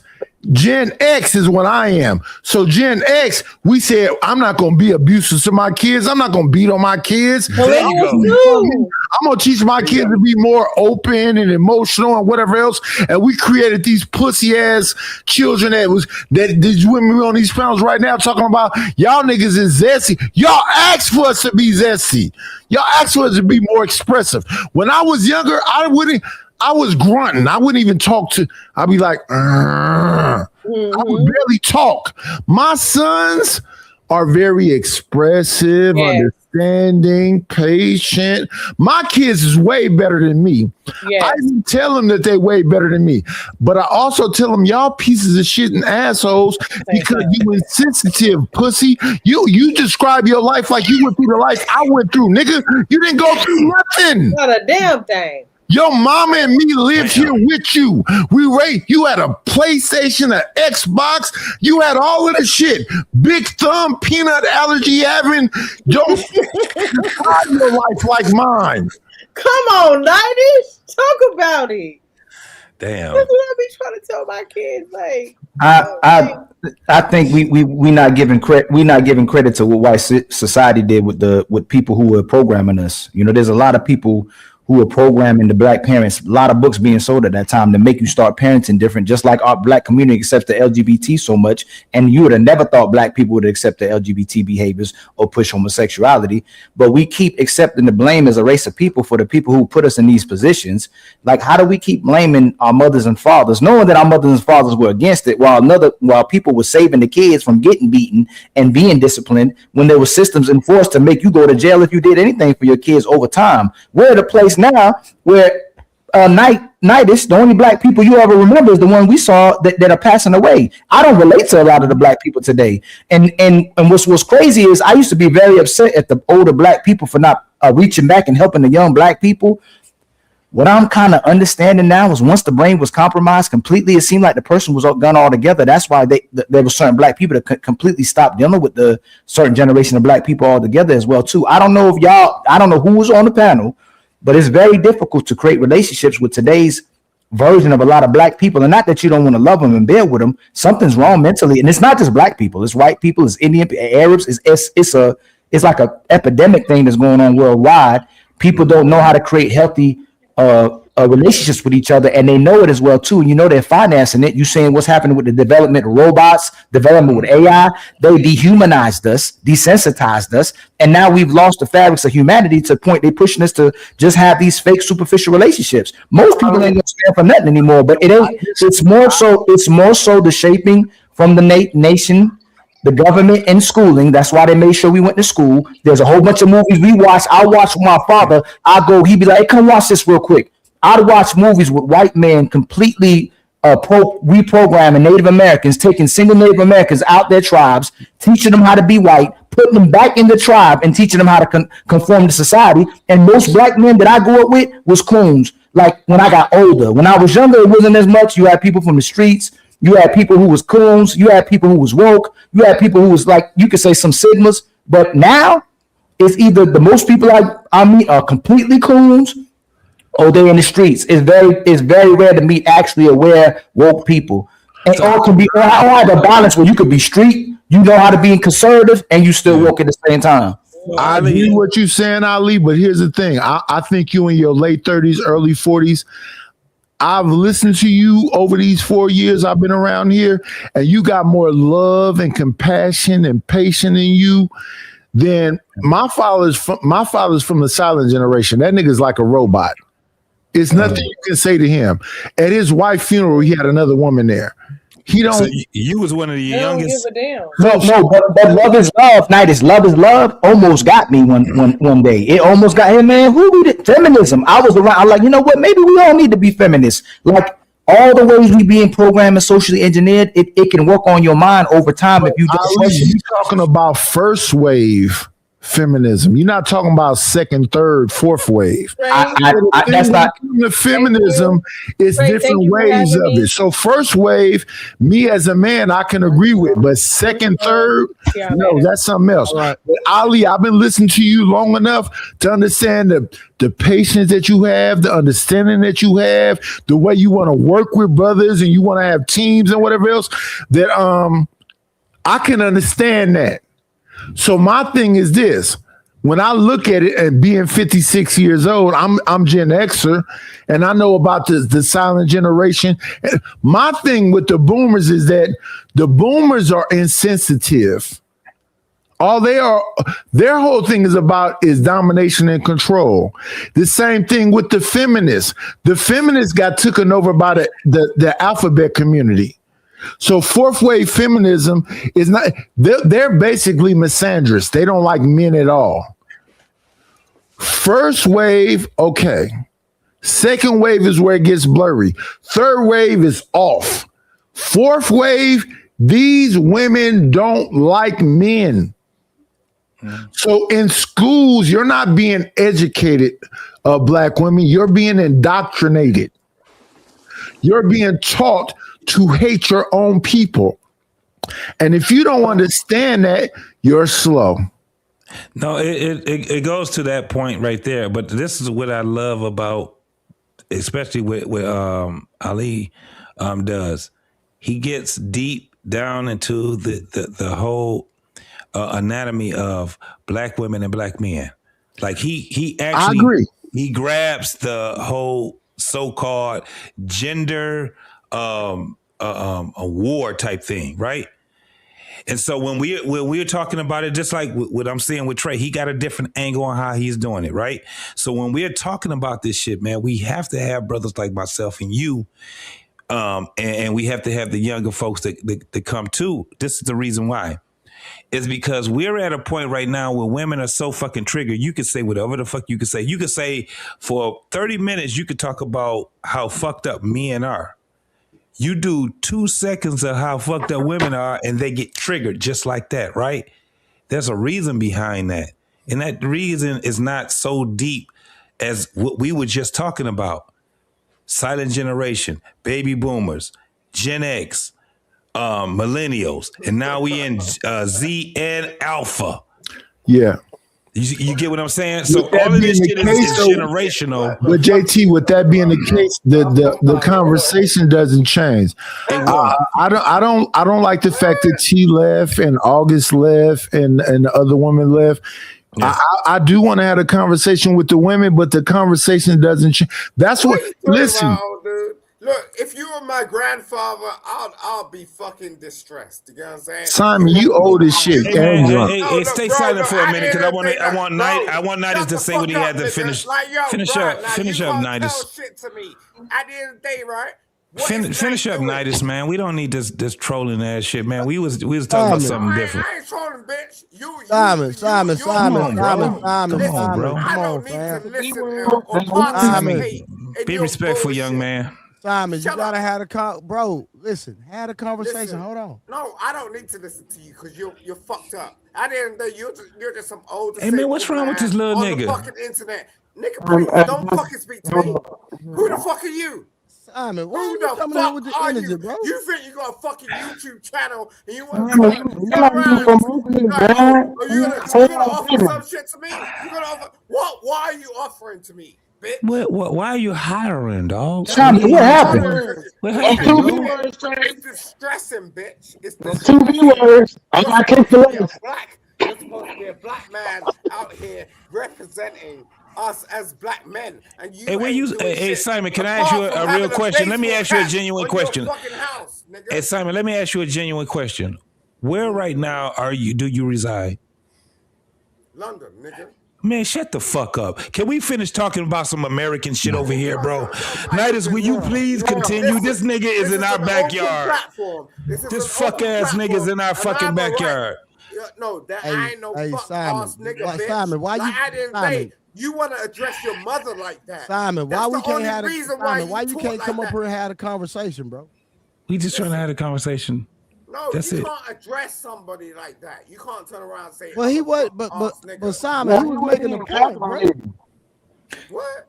What made you upset, Simon? What made you upset? What did somebody say that made you upset? No, Ali, don't do it.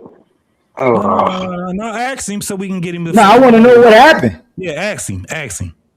Nothing happened. I'm just saying I don't really feel like the role model, right, is a knightish. Like sitting in your house at 60 fucking years old. Just saying, shit. I get that. 56, brother, not 60. 56. No, it's kind of close, right? So It's close. Yeah, it's It close. is close. It is. Shit, I'm right behind you, Nitus. nice because I get. Shut up, bitch. Listen, I don't like. Hey, that's the thing. You just gonna keep calling another man a bitch. That's crazy. That's crazy. I destroyed you before. I destroy you again, homie. No. Look, I can appreciate nice to an extent. Like, Simon, you can't call nobody the B word on my platform, bro. Come on, bro. No, I'm sorry about that, T. I'm sorry about that. All right. Like, I'm just saying, this fool over here. Hey, respectfully, I'm not going to be offended by a person from the alphabet community calling me a B word. Right. Hold on, Simon, real quick. I thought you was gonna come up and have a conversation because we're having a conversation, right? Yeah. So why you can't come up and just have, bro? I'm giving you chance after chance to come up and have a conversation, bro.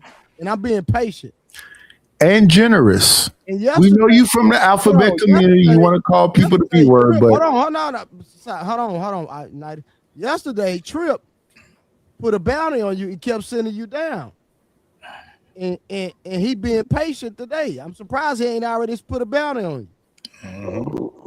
I feel like it, but I thought he might, come up here with some sense. I'm trying to give him a chance.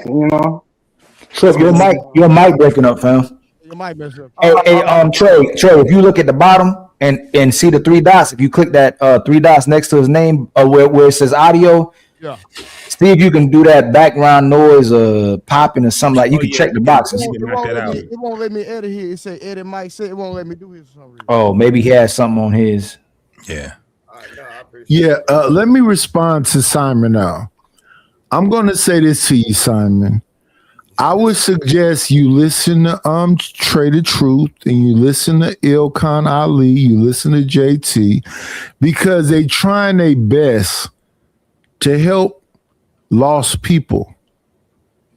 And you seem just a little bit lost. You ain't moved from that chair in 6 months, nigga. I don't know what the fuck you took it to be about.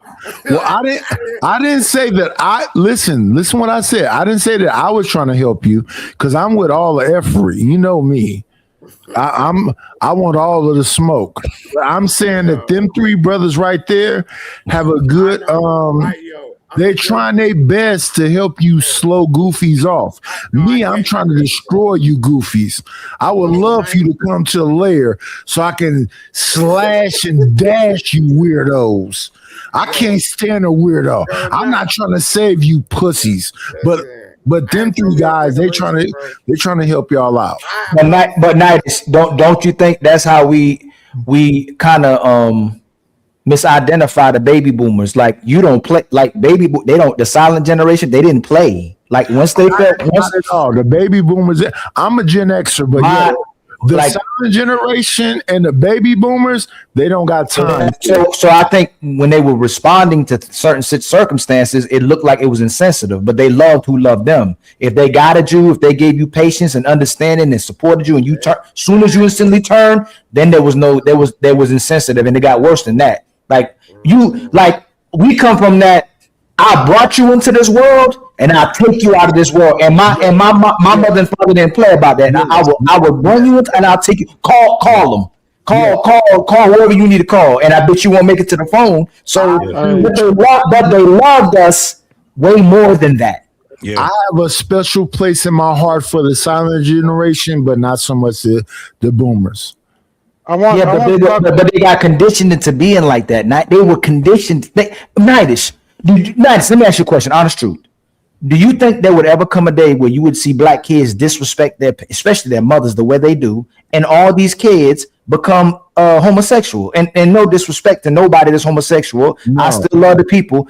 You would never thought we would have came into a day like this, that you would see so many kids becoming gay, so many people becoming gay, supporting it, and women supporting it more than ever, when it's actually replacing them. When you support the woman, when you support the man, when you support the family, that supports the woman. Homosexuality deviates and competes with the woman. It replaces the woman. With you, but I will put that more on the silent generation than I will put it on the boomers. No, but how do we put it? Right. How do we keep blaming the people who are and I'm talking about all people, white people too, they're experiencing this well too. It's the people in power that's doing it. I agree with you, but see, the boomers come up out of that hippie generation, that free love shit and all that drug use and so I don't feel me personally, this is my perspective. I don't feel the same way about the boomers that I feel about the silent generation. The silent generation wasn't with that at all. But if I think about the boomers, I can show you. Hold on, Nice. Let me give you an example. Plausible deniability, right? Yes. America says stop racism. But America promotes and supports racism. When we were growing up, drug free is the way to be. Say no to drugs. While our country trafficking drugs in and out the country and putting drugs on in the streets for us to sell. Yes, we know for a fact that Nancy Reagan said say no to drugs, while Reagan had G. Gordon Liddy and them putting drugs in the bodies of military men, bringing it over here and putting it in our streets. Yes, we understand. They're liars. Yes, we understand that. Yeah, all I'm saying is that we were programmed every generation to be this way, to get worse, to lose our identity completely. Hey, my dad used to say something. He said that our enemies will kill 10,000 of theirs to get one of us. And I used to think like, that's a big number. What'd you say? Can you hear me? I said, my dad used to say, our enemies will take 10,000 of their own to get one of us. One of us, one me, one Ali, one Knight. So what he was saying was this propaganda might have made the white man in the position he is today, but they were cool with that as long as they could get the leadership of Black America out of there. As long as we can get them out of there, we'll sacrifice 100,000 to get one of them. My dad used to always tell me that, like, they'll sacrifice as many as they want to get you. That was the main thing about COINTELPRO, and how they found out about COINTELPRO, and it was to get rid of the uprising of a Black Messiah. Like, that's why they were killing Black leaders. They didn't want nobody. But the thing is, Ali, a Black Messiah wasn't gonna come in no one man. They knew that I know what you're saying. I'm just saying. I agree. It was going to be a lot of us. It was going to be, because we're still here. Some of us made it. You made it. We can't repackage it to what they were doing. So Fred Hampton did it the best to me. Even though I love Malcolm X and Muhammad Ali, probably they're my favorites, but Fred Hampton had the KKK coming to the meeting, and white man coming to the meeting, Mexicans, every race of people coming to the meetings, because you knew it had to be humans coming together. It couldn't just be, okay, let's repackage what they're doing to us and sell it back to the people. And now we're extremists just like they're extremists as well too. Ali, I'm gonna give you a different perspective. Fred Hampton made those groups realize who was the real boss. He had an idea where he showed them dominance. And when they said those people were willing to be under a Black man's system than under the system of their own people. And when they did that, they had to get him the fuck out of there. Because they said, damn, the KKK is willing to go behind the banner of a Black man? And they said, "No, we got to get him up out of here." What I'm saying is, if you support the elitists, if you support separatism, the nationalists, they're not going to come after you until you start talking about unifying. Once you start talking about everybody coming together and kumbaya, that's when you got to get up out of here. But as long as you speaking separatism and everybody stay to their side and everybody compete with each other, and you divide by race, divide by religion, divide by sex, divide by everything, it ain't coming to get you. But I agree. As soon as you talk about we shall overcome all together, he got to go.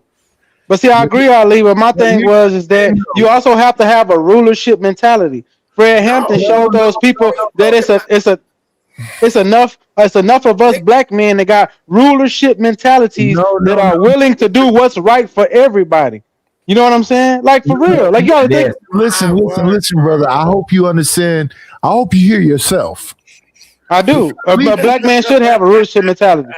Again, I hope you hear yourself, and I hope you hear what Ali said. It wasn't going to be one person; it was going to be people in general. I got you. And they did believe that a Khalifa was going to come. So what did they do? They sent you Margaret Sanger. They got you doing this baby deletion and all this other stuff. So the black community has been at 13% for 60 years. That's not true though. No, that's not true though. That's No. Because I'm from the South. My people are always told we don't talk to census people. I'm a real black Indian nigga out here. We don't talk to census people. We used to have there's a lot of my family members that are not on those censuses. I'm telling you right now. Like when we go to do records and genealogy, you will not find a lot of our people is like they lied about where they were from. My grandparents have. Simon, why you keep talking while I'm talking? No, because you're in your emotions. Calm down, bro. I'm in my emotion, man. All right, then, cool, you got it. Guys was saying some shit. What the fuck? He about to snipe him. Listen, we've been 13% of the population since the 60s. We should listen. I was looking at a documentary talking about the Somalians in Minnesota. The thing when I was looking at that documentary is that every single woman they showed in that documentary was pregnant. It wasn't one single woman whose belly wasn't sticking out. So the Somalians already are a generous number. They're not having one kid. They're having 5 and 7 and 10 and 12. But let me tell you about the African Americans here. They having one child and complaining about the one. Hey, Nidus, can I piggyback off of that? So when we look at the boomers, a lot of people, y'all don't know this. A lot of the younger folks, y'all don't understand why they call them boomers. It's because it was a baby boom. It was because they had a bunch of fucking babies at that time. That was black, white, America. It was just, that's the boom. They call it the baby boom, right? We're in an era right now where we're with the Gen Zs, right? Guess what you call that?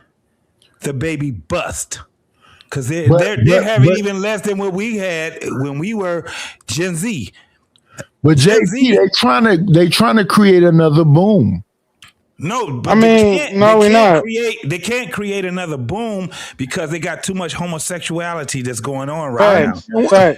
I understand what you said, but JP, all those jobs that women, 900,000 jobs just got eliminated recently. 600,000 jobs got eliminated in 2025. Nursing and all that stuff that women took as comfortable jobs, they're eliminating. They're trying to put these women out of work so that and this shit sound crazy to me because they don't have a job for you, but they're taking the jobs away from women. You know what you're saying? You know what I thought about 10 years ago? Mm-hmm. The men put women in power so the corporations can get an influx of so much money that they can control everybody. So they use that. I always say this: they use women to control the men, and now what they did was get it to finance all their superpower and technology, so that they use them to control everybody. Now you don't need men and women. But also, Ali, another thing is this whole, I hate to say it, this manosphere movement started with white men to get these white boys ready to go to this war. I'm telling you right now, like it's bigger than A-Trip. It's bigger than white. You gotta know it's A-Trip. White men. So when we about these conversations, right? When I was in college, I did a deep dive in the finding the scene of white men fought for the plight of humanity, and if they didn't, I was going to be a stone cold racist towards white people. There's so many white people that died during the civil rights movements, man. White teachers, women, men, cops. Let me just finish with John Brown. Had black men and white people coming together to try to overthrow the United States government. Lost his kids to it as well too. So all I'm saying is that we gotta start seeing this as the elites in power who brainwashing the people. And I will exclude to that, but I'm gonna take a analogy from Muhammad Ali. If there's 10,000 poisonous snakes outside my house, do I open my house up to the 100 that I think are good? I'm not disagreeing. I'm not disagreeing. But what I'm saying, but let me finish. What I'm saying is, we are the last time our economy has done this. I do studies like this because this was one of my things, and like I went to school for engineering, but I used to study history a lot. The last time the country and the thing is, y'all have to also follow other countries' stock markets and what's going on around the world. Everything is down everywhere. Jobs are being lost everywhere. The last time this happened, the only 2 times this doesn't happen is World War I and World War II. No, it's time. If you actually track it, if you actually track the money, this is how the bankers, like you said, the elites work. They do this to devalue the market so that they can destroy it. Therefore, they can go in and buy things cheap, and then they'll go into war to do other damages that they can buy for cheap, so they can wholesale and take over everything. So you're right, but you're that's all I'm saying. I'm just adding on to what you're saying. They are trying to take over everybody and control everybody, but the only way you do that is a culling, and it has to be an acquisition of a what they call it, a bull market. The market has to fall over 20%. You feel what I'm saying? Everything has to fall over 20% before them to make like real money. Let me add on to what you just said. It is systemic, but it's a plan. I used to talk to people, and I used to say, you know what? You don't have a day planner. The people that's messing with us have 100-year plans. So in 1923, we had some jump off. This 100 years later, right? It's time for World War III. But it's a systemic war. They engineering it. So they really want to boom because they want to tax people. But since people are not having kids, the way they typically do, birth rates are down in all kind of countries. That's one thing, right? The money is down in all kind of countries. That's another thing. So they're going to engineer. Listen, I have the feeling if they don't show us aliens, they're going to have to show us God. They're going to have to do whatever they can do with their computers and whatever else. Listen, if God show up, they can't show you God. They might can show you a fake God. No, they don't. No, Nidus making the mistake, and not respectfully, intentionally. Nidus. We have the mindset of the oldest person that we knew living on Earth. Once we gone, it's all brainwashed, Nidus. We got to pass. We have the fabrics and the mentality of the people that pass that on to us from the oldest people. They're waiting for us, just like you said, the baby boomers. They're waiting for us to go too, because they have a new, fresher people they can control. They still got, just like the seed. Look, you know what's crazy? Just like they keep those seeds in certain places to make sure they always have control of it. It's the same thing with the mentality, the mind. There's a big mega mind that they'll keep in place to always have it and know exactly what's going on while they restart everybody else. I was the person that said I'd never buy, and I like gaming, right? I said I'll never download a video game. I always buy the physical copy. Got them. They got me too. I said I'll never go in the grocery store and go down the self-check aisle. The daggone regular checkout aisle started being long. I said, dang, man, I'm about to go to the self-checkout aisle. And my dad told me to never go into that aisle. But they're conditioned and program us to start doing the things we said we never do. You know how I know it's a wrap? They try to keep us all separated by making us have fake unions and fake relationships. But what happens is you end up creating real relationships within those fake relationships. Just like, what do you call it? Remember the Titans? You put white kids on the football team and the black kids on the football team, they all gonna come together. So in order to keep us extremely separated, they create new ways to keep us separate with this AI and the technology. Now it's gonna be by dehumanizing you completely and desensitizing you to everything except for superficial and materialistic possessions. Till now we're gonna just have instant gratification. As long as you got hold on, let me finish. As long as you got Uber Eats, as long as you got the internet, as long as you got AC, you're going to sit there just like a rooster. As long as you can eat, you're going to sit in that one spot and be taken care of. And you're not going to be able to fight back as much because you're always going to be distracted with this right here. This right here, this is it. We're going to be the future of what people are going to be watching. Real reality TV. They ain't going to be watching movies. They ain't going to be watching shows. they're gonna be watching us, and we're gonna get caught up. We can't get off of this. So I'm already on it. Yeah, I'm already on it. Trip, Ali, JT, Trey. I'm gonna say this one more time, respectfully, and I love y'all. You gonna get aliens or God? Who? They already selling night. What you Nightish? What do you think ET was? Hold on, Nightish. Hold on, Nightish. I know what do you think ET was? What do you think iRobot is? What do you think Short Circuit was? They already conditioned you to believe in either or. Either the alien is doing this or God is doing this, and they're gonna get us with AI. Look, here go God, here go G. They already got us believing in it. You need something to believe in. Hold on, wherever you are. I'm not gonna say God. Think about all the stuff they already been selling to us, man. Hey, Nightish, I don't know if you guys are old enough to know this movie called Car Wash. Yeah, Car Wash. That's my uncle. That's one of my uncle's favorite movies. Y'all niggas old as hell. JT, I know Car Wash. That was Richard Pryor. Skip What Car did he Wash. say? What did he- Have you seen JT? Have you seen the movie V? No, of course I've seen that. Hold on. Hold on. Y'all cannot. Hold on. What we know, you cannot go and talk about Car Wash without doing the song. You know what I'm saying? Like that's one of the best.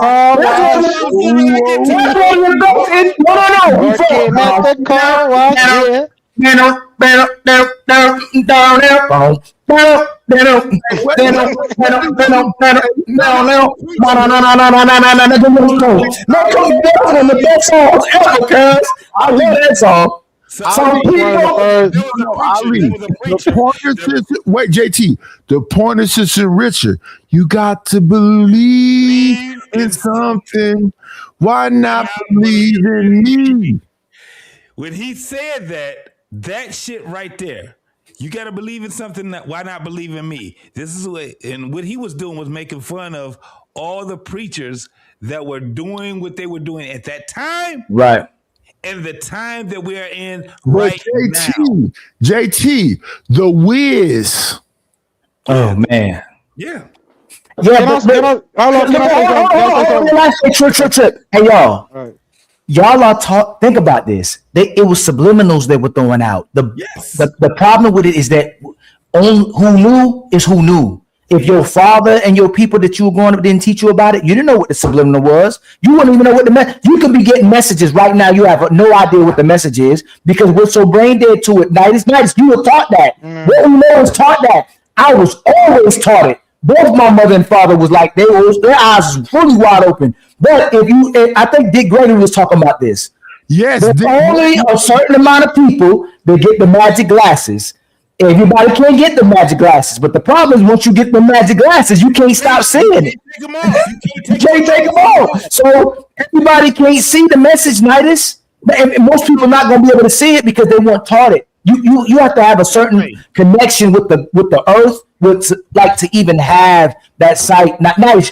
A lot of people to have that had to be loved as well too. I'm gonna keep it real. If you aren't loved, most people who aren't loved aren't aware. They're not aware of their surroundings. They can't feel. But if you are loved and actually poured into, you can feel. You have those senses. Yeah. But it says in the Bible that the mighty man. That's why that insensitive thing you're talking about is our demise. It could be our demise depending on how you're using it. That's why I agree with you. But this to you, what you just said. That's why they got Prince up out of here. Did Gregory up out of here? Michael Sabi up out of here? Marvin Jackson up out of here?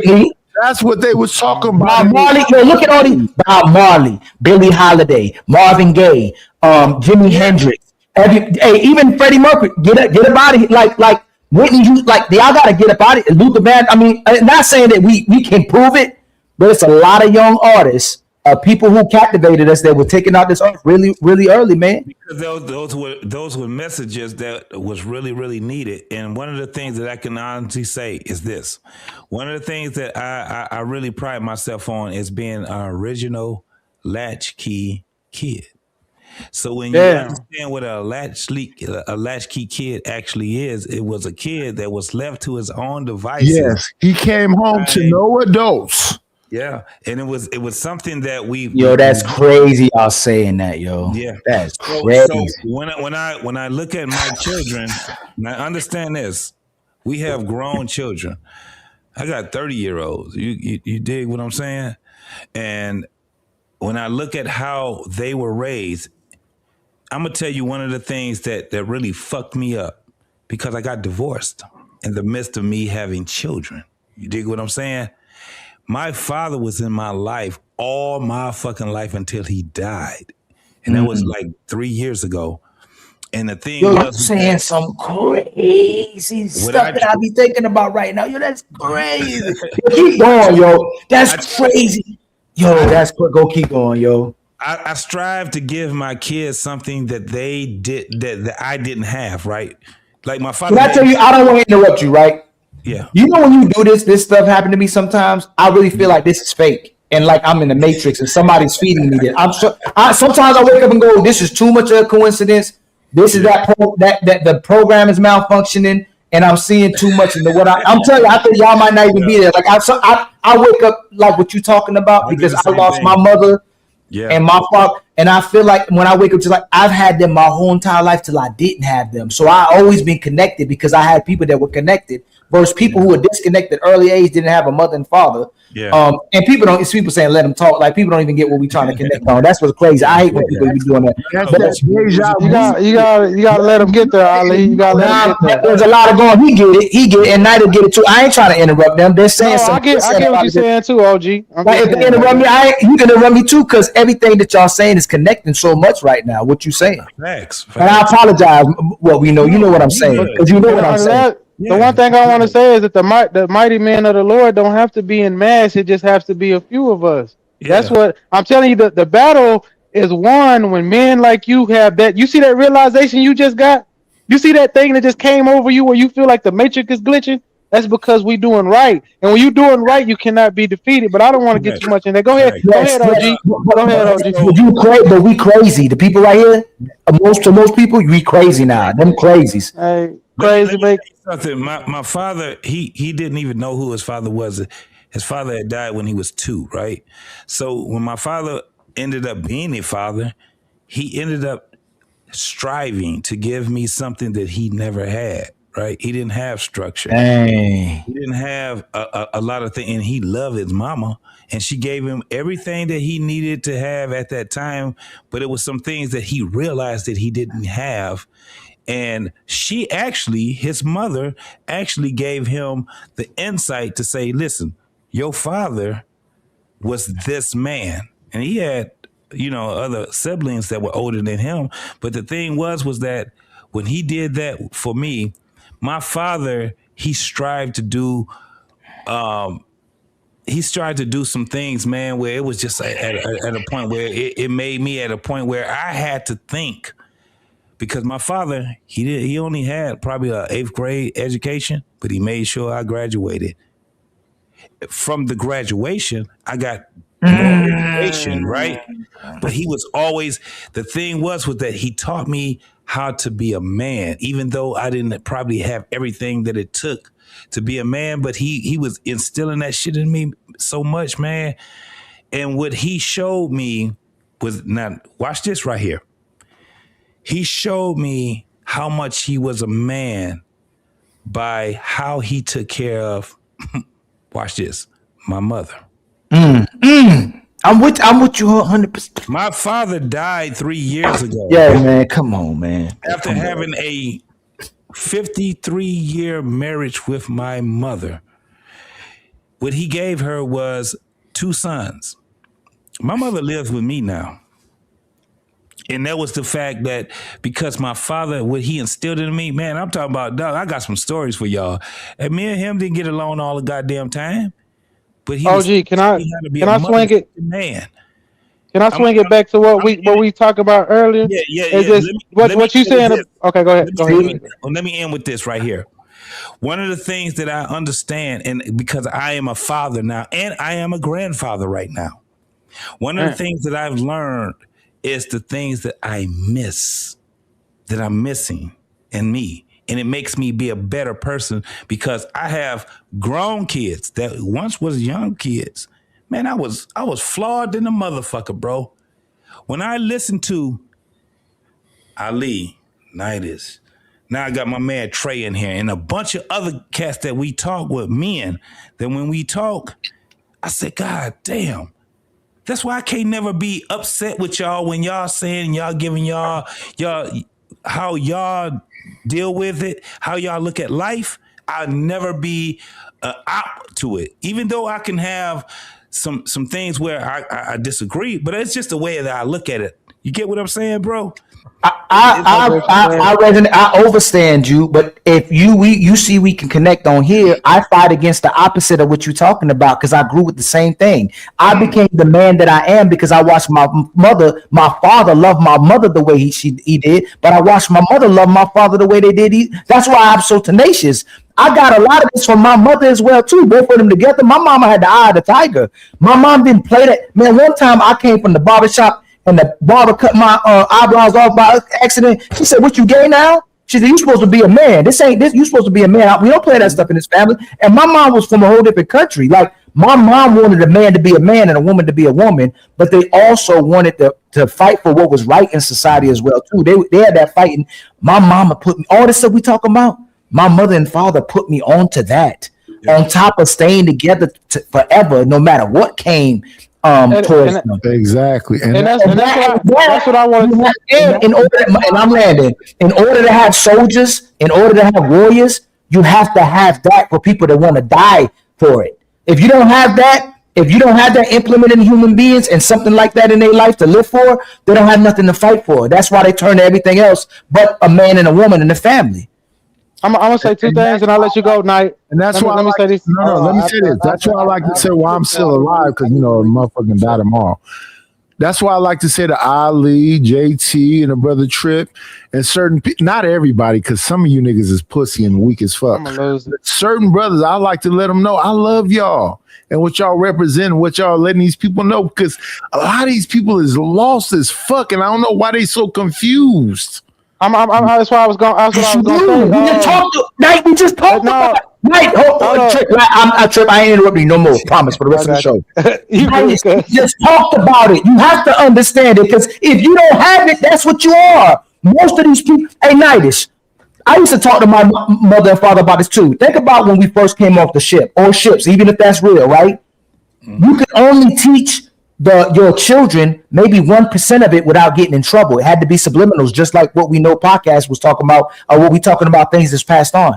That next generation, all of what you knew before was probably wiped out. You have a percentage of whatever was left. We are not even what we were, but the essence is there, but we're not what we were. So if you teach and bring up a bunch of children and people who don't know who they are, that's exactly why we are the way we are. I was taught who I was, even if I didn't know what it was called, what it looks like. There's at least an essence was passed down that I got from the people that brought me up. Where most people, I understood as I got older, don't have it. Not because they didn't want it, because it was broken apart. It was worldwide. It was always being dismantled. And what T.O. said earlier, I started thinking about the man with the mustache and going, hey, was that man really that? Just like me, and no offense to nobody who's religious. When I open up the Bible and God is telling somebody one thing and the devil is telling them another thing, and everything that the devil said was true and everything that God said wasn't true, I start thinking, was the book put in place to make you think what was godly was demonic, and what was demonic was actually godly? That sounds crazy, but we ain't gonna. I know. Trey. There are some stories. Hey, Trey. Hey, Trey. Hey, the devil. God told him one thing, the devil told him another, and the devil was right.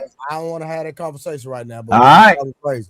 But listen, out to T.O. with the 999. He said, "Do you think this was the German mustache man fighting against the banking system, big corporations having too much power, etc.?" And then he came back with another 99. He said, but instead he lost. So now they had all the power to lie, to demonize him, for the world to focus on hating him, the world asleep. Now let me say this.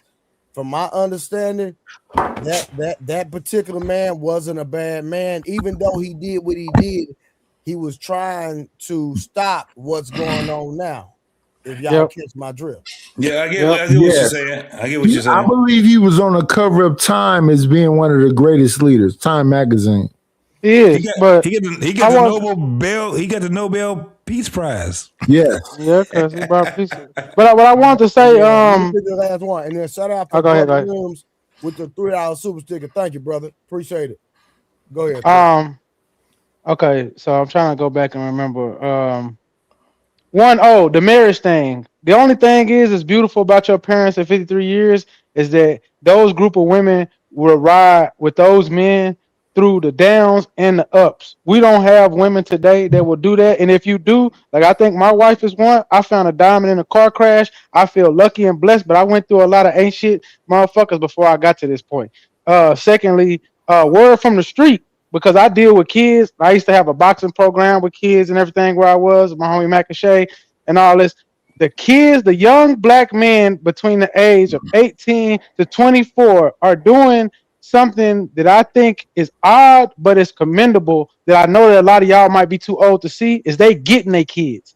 They're leaving the woman and actually getting custody of their kids, and they're actually trying to fight. Like you said, Artie, you said you can't have warriors if they ain't got nothing to fight for. Well, these warriors, these young warriors, do fight. They fight for two things. They respect and they children. That's why when y'all see all these crimes where motherfuckers getting switched up and all this shit, a lot of people think that the young boys fighting behind females. Nah, they don't fight behind females. They fight behind disrespect and they kids. And if a female put their kids in a place of disrespect with another motherfucker, they'll kill him too. You know what I'm saying? So I mean, or whatever the YouTube friendly word is. So I'm saying that like things actually have turned in a way where if you're not actually tapped into the youth, you don't understand that they actually have done something that I don't even know how to like get to it. Like my cousin, my baby cousin, I got 3 cousins that I raised, brought through the program. They all got their kids, full custody. It's hard for them, I understand, because you know they growing, they gotta find where they're going, but they not on that. They know what these women are. Because they listen to OGs like y'all, and they done made a decision to say, I'm gonna put myself in a position where I'm gonna have my kids and make her come to me. You know what I'm saying? With that being said, here's a question about that. What is their level of consciousness? How do they look at? I know what you're asking. They're very conscious. Most of these young men out here, they actually on that like I'll say they are, I'm not gonna say religious, because they will not go to church like that. But if you want to talk about that Bible, you want to talk about being a man or principles and stuff like that, I hate to say this, and I know it sounds crazy, and y'all would say, but they killing each other and they doing this and this. No, they doing that because they standing on principles that are biblical. Certain things that they are doing out here, we don't see it because y'all probably not tapped in with them. They do it because they feel like you have overstepped the boundary in which I am not gonna allow. And us as men, we talk about it all the time about boundaries. These young boys got boundaries where they say, if you overstep this boundary and you keep overstepping it, I have a consequence for that, and I'm willing to pay the price for it. Well, you know what I'm saying? I can't rock with that right there. Yeah. I can't rock with that. I'm tapped in with them, and like one day, like I say, when I get them and the thing, I'll have them come over here and talk to you. I got a gang of them. But let me tell you this: I'm way closer to wisdom than they are. We're not saying that they're listening to you. I'm not saying they won't. No. Wisdom is not something that you can buy. Wisdom is not something that you can acquire from any other way other than living and learning. The thing is when you're looking at it from an OG standpoint, that actually stands for wisdom. I'm just not an old ass nigga. It's a bunch of old motherfuckers my age and older that don't know shit. They still 12 years old and they 60 in age, right? My thing is this: wisdom comes from what it is that you give. Man, I done did some shit in my life, and I can tell you right now, when I look back at it, I say I did some fuck shit. Accountability is what it's all about. I'm talking about I did some shit. I've been arrested before. I've did some things where I was just like, that was some fuck shit that I did, right? As being a man standing where I'm at right now, I can honestly, and I ain't got no goddamn, I don't have to say that because this happened, because that happened. No, it was some fuck shit, right? That's living. That's being that's why when you can see somebody that's a minister or somebody, and you be like, okay, let me see what your life is. And they tell you, nigga, I was cripping and I was doing this and I was doing that, but I'm not that anymore because wisdom have grabbed them, right? And wisdom, let me land with this because I know you got something to say.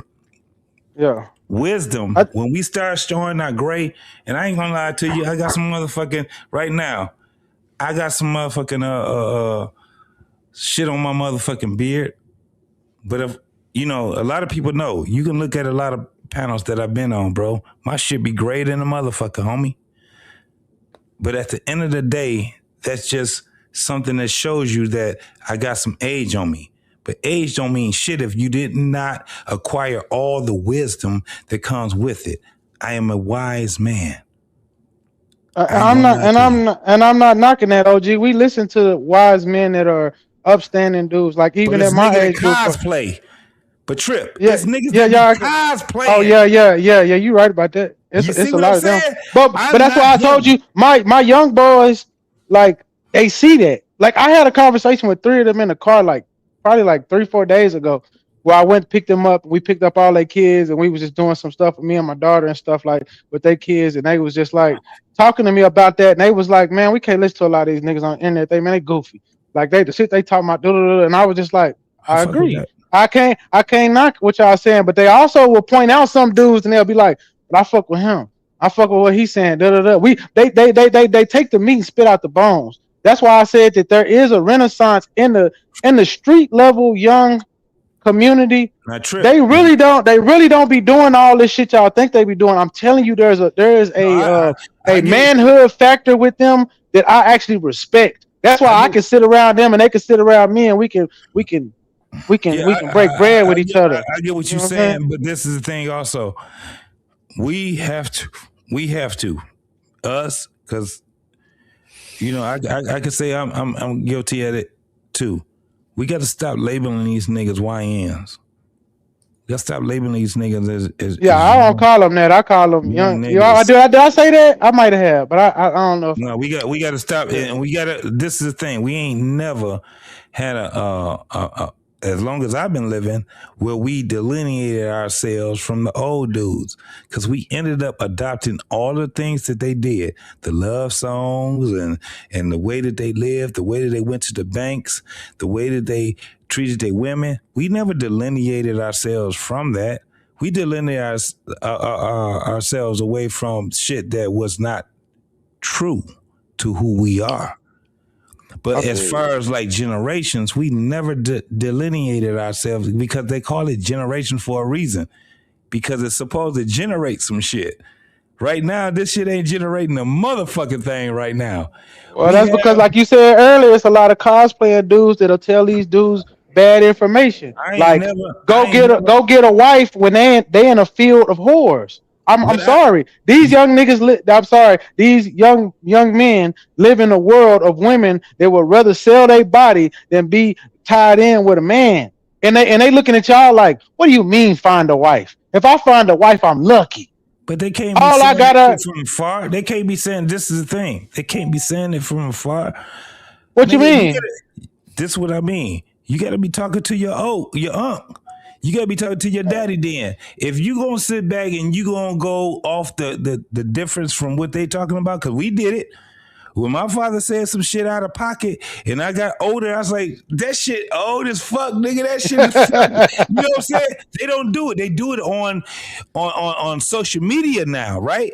Yeah. We have a big it's like, man, our shit is not, we're not together, right?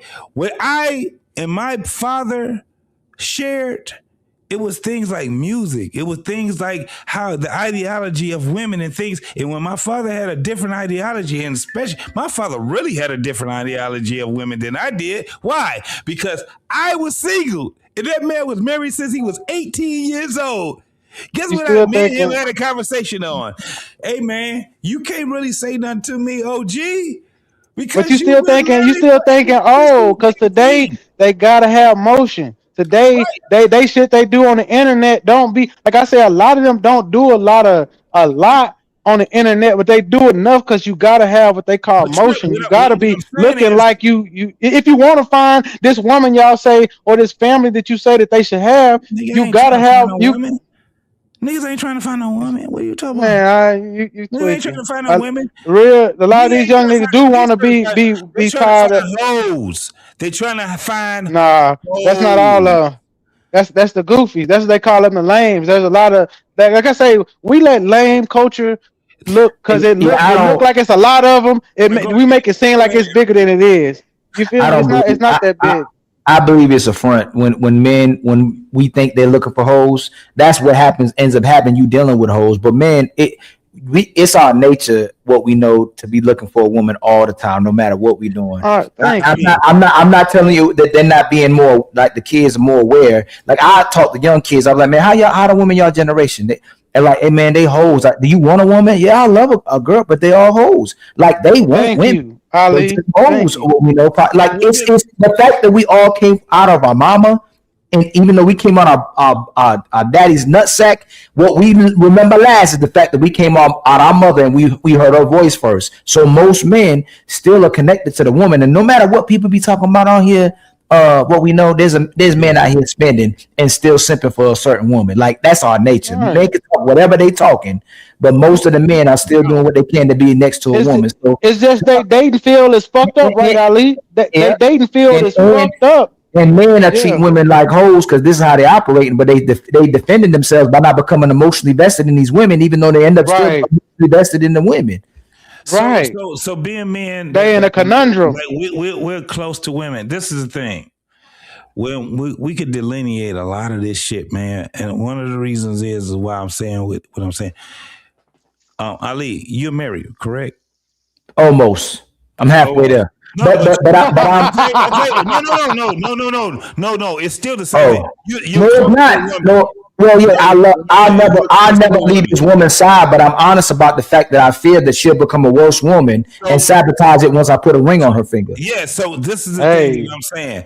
When we start talking about how we are in the presence of a woman, and especially the time that we give to a woman and things like that, this is where it gets very smoky for a lot of men. Mm-hmm. They don't look at women the same way. Men don't look at women the same way. That's why we having these conversations. Listen, you have this shit daily, right? And motherfuckers have all kind of different ways on how they look at women and things like that. My whole thing is this. When you're close to a woman, how does it make you feel, man? Mm-hmm. Right? Mm-hmm. And then how do you move based off of being connected to that woman? Whether you are what they call married, what they call it, government sanction and all that shit. Mm-hmm. It doesn't matter when you're connected to her, does it? Right. The heart is the marriage. For it doesn't matter. But it's not your job. It's not your job to keep convincing yourself that this is a good woman and she traumatized and she lost. It's her job to do that. That's not our job. We got to get outside of that.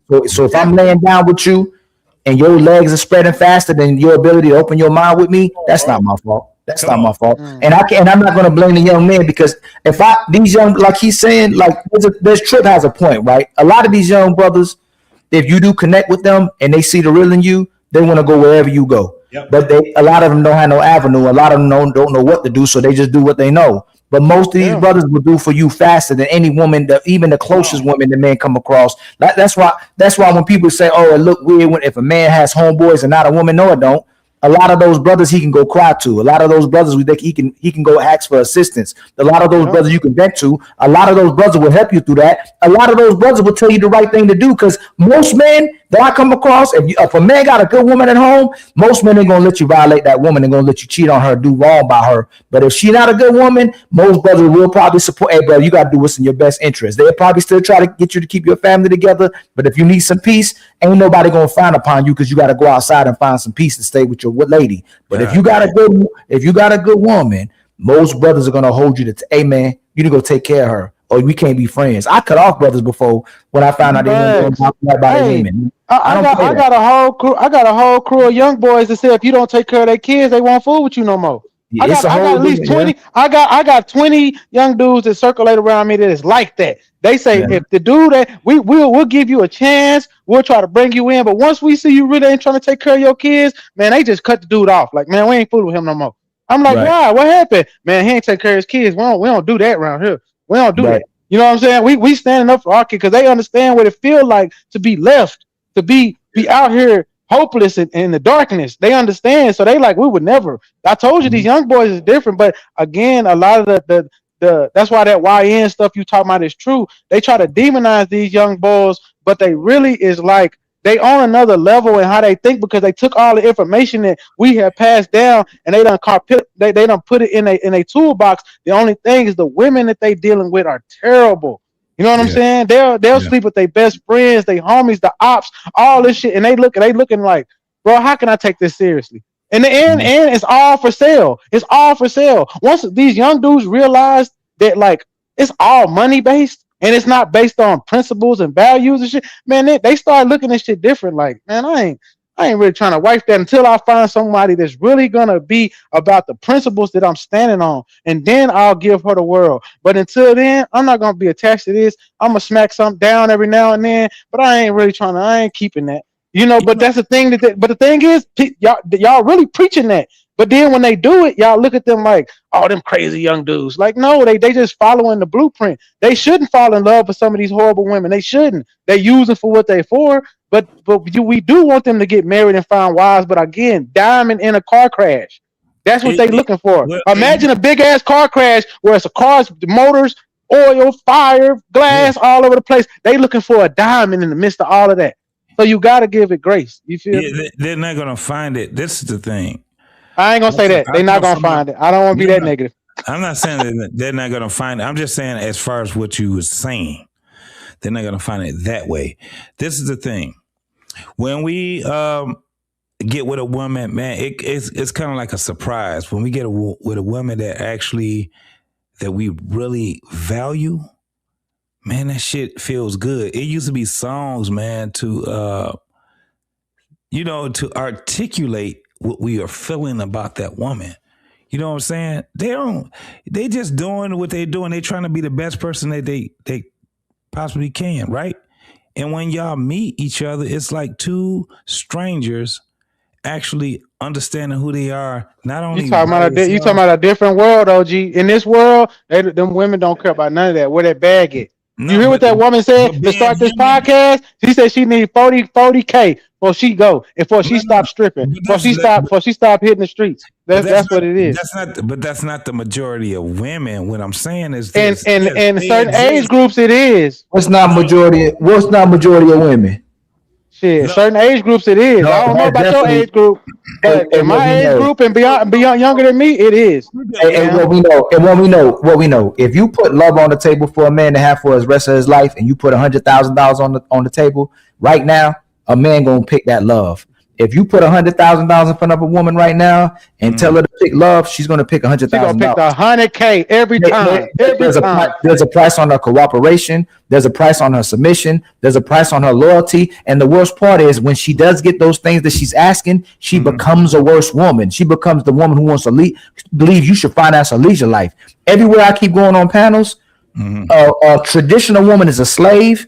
And a woman who a man takes care of and finances is a leisure wife. They're not trying to be a woman that's typically loving a man and catering to a man, cooking for a man, taking care of a household. Most of these women, their submission comes with a price, but you never get it even if you pay for it. That's the problem. Where most men, their word, if they gonna tell you what they want, what they need, and you meet their expectations, they're not going nowhere. I can give you 10 women right now of what we know you ain't going nowhere.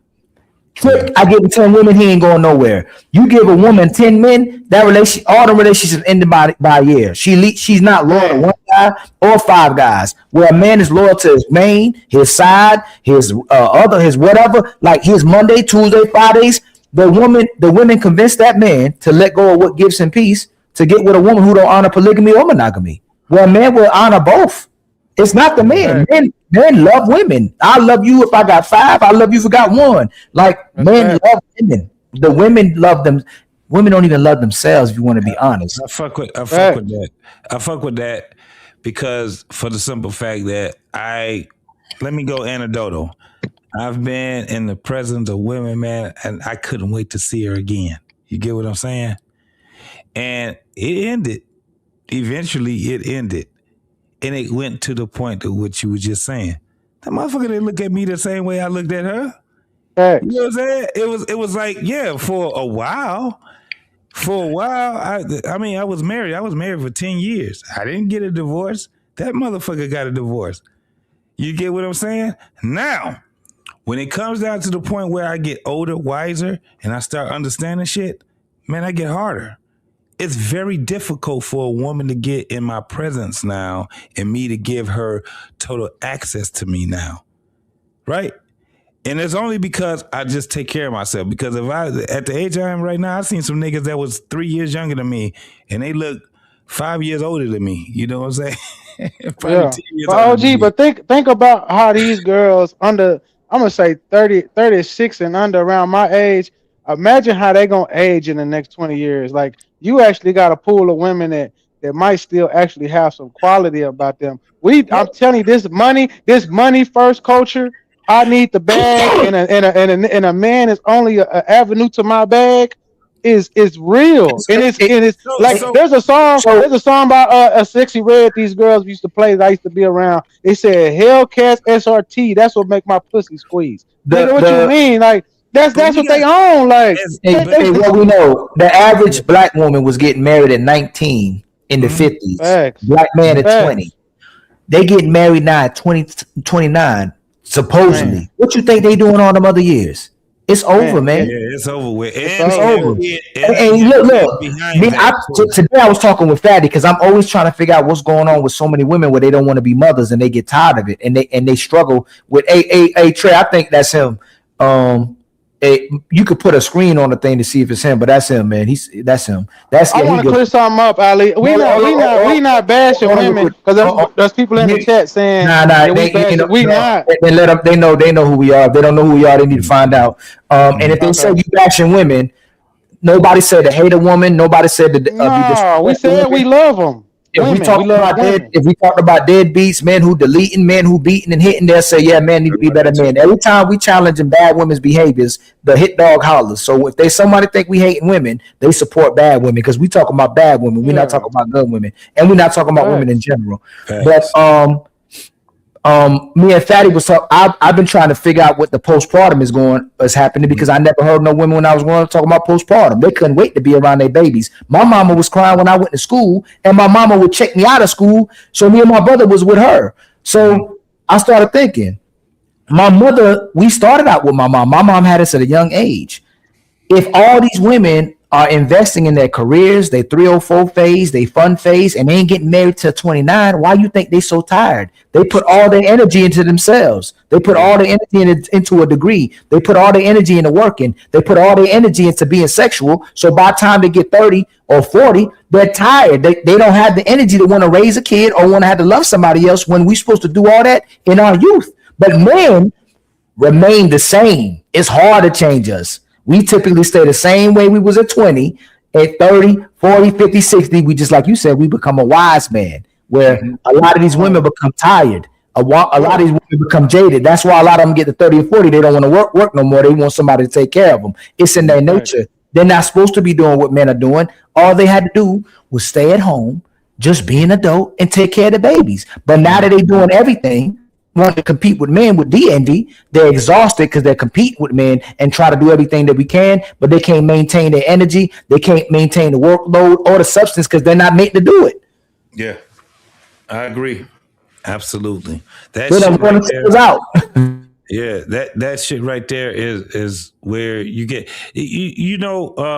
Ali, the craziest thing is that if I was speaking like how we speaking right now as a younger guy, my 20s, my early 30s or whatever, I wouldn't be able to have the concept of what I'm thinking about right now. I'm just thinking about the young me Me and you been arguing already, bro. You get what I'm saying? We've been arguing because I fell for it in my earlier years. That's how I got married. Because had I thought the way I think right now, I don't think that I've been married. I ain't gonna say not married, but probably not to that woman. You get what I'm saying? It's crazy because I've met so many women in my life, man. Like I said, I've been across the motherfucking globe and I've met so many different type of women. And there was women who I was like, I'll stay a fuck away from them. But there was some women who I was just like, I need to be with her. You know what I'm saying? It was just. But JT, let me ask you this: do you think every man get that experience that you had? I ain't concerned about every man. I mean, clearly, y'all caught that, right? JT, that's not a good answer, my brother. Yeah. That's not a good y'all answer. Put the comment there, boy, good. But I need him to push back there. No, JT, that would contradict the last 4 hours what we've been talking about on here to say you're not concerned. Y'all put in the comment there, boy, good. See, I know Ashton. So you did that. Let me, hey JT, let me tell you something. Let me tell you something. We are as strong as our weakest link. You know what I thought about? There's a game that I play called Apex. I don't know if none of y'all play Apex. But I played it before. I know. When you get into the game, you have to have the teamwork. You have to work together, or you lose. Okay. Okay, I got you.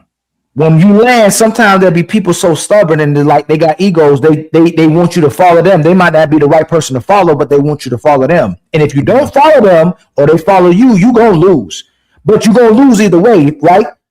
This is what kind of trick bag we in with today's women. The men want to lose. At least they're going to lose with a woman. They don't want to lose without a woman. But if she don't follow you, you gotta. The men go, I gotta follow her, or I'm gonna lose either way. But at least I'm gonna lose with a woman. Like that's how much men love women and want to be around women. But that's what's happening in society today. People going, oh, you letting that woman lead you, or you letting that woman control you. Then we don't have no relationships. We don't have no babies. We don't have no foundation. We don't have nothing. The fact that men are trying to conform in some type of way and they care is why women can get away with what they're getting away with because they're actually leading us. But we got to let them own it and go, hey, you want to play, you still want to live, who want to live without a woman? It makes a lot of sense, bro. You know, so you either gonna have a wife or you're gonna have a thought. She gonna be right there. Thank you. That's all I was saying. OG, I'm trying to bridge the gap between you and like what's really going on in the trenches. Like these young, they do. Oh yeah, you did. Ash. JT did all that preaching. Did said, "Fuck y'all." He finna go in the house.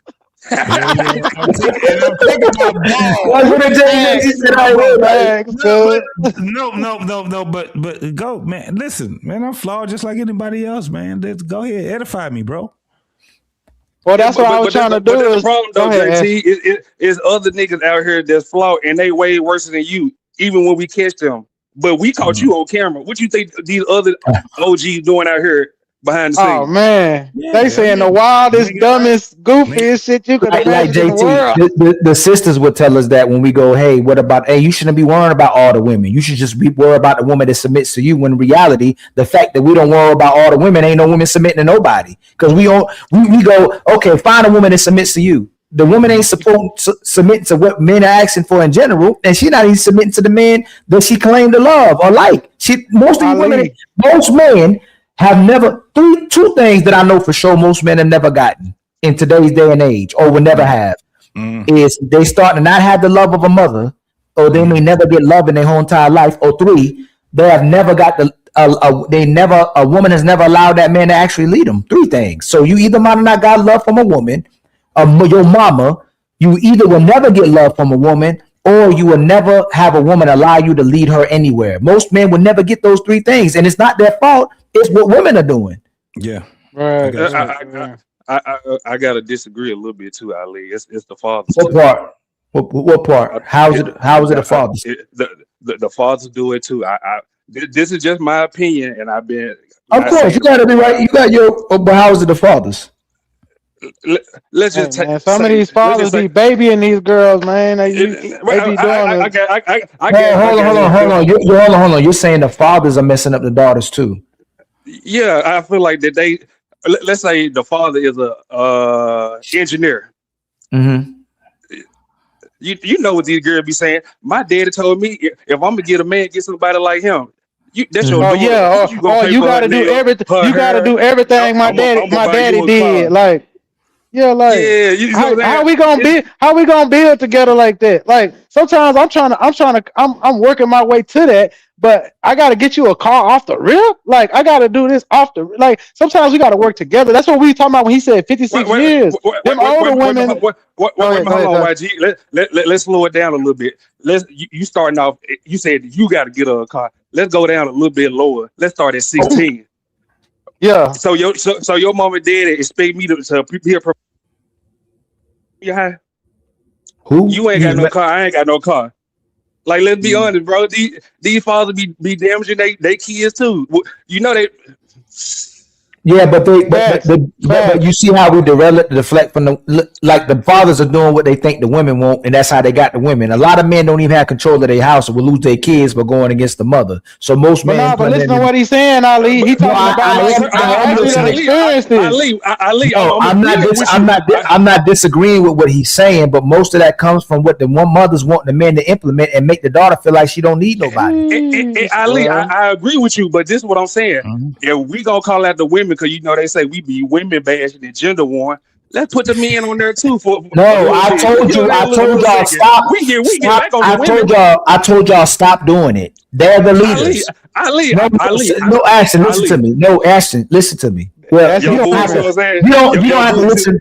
You don't have to listen to me, but let them have. No, they're the leaders. So since you're the leader, when you complain about men ain't no men no more, they not righteous, they not godly, they turning gay, the kids is soft, the women are over sexualized. This is single mother homes or women led households. This is not a man led household or a single father household. These are women leading households. I disagree, Ali. You don't know what these fathers doing to their kids behind the scenes. You don't know it. Let's be honest.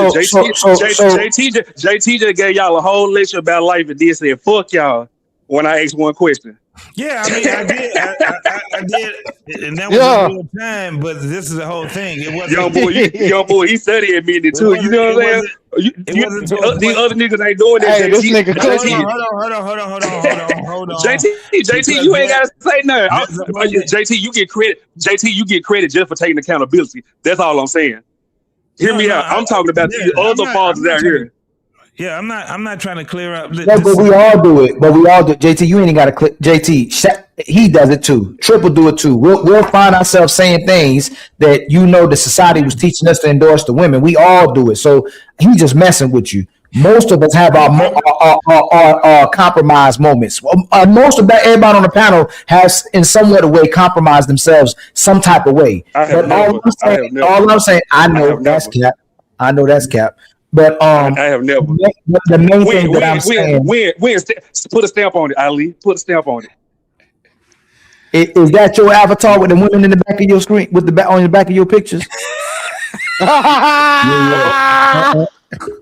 Of course it is. To do us all a favor, just stop talking while you're ahead. And shout out to Ashton for looking like a zesty whatever they call themselves. That's a Power Ranger, my nigga. He said he got Sailor Moons behind him, cuz. Man, you talking all that got that avatar. That's crazy. You gotta. Wait a minute, hold on.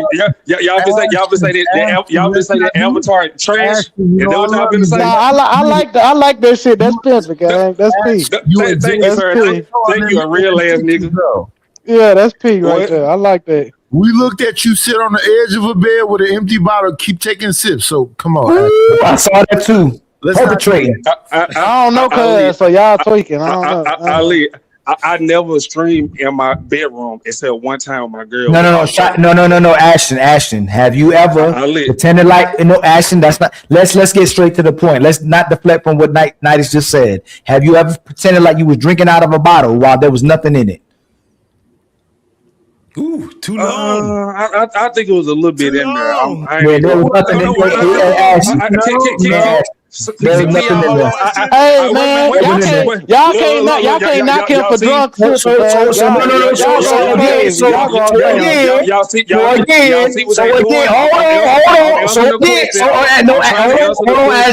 So again, all men have drank the bottle of women they know there wasn't no love in there and kept trying to drink and know that there was nothing in there at all. Almost everybody on the panel has done that before. You knew she weren't going to find no love up in that bottle, but you kept trying to drink and nothing was coming out.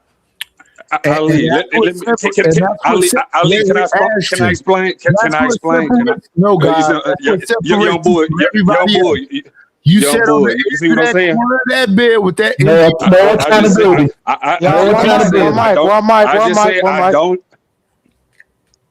I just say I never stream in my bedroom.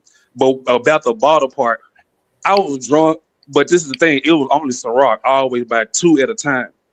The reason why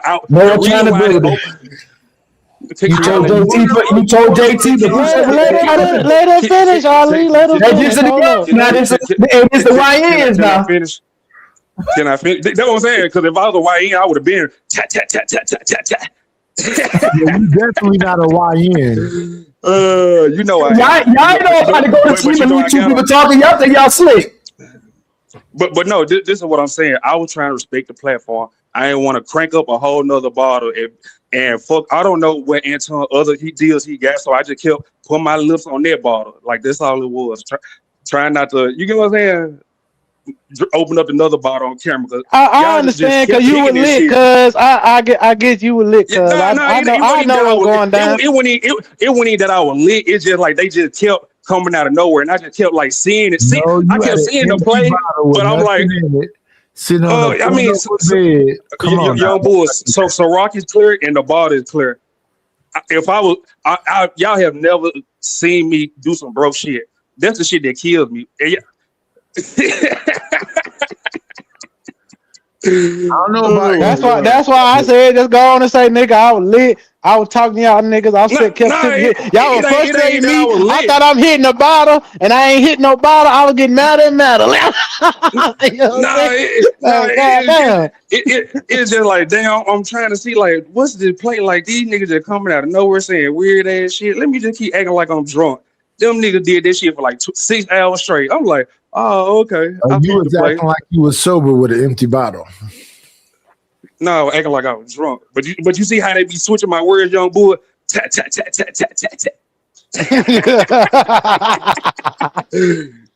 Hey, yo, I don't know you, cuz. I thought, so I don't know. They got history with you, so I ain't gonna get between that shit. I ain't gonna lie.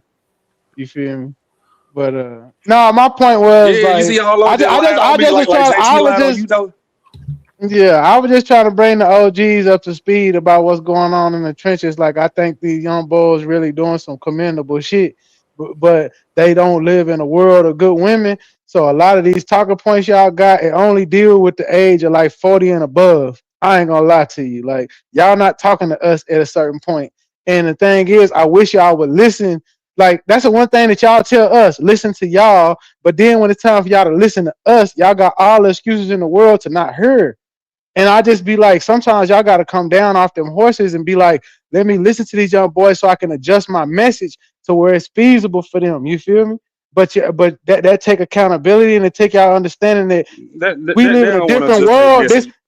This phone made a different world, gang. It made a different world. And until y'all realize what this phone did to us, and y'all get like, I grew up, my mama wouldn't let me have no phone. My mama made me get out of her house. Well, she said, you buy your own phone because I'm not getting you one, because she used to have all these excuses. This can happen to you. This can happen to you. But now I kind of respect it because it kept me out of a lot of shit that while my mind ain't so fucked up and fried like a lot of the niggas that's around me, like, because they was just getting what they wanted. They mama was giving them the flip, the flips and the new Androids and shit as we got older and shit. I never had that. I had to go and hustle and grind to get mine. So it made her tell me, like, if you want something, you gotta work for it. But this phone really, like, MySpace was the beginning of the fuckery, nigga. Like, you know what I'm saying, nigga? Y'all think that was the beginning. It was before Black Planet. These hoes was in the chat line when they were like 13 Oh or yeah, 14. on that phone. Yeah, like I used to have girl cousins. I would go spend the night at their house. The motherfuckers would be on that nigga. They used to be on that phone line talking to grown men. I know women right now that got that uncurable bumpy disease because of that chat line. Cuz, oh god, Hey, young boy, can you repeat that last part about how old your cousin was and how they were tricking older men? man, we had to been like 12, 13, 14, 15, and they was on that goddamn call list number, and you seeing messages, and a man be talking and shit. I'm 35, 36, cuz 36. Okay, so this is the thing. It's always been those niggas were outliers. Cause most of them motherfuckers, them niggas were outliers. Them old ass motherfucking niggas that was fucking with them young bitches, they was outliers. Because it took us a long time. If a bitch was more than 3 years younger than me, I would fuck with her for a very long time, dog. It took for me to be older to even be fucking with a bitch. She had to be grown before I was fucking with her. JT, you see how you just called them pedos? The girls lie about their age, sir. Yeah, that my cousin was my cousin was on there saying you couldn't be on there. You couldn't, bro. Only time a motherfucker that was actually saying, "Oh, I didn't know how old she was," was a nigga that was not trying to fuck with her. Nigga wasn't trying. He was just trying to get that pussy. That's all he was trying to do. I got girls I went to church with that was doing that shit, man, and they was young as hell, leaving their granny's houses to go out there with them grown niggas, and it wasn't in that. And again, lying by he ain't lying. They were lying about their age, gang. That was hey, young boy, me and you gonna link up. No, that was only because niggas was not trying to really fuck with them, man. We understand. Okay, but JT. You was just about to call them pedos though. That's my point. No, I wasn't about to call them pedos. So imagine just get this man pull up. She done lied about her age, and she get mad when he find out, and still falsely accuse this man and send him to jail. So I didn't have to try to call him. If I was going to say that, I was going to say it. But this is my thing. When I got of age, I was not even around a bunch of young motherfucking women like that. Every woman that I was around during the time that I was 18 and older, them bitches was 18 and older. That's how it was. I was not at the crib. I left. So it's gonna be niggas that don't leave. That's why you had motherfuckers. JT, and this is the crazy part. I'm not arguing with you about your life, JT. I'm saying I agree with Young Bull when you can't sit up here and say these men don't want to get married when they can get falsely accused. And you and the one of the motherfucking people that decide whether I'm wrong or guilty is sitting there talking about, oh, I experienced nothing like that. So he got to be lying. No, that's all I'm saying. No, that's what I'm talking about. We confusing the motherfucking hookup. Niggas that really wanted to be with a woman, they was fucking around with women that was around their age when they were in their 20s. You dig what I'm saying? Well, why would you fuck with somebody that's younger when you in your 20s, nigga? No, go ahead. No, JT, you still my man. 150 grand after this, but I'm this just Young Bull. You see what I be talking about? Yeah, go ahead. What No.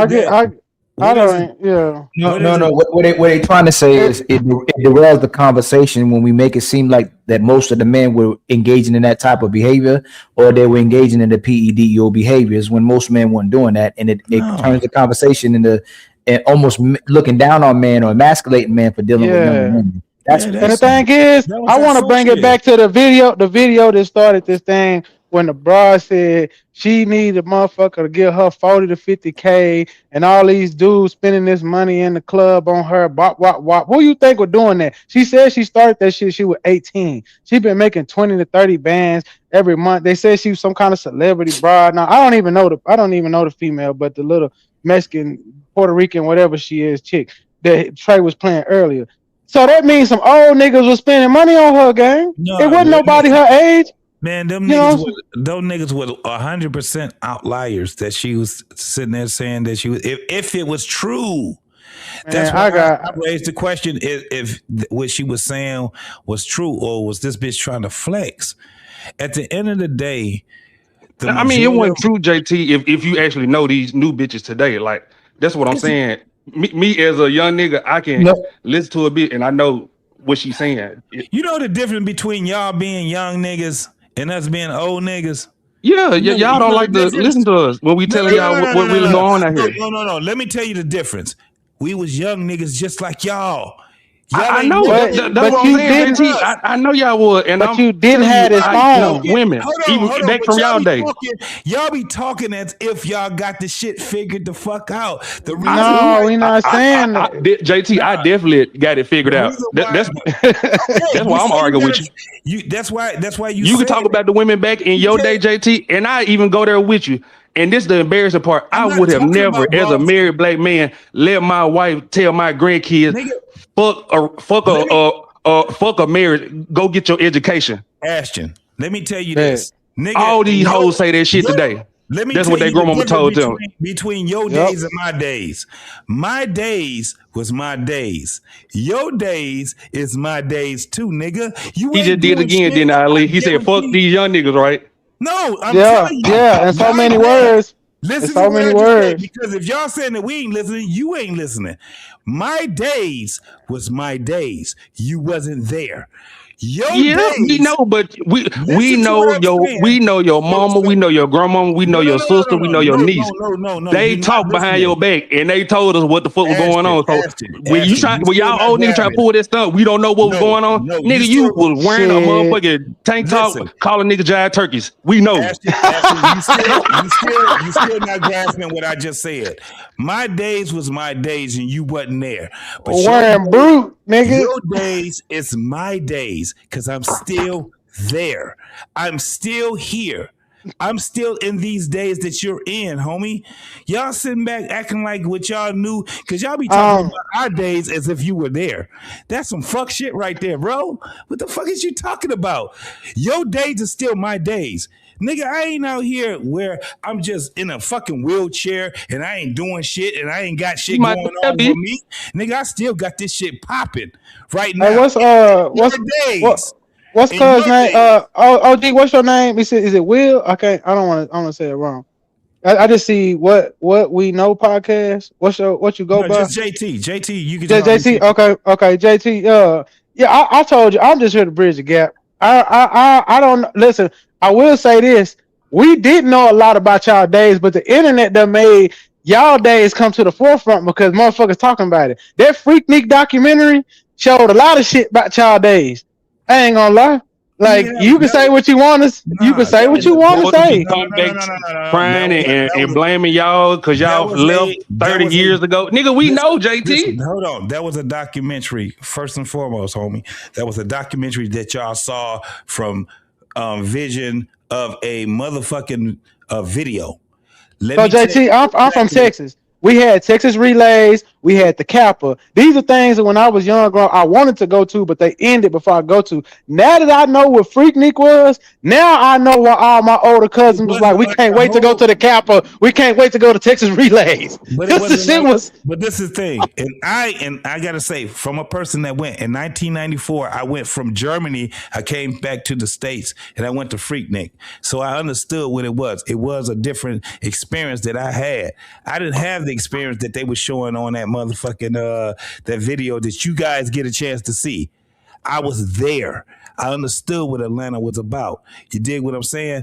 And it wasn't just about that bullshit there. In 1988, when they first started doing that shit, I understood. I was in high school in 1988 and motherfuckers were trying to go there. And this is the thing. Let me explain to you. Those days right there, you have to be there. That goddamn documentary that they had, that fuck ass documentary, it only showed one side of that shit. Motherfuckers had different experiences that when it came down to it. This is what it actually was. Oh, gee, we're not saying that everybody there wasn't on Freaky Low, but I'm saying it was enough. Hold on. Let me say that I'm gonna land this. It wasn't just about motherfuckers just going down just to have a good ass motherfucking time, because it wasn't. That wasn't what it was about. Motherfuckers just having a good time. Motherfuckers actually learned some shit when they first went. Like I said, 88, 89, and 90. Once it got to 93, 94, 95, all the way to 97, the shit turned out into some old nigga shit. That's what. Man, come on. It was nigga shit. That's why we have a problem. By the time you got to 1997, Are you saying for 3 years niggas was out there just picnicking and having a good old? It wasn't no whoop whoop going on or nothing. It just y'all was just doing some conscious shit for 3 years, and all of a sudden, and then they come back after the 3 years to stop the bullshit. I didn't say conscious. I didn't say. See, that's where y'all. No. Oh, hold on, real quick, Jay. No, he right, y'all. He absolutely right. It was I think the college students were networking, like they couldn't afford to do certain things, so they all came together. Ali, have you been to college? We don't give a fuck. We saying, have you been? So you know what going on at a college event? No. Out there and correct shit. So what's funny is y'all will get on him for missing y'all, but then he can't get on y'all for missing him when he's trying to get y'all. He definitely can, but he been missing us for 40 minutes. We only said two things. No, hold on. I waited a little bit, right? No, he's right about how the Freaknik actually started. Go take the time to go research about Freaknik. No, that's I have. I'm not saying that he's not saying that that's what it's supposed to be. But y'all were just telling. But if you Trip, this is the thing when you talk about older and younger. Y'all will listen to the part you want to listen to, and then you respond to the part you want to listen to. Y'all literally going at him for saying he was wrong about how Freaknik started. When Freaknik no, that's not what we know. That's what we said. Y'all, I'm listening. I'm listening. It was. Yes. I'm telling you, that's not what I meant. I'm telling you, that's not what I meant. What I'm telling you, you can't. Hold on. Y'all can't talk about what you ain't meant, and when you said it, like y'all said it. I think what y'all were trying to tell. Let me finish real quick. Where I think he's wrong is what y'all trying to get him to understand is today's market of women versus yesterday's market of women. We grew up with women who was in love. We grew up with women who listened to R&B. We grew up with women who didn't go to Freaknik. We grew up with women who believed in love, wanted a man. Well, now they're living in a society where, JT, we grew up with women, black women weren't even giving head. Like they didn't give head. And they're growing up where all these women is freaks. All these women want you to pay. All these women want to have a good time. All these women it's not all, excuse me. Let me erase that. Most of these women are moving this way. And the good women are already taken. So the market of women they have to deal with are women who are always looking to compromise them before they ever start a relationship. It has nothing to do with love. It has to do with leverage. So I think that's where they say you missing them. But that one little part where y'all talking about a Freaknik, y'all, where y'all were going, heck no, Freaknik was always jump off. No, the beginning of Freaknik wasn't no jump off. It was a part where people came. Ali, if you got if it was so educational and powerful, black magic for the first 3 years, you just did what y'all saying he was doing. Back the bad years and correct it before you even bring up the young niggas and what they do wrong. What? Say it again. Okay, the first 3 years, what was it? Freaknik was powerful and knowledgeable, right? That's what JT said. Yeah. No, you got it all wrong from what I was just saying. First and foremost, it was about a bunch of people trying to network together. That was exactly what it was about. It was a picnic. It started as a picnic, right? No. It started. The reason why it's called Freaknik is it started as a picnic. It started as a picnic. Ali, though, I gotta say this though. You telling me a Divine Nine get together ain't gonna be no freak party? That's what you telling me. See what I'm saying? Y'all moving. See how y'all? What I'm saying? No, we're not moving the goalposts. We gotta be real about what's going on and them frats and the sororities. Come on, man. That's what that shit about. Ain't you a player? Don't you be walking around with a candy cane? Ain't no trip. My generation of when women growing up is where the freaks was getting lit. We started getting lit in my generation. So when I was in high school, black women still weren't giving head like that. When I started getting up in college, black women were becoming freaks. Everybody was sleeping with the cheerleaders. I would go. Matter of fact, I'd be gaming on Madden. People would be making. Could you sleep with the cheerleaders, Ali? Absolutely, but I didn't sleep with the cheerleaders. You believe that, so I had to go. I'll lead the one that they say look like a cheater, but I wasn't a cheater, and I was a one woman man. So because I was raised. This nigga here. Hey, you got to know about me. Think about how I lead. Y'all ever hear me brag about hoes? Because you a player. That's what that. Okay, Ali, you cool. I ain't gonna. I'm not gonna. But my main thing is this. College was the women was off the chain. We talking about back then, man. Women were really. Ali, you was just giving them no's. No, I will not. I ain't better than this. No, I didn't say no. I didn't say that. I was very particular about the type of women. I had my days as well too, but I was very particular about the type of women I dealt with. And I'm not gonna say I may have been naive, not knowing they probably would jump offs in private. And to me, they made me feel like they wasn't. But I didn't go looking for the women that were blatantly hoes that I knew was jump off. So I ain't gonna say I wasn't out there. Now I had my moment as well too. And okay, I knew so Ali, I get it. You was tricked. You got tricked. Young niggas don't want good women. No. You just said you be avoiding the bad ones. Who? You technically a young nigga too, Ali.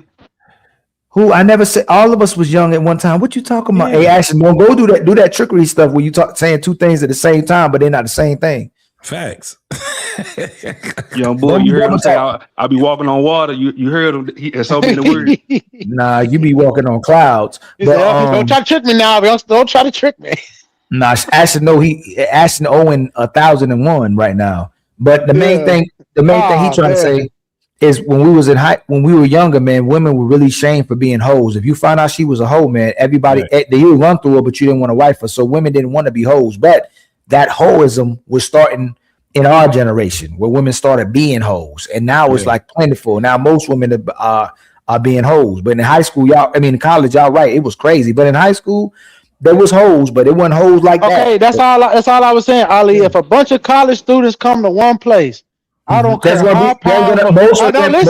Listen. Well, I don't care how powerful it was when the sun was up. When the sun went down, it turned into college. You feel me? So why do you think that people came to Freaknik? Because it's word of mouth. People was like, bro, this be going down. So after 3 years, this is what I'm saying.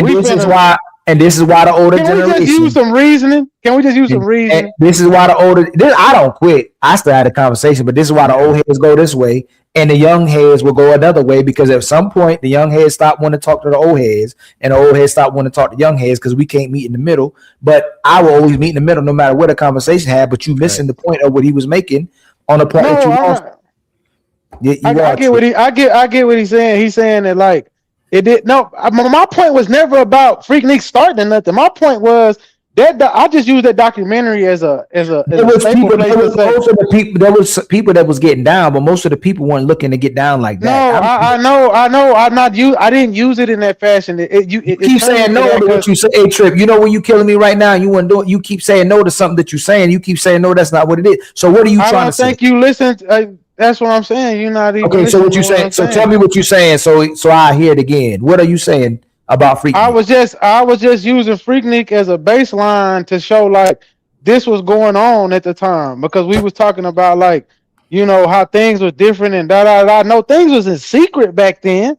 I will say y'all were more secretive, but what do you mean? I'm not talking about the 3 years where he said it was powerful. I'm talking about where the shit. You know, what he's saying, 90. I was a baby at that time. So I don't know like what you getting at. I'm saying that was happening. It was happening, but today it's happening on a phone. Today is happening in real live action on live, where you can't. But it's a different world, man. That's all I was trying to say. Is a different world. No, that's not what you were saying. No, you wasn't. That was. I can't even remember where the point came from now. You got to remember your point, and that's the problem. That was your point. We already agreed the world was different. We already conceded the fact it was different. Well, but my Freaknik point was I brought it up for a reason. The other thing I was saying was in that day, you can't say that documentary showed that women was getting like, because y'all try to act like it was just these virtuous women or something like. Man, come on, that documentary show. No, so you took the document, and that's what I was telling y'all. Y'all took that, and you could only sit there and look at the documentary. And I was telling you that it was way bigger than what you saw in the documentary. Even in the documentary, they was talking about how it started out. The thing is this. It goes down to, we didn't look at women as that they were just virtuous. We looked at women as what we saw women was when we started to be to indulge with them, right? So this is the thing. In your generation, there were less men that were approaching women. Can you agree with that? You said women that was less approachable? Yeah, it was less men that were approaching women than it was back then. Now? Yeah. No, I'm talking about during your time and now. Yeah. I would say so, but there's a reason for that. For sure. I'm gonna tell you the reason why. Because those women don't trust you niggas. Here we go, man. You can say whatever you want to say. Let me explain to you what I mean. In our day, when we were sitting back talking to women, guess what we had to refer to also? Bill Cosby? Hypergamy. Oh, okay. Hypergamy. That's how it went down. It was the slow songs. When we used to go to clubs, not only was we dressing to sweat, but we was also dressing to get close to a woman. We asked them to dance and things like that. When we went and when you saw our gatherings together, the DJ was bumping, all that shit was banging, it was all cold. But one thing the niggas did was that they pulled a woman on the dance floor. Y'all don't do none of that shit now. You can't, because I told you the phone is a motherfucker. If you go to the club now, right? You just agree with me, right? Just agree with that part what I just said, right? That we don't pull women. I would say it depends where you go, but yeah, for the most part, nobody ain't pulling no. You can't. You can't. Let's say that. So at the end of the day, you can't compare y'all days to our days. I did. That's the whole point of this conversation. You pulled up the whole. This is the thing. You and old boy pulled up this whole thing of the Freaknik, right? The whole thing was, I don't care. Like I told you, I wasn't even in the States in 1994. But you was talking about, you weren't talking about hypergamy is when women are trying to move up in social mobility, using social mobility. I'm saying it was an element of hypergamy that came down to all of it, right? You mean romance? You realize what you mean by hypergamy means that a woman gonna go from you to Trip to Willie trying to look for the best man. She's moving up, trying to. Yes, in the clubs they still did it. In the clubs they did it, but okay, what you just said, romance. No, hypergamy is something we talk against in society, JT. But what women do, that's a social.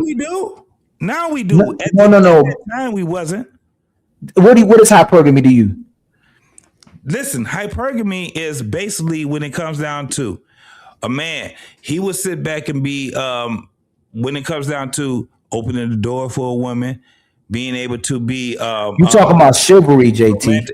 That's what I meant. Okay. So hypergamy is when. Yeah, you confused me like a motherfucker with that shit. I'm like hypergamy. Chivalry. Yeah, I was trying to figure out what you're talking about at one point. Chivalry. That's what I meant.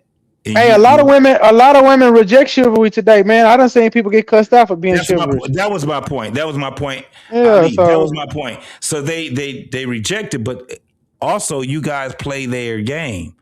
Also, so when I still do it, but I mean sometimes you're gonna get a motherfucker to say, I don't need you to open the door for me, motherfucker. And you just gotta be like, all right. No, but it was the same thing. Like when we used to be at a club, it was nothing for us to pull a strange woman on the dance floor. If she's sitting there and she bobbing her head and she's standing close to the dance floor, it was nothing for a dude to go up and walk to her, grab her hand. Today they on their phones, and if you try to grab them, they homegirls gonna get between you and them. It's a whole goddamn. But that's not the man's fault.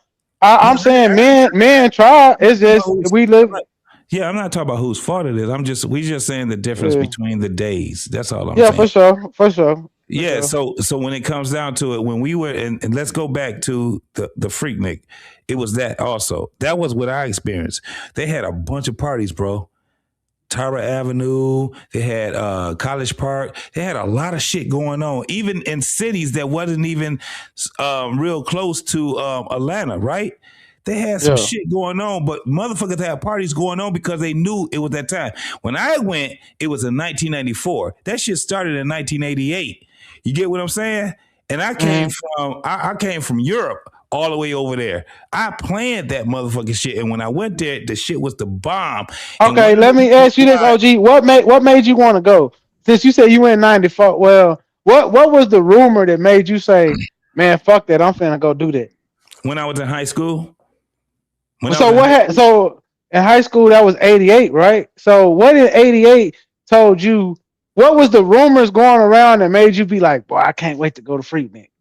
What was it? What was the things that was floating around in that time? Because back then y'all didn't have a phone, so it was either word of mouth, rumor, shit, you know. So what was being said? So a lot of niggas that I knew had cars, right? Yeah. A lot of motherfuckers I knew had cars.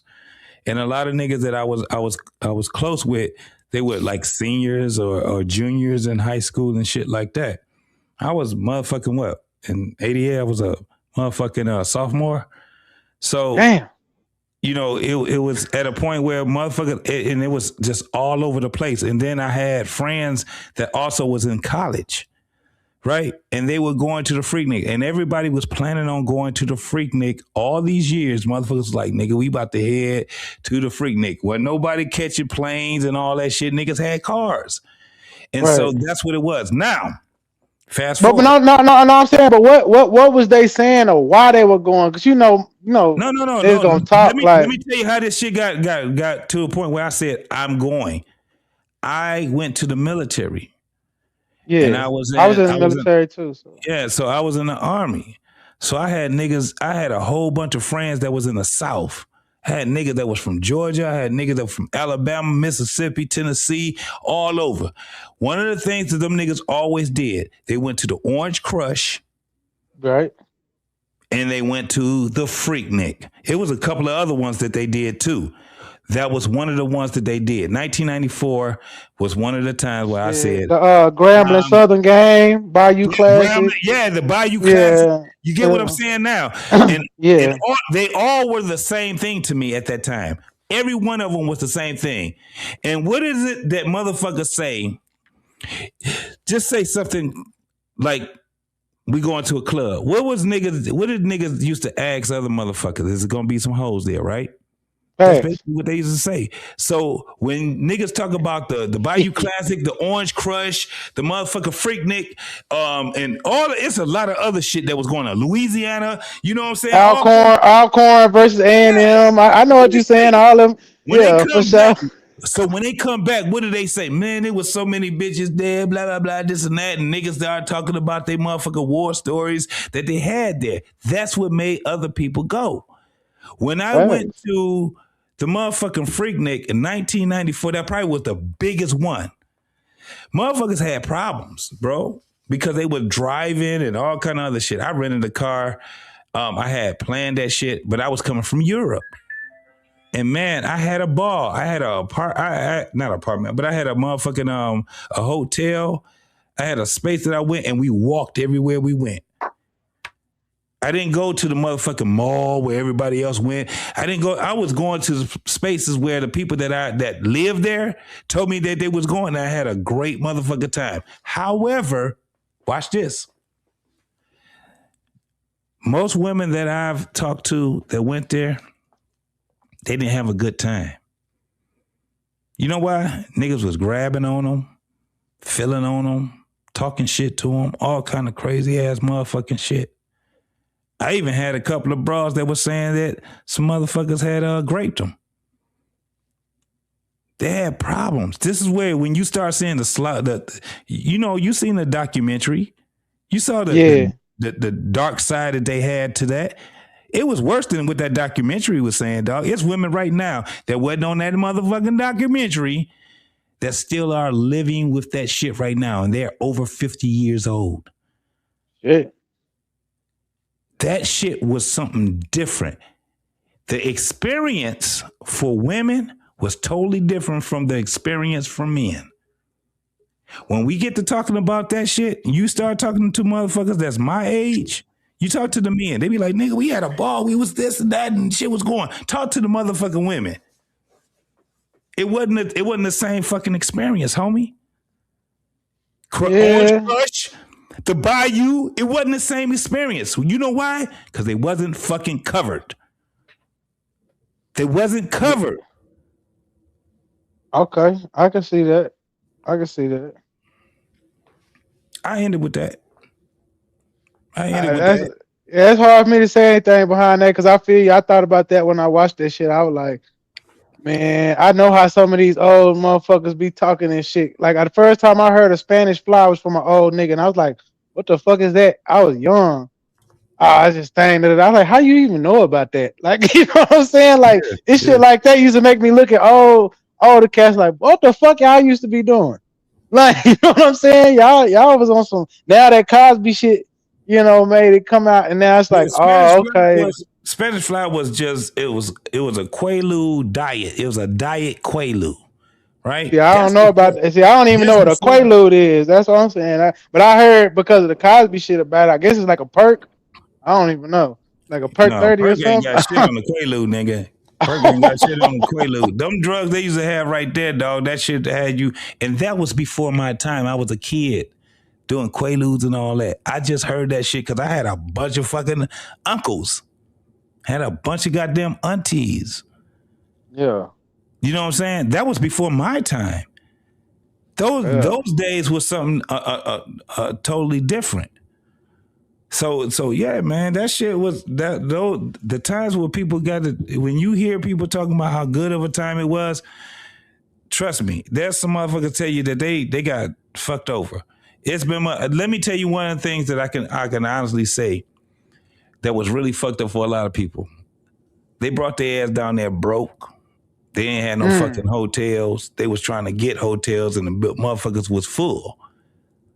They was sleeping in cars. Motherfucker was sleeping in the motherfucking, you know, where the train station was and all that crazy ass shit. That shit wasn't all good for a lot of people. A lot of people, when you hear them talk about those things, shit wasn't real. Look what we got right now. See, OG, I grew up in Austin, Texas, so I know what you're saying. We got a little street called 6th Street down there. I just seen some shit. You know what I'm saying? Motherfuckers be fucked up, bro. Yeah, they be fucked up.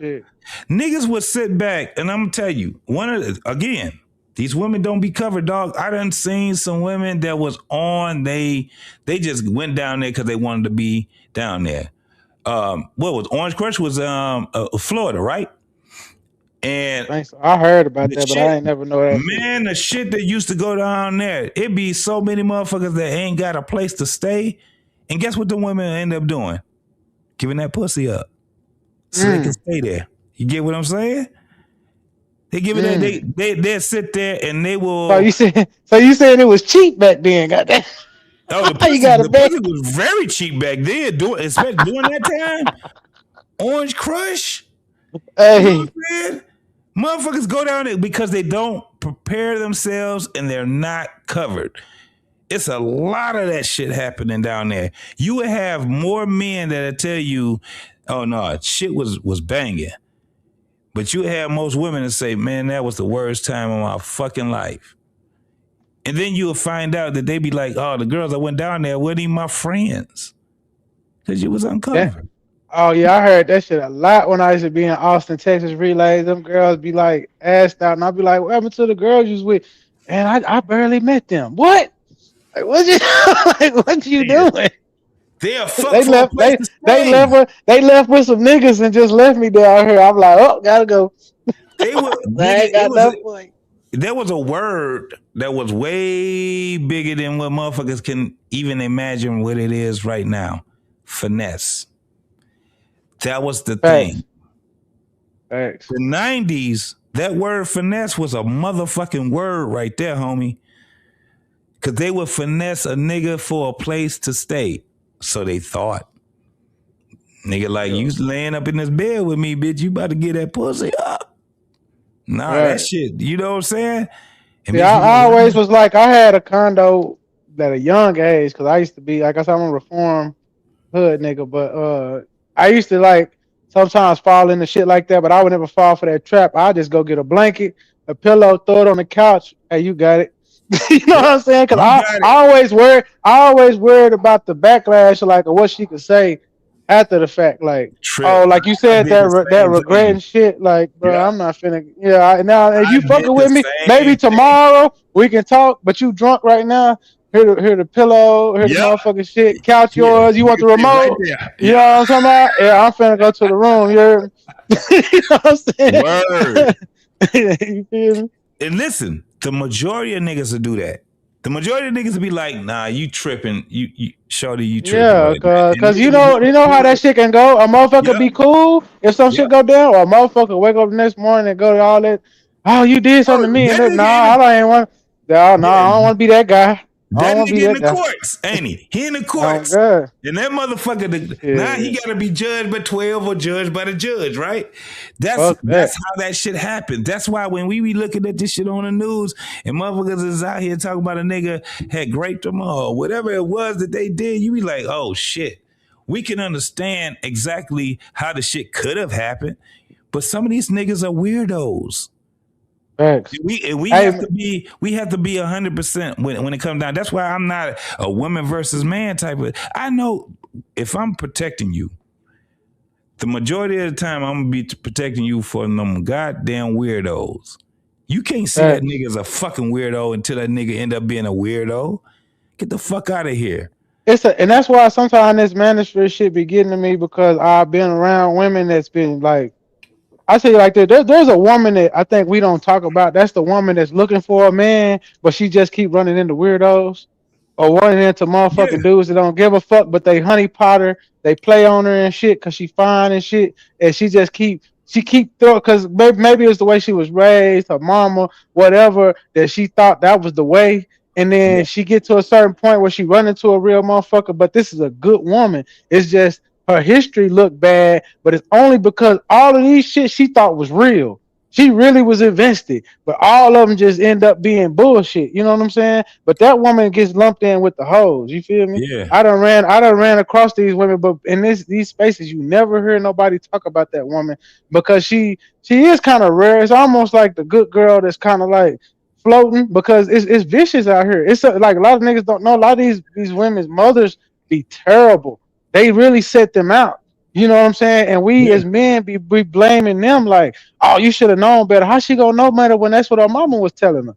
Her mama told her to do this. Her mama, but that was the game plan she was given from a child. You know what I'm saying? And then when she coming to us, we like, oh, why you fuck all these niggas? You know, but it's like, she'll tell you, I didn't know no better. And we don't want to believe her.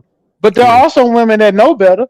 Those are the ones we should be holding to the fire. Like, oh, you know better than this. You come from a daddy and a mama, and you still out here on the blade. Oh, you tweaking. You know what I'm saying? Like, you know, I don't get that. But you know, we gotta stay. That's why we have to be at a state of being stored. We have to be at a place of being, cats that actually have morality, right? I got a thing that I always said. I've said this for 6 years. I don't give a fuck about your loyalty, because I'm gonna be looking for the thing that you have that brings you into integrity, right? Your integrity, man, that shit is overall, because loyalty is baked into your integrity, right? So that's one of the things. I'm telling you, man, there's been so many women that have ran into men that just like, I gotta at least look out for. We've all been in that space as men. I'm that dude. I am not the motherfucker that's gonna sit back and see you in your vulnerable spot and I'm about to take advantage of you. That's some bullshit right there. I think it's I grew. That's what changed me. I grew up with a bunch of hustling. I call them my uncles, but they really like my older cousins from my grandparents. Like my grandmother had 13 brothers and sisters. She like one of the bottom. So all of them kids was like over me. You know what I'm saying? Around and shit. And a lot of them like was big time, you know, in the street motherfuckers with money. They used to prey on, like, I remember my cousin T pulling up to my school and picking up a girl that was like in class with me, and I looked like, what the fuck is going on? I was like, how did that, like, did he just? And then I got older and I started getting around them, you know, because you like, man, he seemed cool. He got the whips, he got the cars. I'm thinking he messed, but it's all young girls, and I used to just be like sick about it. Like, man, what's wrong with this nigga, man? Yeah. But that's why I tell you, there's a gap between an age group. Like I said, I'm 30 something, you know, I got cats around me that's about 25, 23, 27, and we talk a lot. We do kid days. We do a lot of stuff to like keep that family thing going. But the thing is, they just not living with these women that your father was with for 56 years. I don't, and like I say, I might have found one, but it took me a long time to do that. Like, you know what I'm saying? It took me years and years of just bumping my head and being like, but I was willing to like step away. I ain't gonna lie, I'm a little different than most dudes because this is what they preach on here. You should walk away, but a lot of men don't walk away. I was one of them. It's like once too many signs came up, I'm willing to say, man, fuck all that. You know what I'm saying? Like, but a lot of times dudes get caught up in the I need some, but like that's what I think. A lot of these conversations be about the lower member.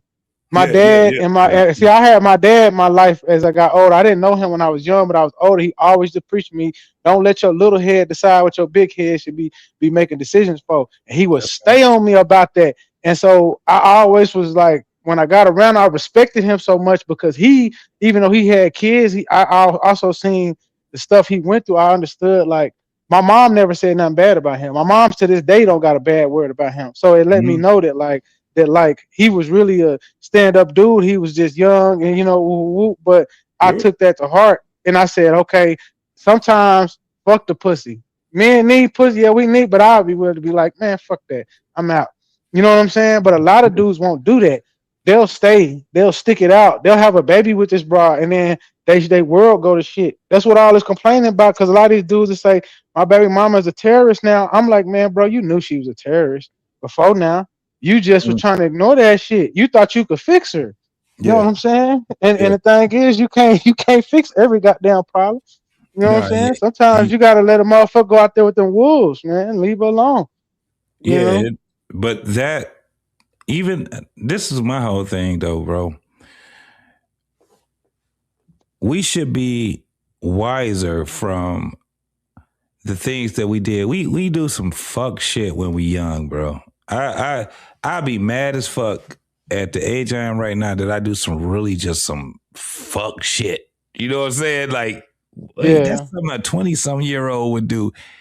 I'm 50-some years old, man. You know what I'm saying? So my thing is that I want to be able to impart, like, to have these conversations that I have with you guys and niggas that's my peers, that's older than me, that's my age or whatever. I want to be able to get at a point where I'm, you know, the only time that a motherfucker should be changing the way that they think is when they doing some fuck shit, when they talking to us. You dig what I'm saying? I did. When we're all talking to each other, when I stand on some shit, trust me, I guarantee it's going to still be baked. What's going to be baked in is my morals and my values, right? If it's you would never hear me arguing or trying to be at a point where I'm trying to argue some shit down that's some fuck shit. That's what I wanted. But Ali left. I was gonna ask Ali about that. Like, now y'all talked about y'all dads being like robots and shit, but they had a moral code. I think that. Well, I don't know who said that earlier. Like my dad, you know. My father was. If you see me, my father. I'm probably 10 times my father, man. My father was a motherfucker, bro. My old dude didn't get my mother, and she loved it. She loved it, even though sometimes he got on her fucking nerves. One of the things that my mama never did was she never put that man on Front Street.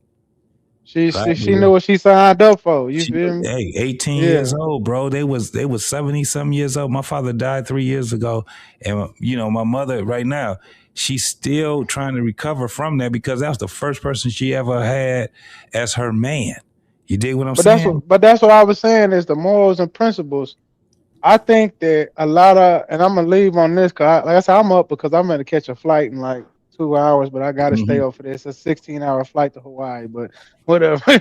You know what I'm saying? But the morals are gone because the propaganda led the men and a lot of the women into looking outside for the knowledge. Because, like, I'll give you an example. I used to be like this Pan-African shit, and I used to try to preach that to my family, but I found out that both sides of my family are like Black Indians. through me being on that, because my family set me down because my big mamas had a problem with me preaching that shit. And before they cussed me out, they sent their daughters to me. Like, you know what I'm saying? Because they said, Mama don't want to talk to you about it. That's why she won't answer your phone calls. You know what I'm saying? Because you keep talking this Africa shit. But that was me looking outside myself to find validation for myself. And then I take that to relationships. A lot of times we started looking at other people's situation and what our grandparents and our fathers and mothers were telling us. We said, y'all don't know what y'all talking about. You know what I'm saying? And that experience actually brought me closer to my mother and my father, because I had to realize, like, damn, I was tripping. Like, I was out here like saying this shit, like we all from Africa, and and my family took me to a town called Seguin, way down in South Texas, and took me to a house with a Bible with all our history and pictures and all this shit. And they was like, we ain't no motherfucking Africans, nigga. If anything, you might have a Mexican in the family, but that's not even kin to you. You know what I'm saying? But that's about it.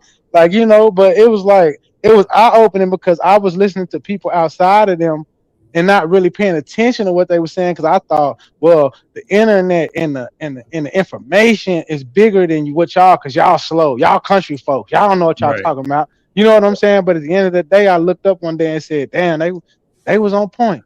You know what I'm saying? But a lot of people can't go from within and within their own family and do that. And when you don't do that, that's where I think a lot of problems. But propaganda and peer pressure, I believe, is stronger sometimes than family today. Like, no doubt. You know, and it's hard to defeat. You know, and I don't know how we get out of that, because everybody got talking points.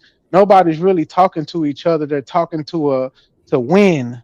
Mm-hmm. They're not talking to understand. They're not talking to get you know, a place of movement. They're talking to say, this is where I stand. If you can't take me off of this square, even if I do take you off of that square tomorrow, you're not going to change. You're not going to take what I said. Even if you lose a debate with me, you're not going to go back and say, oh man, let me see what he was talking about. Maybe since everybody said he was right and I lost, let me recalibrate. No, you're going to go back the next day and say, no, that motherfucker's a bullshit ass nigga. I know what I'm talking about. I don't care what y'all say. And it's like, damn, that's a crazy position to be. I'm just lucky enough to grow around my grandparents where they made me fluid, where they was like, we ain't always gonna be right, but we're gonna tell you what we think. That was my grandma's big thing. I don't know every goddamn thing. I'm not right about everything, but I'm gonna tell you what I know is right. But my grandma was also open to, when I came home with something that she didn't know, she would be willing to listen to it. Like, cause we used to watch what is that thing with the little 60 Minutes all the time when we was young. She would sit me on the couch on, I think, Sunday or whatever day it came on, and she would ask me, what did you learn? What do you get out of this? And then I would tell her, like, well, this is what I understood what they were saying. And she would break it down to me about, like, well, they lying about this. This is what I know. Woo, woo, woo. Now it's your job to go in that library or whatever you do and bring it back. You know what I'm saying? And she would we will always have that communication between me and her, and it helped me when I got older. But I know a lot of people ain't raised that way. So, I mean, I know they don't get nobody that cared that much to be like, question. You know what I'm saying? Don't sit here and be like, this is everything, because you don't know everything, boy. That's her big thing. You don't know everything, boy. You smart as hell, but you don't know everything. You know what I'm saying? Be willing to move off a position and learn. You know what I'm saying? Because if you stay like that, you're gonna end up. And we had uncles like that where she was like, you end up like him. Man, we always had an example. That's one of the things that I'm glad we kind of evolved from, because you know, I had the older ones that was sitting back, and they figured that because they said it was true. And I'm like, damn, you know, if I had to listen to their ass, I think that I was just a dumb motherfucker. You know what I'm saying? Right. I think that I'm just stupid, because I had some motherfuckers that were older than me, and they just did not have it figured out. Until they see me in my, you know, being older, they was like, okay, he got. But look, one of the things that I am is that I can always be proven wrong. You seen it tonight. That's all I was coming up here for, because y'all. Yeah. I hate to say it, the over 40 crowd, y'all have a view, and it's fair. Y'all grew up in a different world. Y'all was the world where the phones still had. Y'all still knew the phones. I grew up in a little bit of that world where you had to do the thing where you turn it around, the little circle, and they go grrr, and you gotta let it go all the way back. And you know what I'm saying? Y'all grew up before call ID. y'all motherfucker, y'all had payphone. I remember the last bit of payphone. When I remember when we was young, my mama would say, "Go to this payphone, and I'm gonna call you there, and I'm gonna tell you where to meet me." I remember that. When I was young, we would wait by a payphone, and you could answer that hoe, and she'd be like, "Where y'all at? Y'all okay? Y'all there? All right, come over here to done." But that's how you get the free call, because you could call that payphone type shit. I'm at the age where I'm gonna tell you right now. Back then, dog, I used to cake on a motherfucking payphone. I'll walk to a payphone and I'll be sitting there talking to a broad on a motherfucking. Hey, you was that nigga that we was like, "Hey, mister, our mama finna call, man. Can you please get off the phone? Boy, you shut your little ass up." Right, like I was saying, baby. Yeah. I said, "Oh, I'll be done when I'm done." Look at that. Nigga, keep putting quarters in that hole like, "God damn, I need to call." She finna call. As soon as you get out that phone, that motherfucker ring, huh? Yeah. And let me tell you what, she knew that I liked her ass because I was sitting there motherfucker talking to her, and I had to walk all the way up to motherfucker 6 Mile and talk to this motherfucker. Yeah, man, that's just what it was. You know what I'm saying? Yeah, like, and I'm talking about, because my mama was the type of person, she put us on buses like at 4, 5, and 6 type shit. Because she was like, what my grandma used to tell her that, like, make them learn how to get around. So I remember the first time she said that, like, you want to go to the mall? I was like, yeah. She's like, well, this Saturday, mama said you going by yourself. And I was like, huh? She's like, I'm gonna give you the bus information. It's gonna have a map on it. If you don't know nothing, ask the man. I'm gonna give you the ticket. You're gonna go down there and you're gonna ride that motherfucker yourself to the mall. You know what I'm saying? I said, damn. You know what I'm saying? I'm thinking like she just gave me a pocket knife and was like, don't get. You know what I'm saying? But I don't think, I was asking somebody this on another panel. I said, do y'all trust y'all kids to go out there no more? But everybody's so afraid. It's too much going on. I said, it was crazier shit going on when I was growing up. And then there was people riding around in vans picking up kids back when I was a kid. Mm-hmm. Like we knew about that. Like that was a word in the streets. Hey, if somebody comes to you in a van, don't you get in that damn van? You know what I'm saying? I don't care if he got puppies or whatever, but now they act like it's just something with all the cameras and phones and all this stuff. They act like they can't even let these kids go. That's for crazy. kids. We ain't had no cameras. We ain't had no phones. Nothing. We was out there in the wild. Yeah. In the wild. You would have to go somewhere and try to find the phone and make a call or something. Like, not a cell phone. You just have to. Sometimes this store will let you use the phone. Hey, I need to call my parents. It's okay, I use the phone. Yeah, here. It wasn't. That's because for the most part, people let kids be kids, bro. We used to run in the street, play football, and we tag, and we be all on people's lawn. It was one of those things that you had people that used to say, and they'd tell us, the neighbors used to say, stay off my lawn. It wasn't the fact that we walked across it. No, we was always walking across that motherfucker. That's why they got pissed off. It wasn't because they just seen us one time walking. No, they like, every time I see these motherfuckers, they think that my lawn is their lawn. And they tell us, walk your ass on that sidewalk. Stop walking on my goddamn lawn. I was with my brother earlier. We went to the gun range. I'd be talking to my brother about that. I said, bro, because he's 10 years younger than me. So I'd be like, I grew up in the middle of the old world and the new world. They were coming out of the old world and into the call ID phones and cell phones, and then y'all got cell phones. I said, when you were born, this shit was already this. You know what I'm saying? I got to see the world. I got to see the world transition to this. You know what I'm saying? And I said, I ain't gonna lie. I like the old. I remember my grandma had a rotary phone, and and she had one in the house when I was a kid. I remember that. Like that's how she taught me my numbers. We would sit there and she would unplug it, and then she would teach me my numbers on it, and I would touch the numbers, and she would do my fingers, because I was like, I probably had to be like 3 maybe or something like that. But that's how I learned how to, do all that shit, like off of them old devices and shit. Like, you know what I'm saying? That's how I used to memorize numbers. I still know my number, the number to my motherfucking grandma's house right now. You know what I'm saying? We used to have in our brain, we used to have at least 20 numbers in our brain. We knew everybody's number during that time. You at least got to know that many, because you don't know who you can, like if I do got some change to pay phone, or somebody let me use the phone, because back then it's a phone in the house. If somebody don't answer there, you got to call. Like if I ain't here, because they'll tell you, if I ain't here, I'm at your auntie house. If I ain't there, I'm here. So you got to have at least them 4 numbers, 5 numbers and plus in your head to where you can just be like, okay, she ain't there. Okay, nobody answered there. This, you know what I'm saying? This person here, yeah. Yeah. But I used to have, we used to have a black book, right? We used to have a black book. I remember the OGs used to have that shit. Yeah, y'all my niggas right. mom, she still writes people numbers down, right? My grandmother, she used to write everybody's number down in the Bible. And that's where they started coming out with an address book, right? You have the person's number, the address, all these things. I used to remember people's address. Think about this. There was no motherfucking GPS. How the fuck did you get around? Hey, that's how I learned. I'm trying to teach my wife that. I teach her about letter streets and what those numbers mean. So she'll give me an address and I'll be able to say in the city we in, I'm like, okay, that's off this street and that's off of that. And she's like, how do you know that? And I said, if it's a name, that number means street. If it's a number, that means a block. But since I've been here so long, I know the blocks. So I know like 4,500 is this, 6,000 is this, 100 is this. So I'm like, as soon as you give me an address, I kind of know a roundabout or where to go. That comes from my grandma set me out in them damn bus streets. And sometimes we would get off the bus in Austin too late and we would catch that last bus.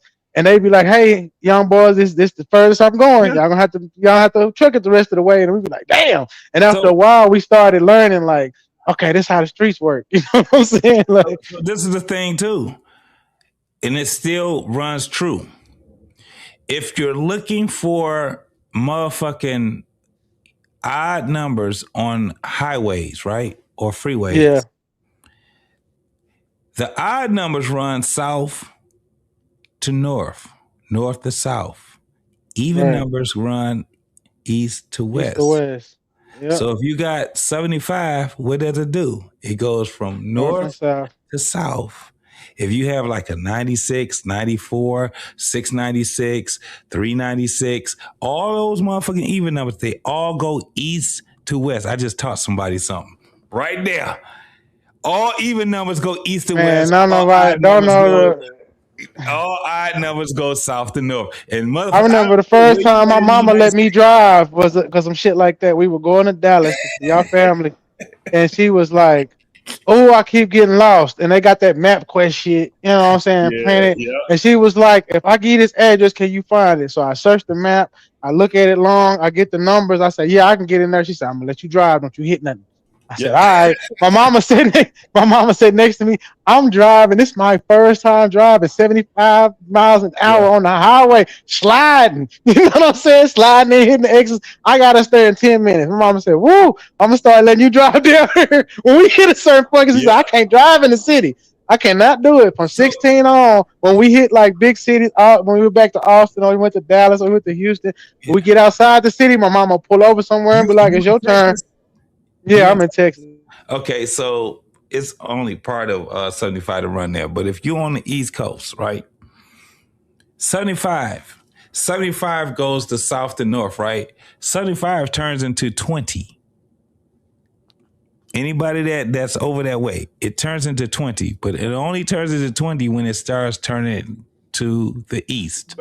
Yeah, about Texarkana. Yeah, once it goes on west, it goes 20. Then it goes back south again. Then it turns into 75. Right. That shit is crazy. That used to confuse me because I got a sister in Blytheville, Arkansas, and we used to drive and the highway would change, and I would sometimes be kind of getting scared, like, where the fuck am I? The 20 stop? The 20 is supposed to take you all the way to Atlanta, but if you really stay on it naturally, it'll turn into that, what you call that 75. And I'll be like, where the fuck we at? Because it'll take you through Memphis and all that shit. Like, you'd be like, God damn, where the fuck we at? But if a person ever gets lost, if they ever get lost, they trying to go to where they're going. I'm telling you right now, if you going, if the number of the highway that you have is, it's an odd number, you're going either north or south. If it's an even number, you're going east and west. Man, when I tell you, a lot of people don't know that. Even in the morning time. In the morning time, with the sun, you can find out where you're going based off of where the sun is located, right? So in the morning time, if that motherfucker is on your left side, that means that you're going south. If it's on your right side, it means you're going north. If that motherfucker is right in front of you, and this is in the morning time, you're going east. If it's behind you, you're going west. That's how you actually know. This is how motherfuckers back in the day understood where they were. Now, once you start getting into the evening, it changes. If that motherfucker is on your right side after 4:30, that means that you're heading, if it's on your right side, you're heading south. If it's on your right side, you're heading north. If it's in front of you, you're heading east. If it's in back of you, you're heading west. So many people don't know about that. That's something. I'm about to go on here, y'all. I'm about to get up out of here just like everybody else. Trey must have went to sleep, man. Trey, you better get up here, bro, because you're going to have a whole bunch of motherfuckers. JT, I'm good, bro. What's up? You good? Yeah. You here? I'm about to get up out of here, homie. Yeah, I'm about to get up out of here too, bro. Most definitely, man. All right, Great show, man. We talked some shit, man. We chopped it up, man. I'm definitely going. You doing your thing tomorrow? Yeah, I go live every day. Oh, okay. Most definitely. Once I finish my little hookup, bro, I'll come over here and fuck up with. Yeah. BMU, Black Man Unfiltered, or you can go to What We Know Podcast. What We Know Podcast. Hey, man, you are definitely, you're welcome, brother. Most definitely. Most definitely. All right, bro. Hey, I'll holler back at you, man. Most definitely. Peace out.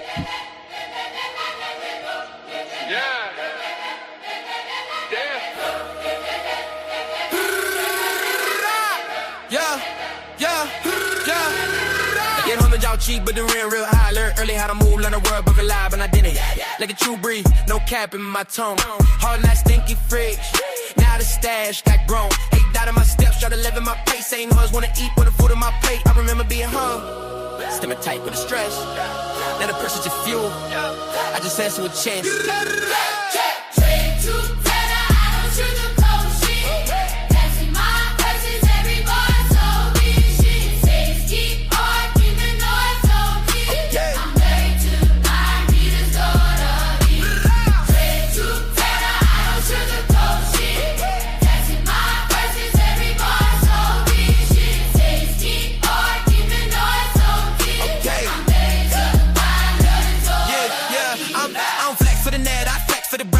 Got a spot, we in the star, got a time, they clap, juicing drinks, I'm brick by brick, body watching my moves, I'm stuck in my shit, truth costs pain, but lies cost more, I paid up front, now I'm up with 4, street listens in, Kim, bumming it, pen, hard work, talk back, when you pushing in, 10 toes in, I'm flex for the cameras, I move in the man, stepping down the dirty, hit the win, gotta restate, chase name, I take silence and stacks, body talking my name, I'm dribbling back, truth hurt dead, but lies get you box, I learned from a lesson, the truth I try. No haters in the noise, haters shows fight. No friends in the noise, hate shows pride. If it ended up growth, got to step to the side.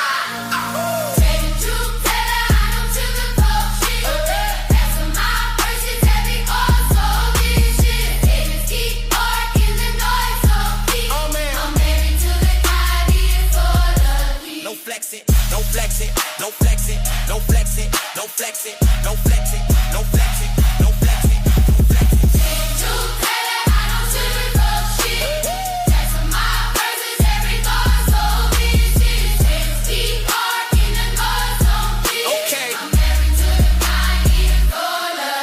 Flexing. No flexing on the grind. No flexing on the grind.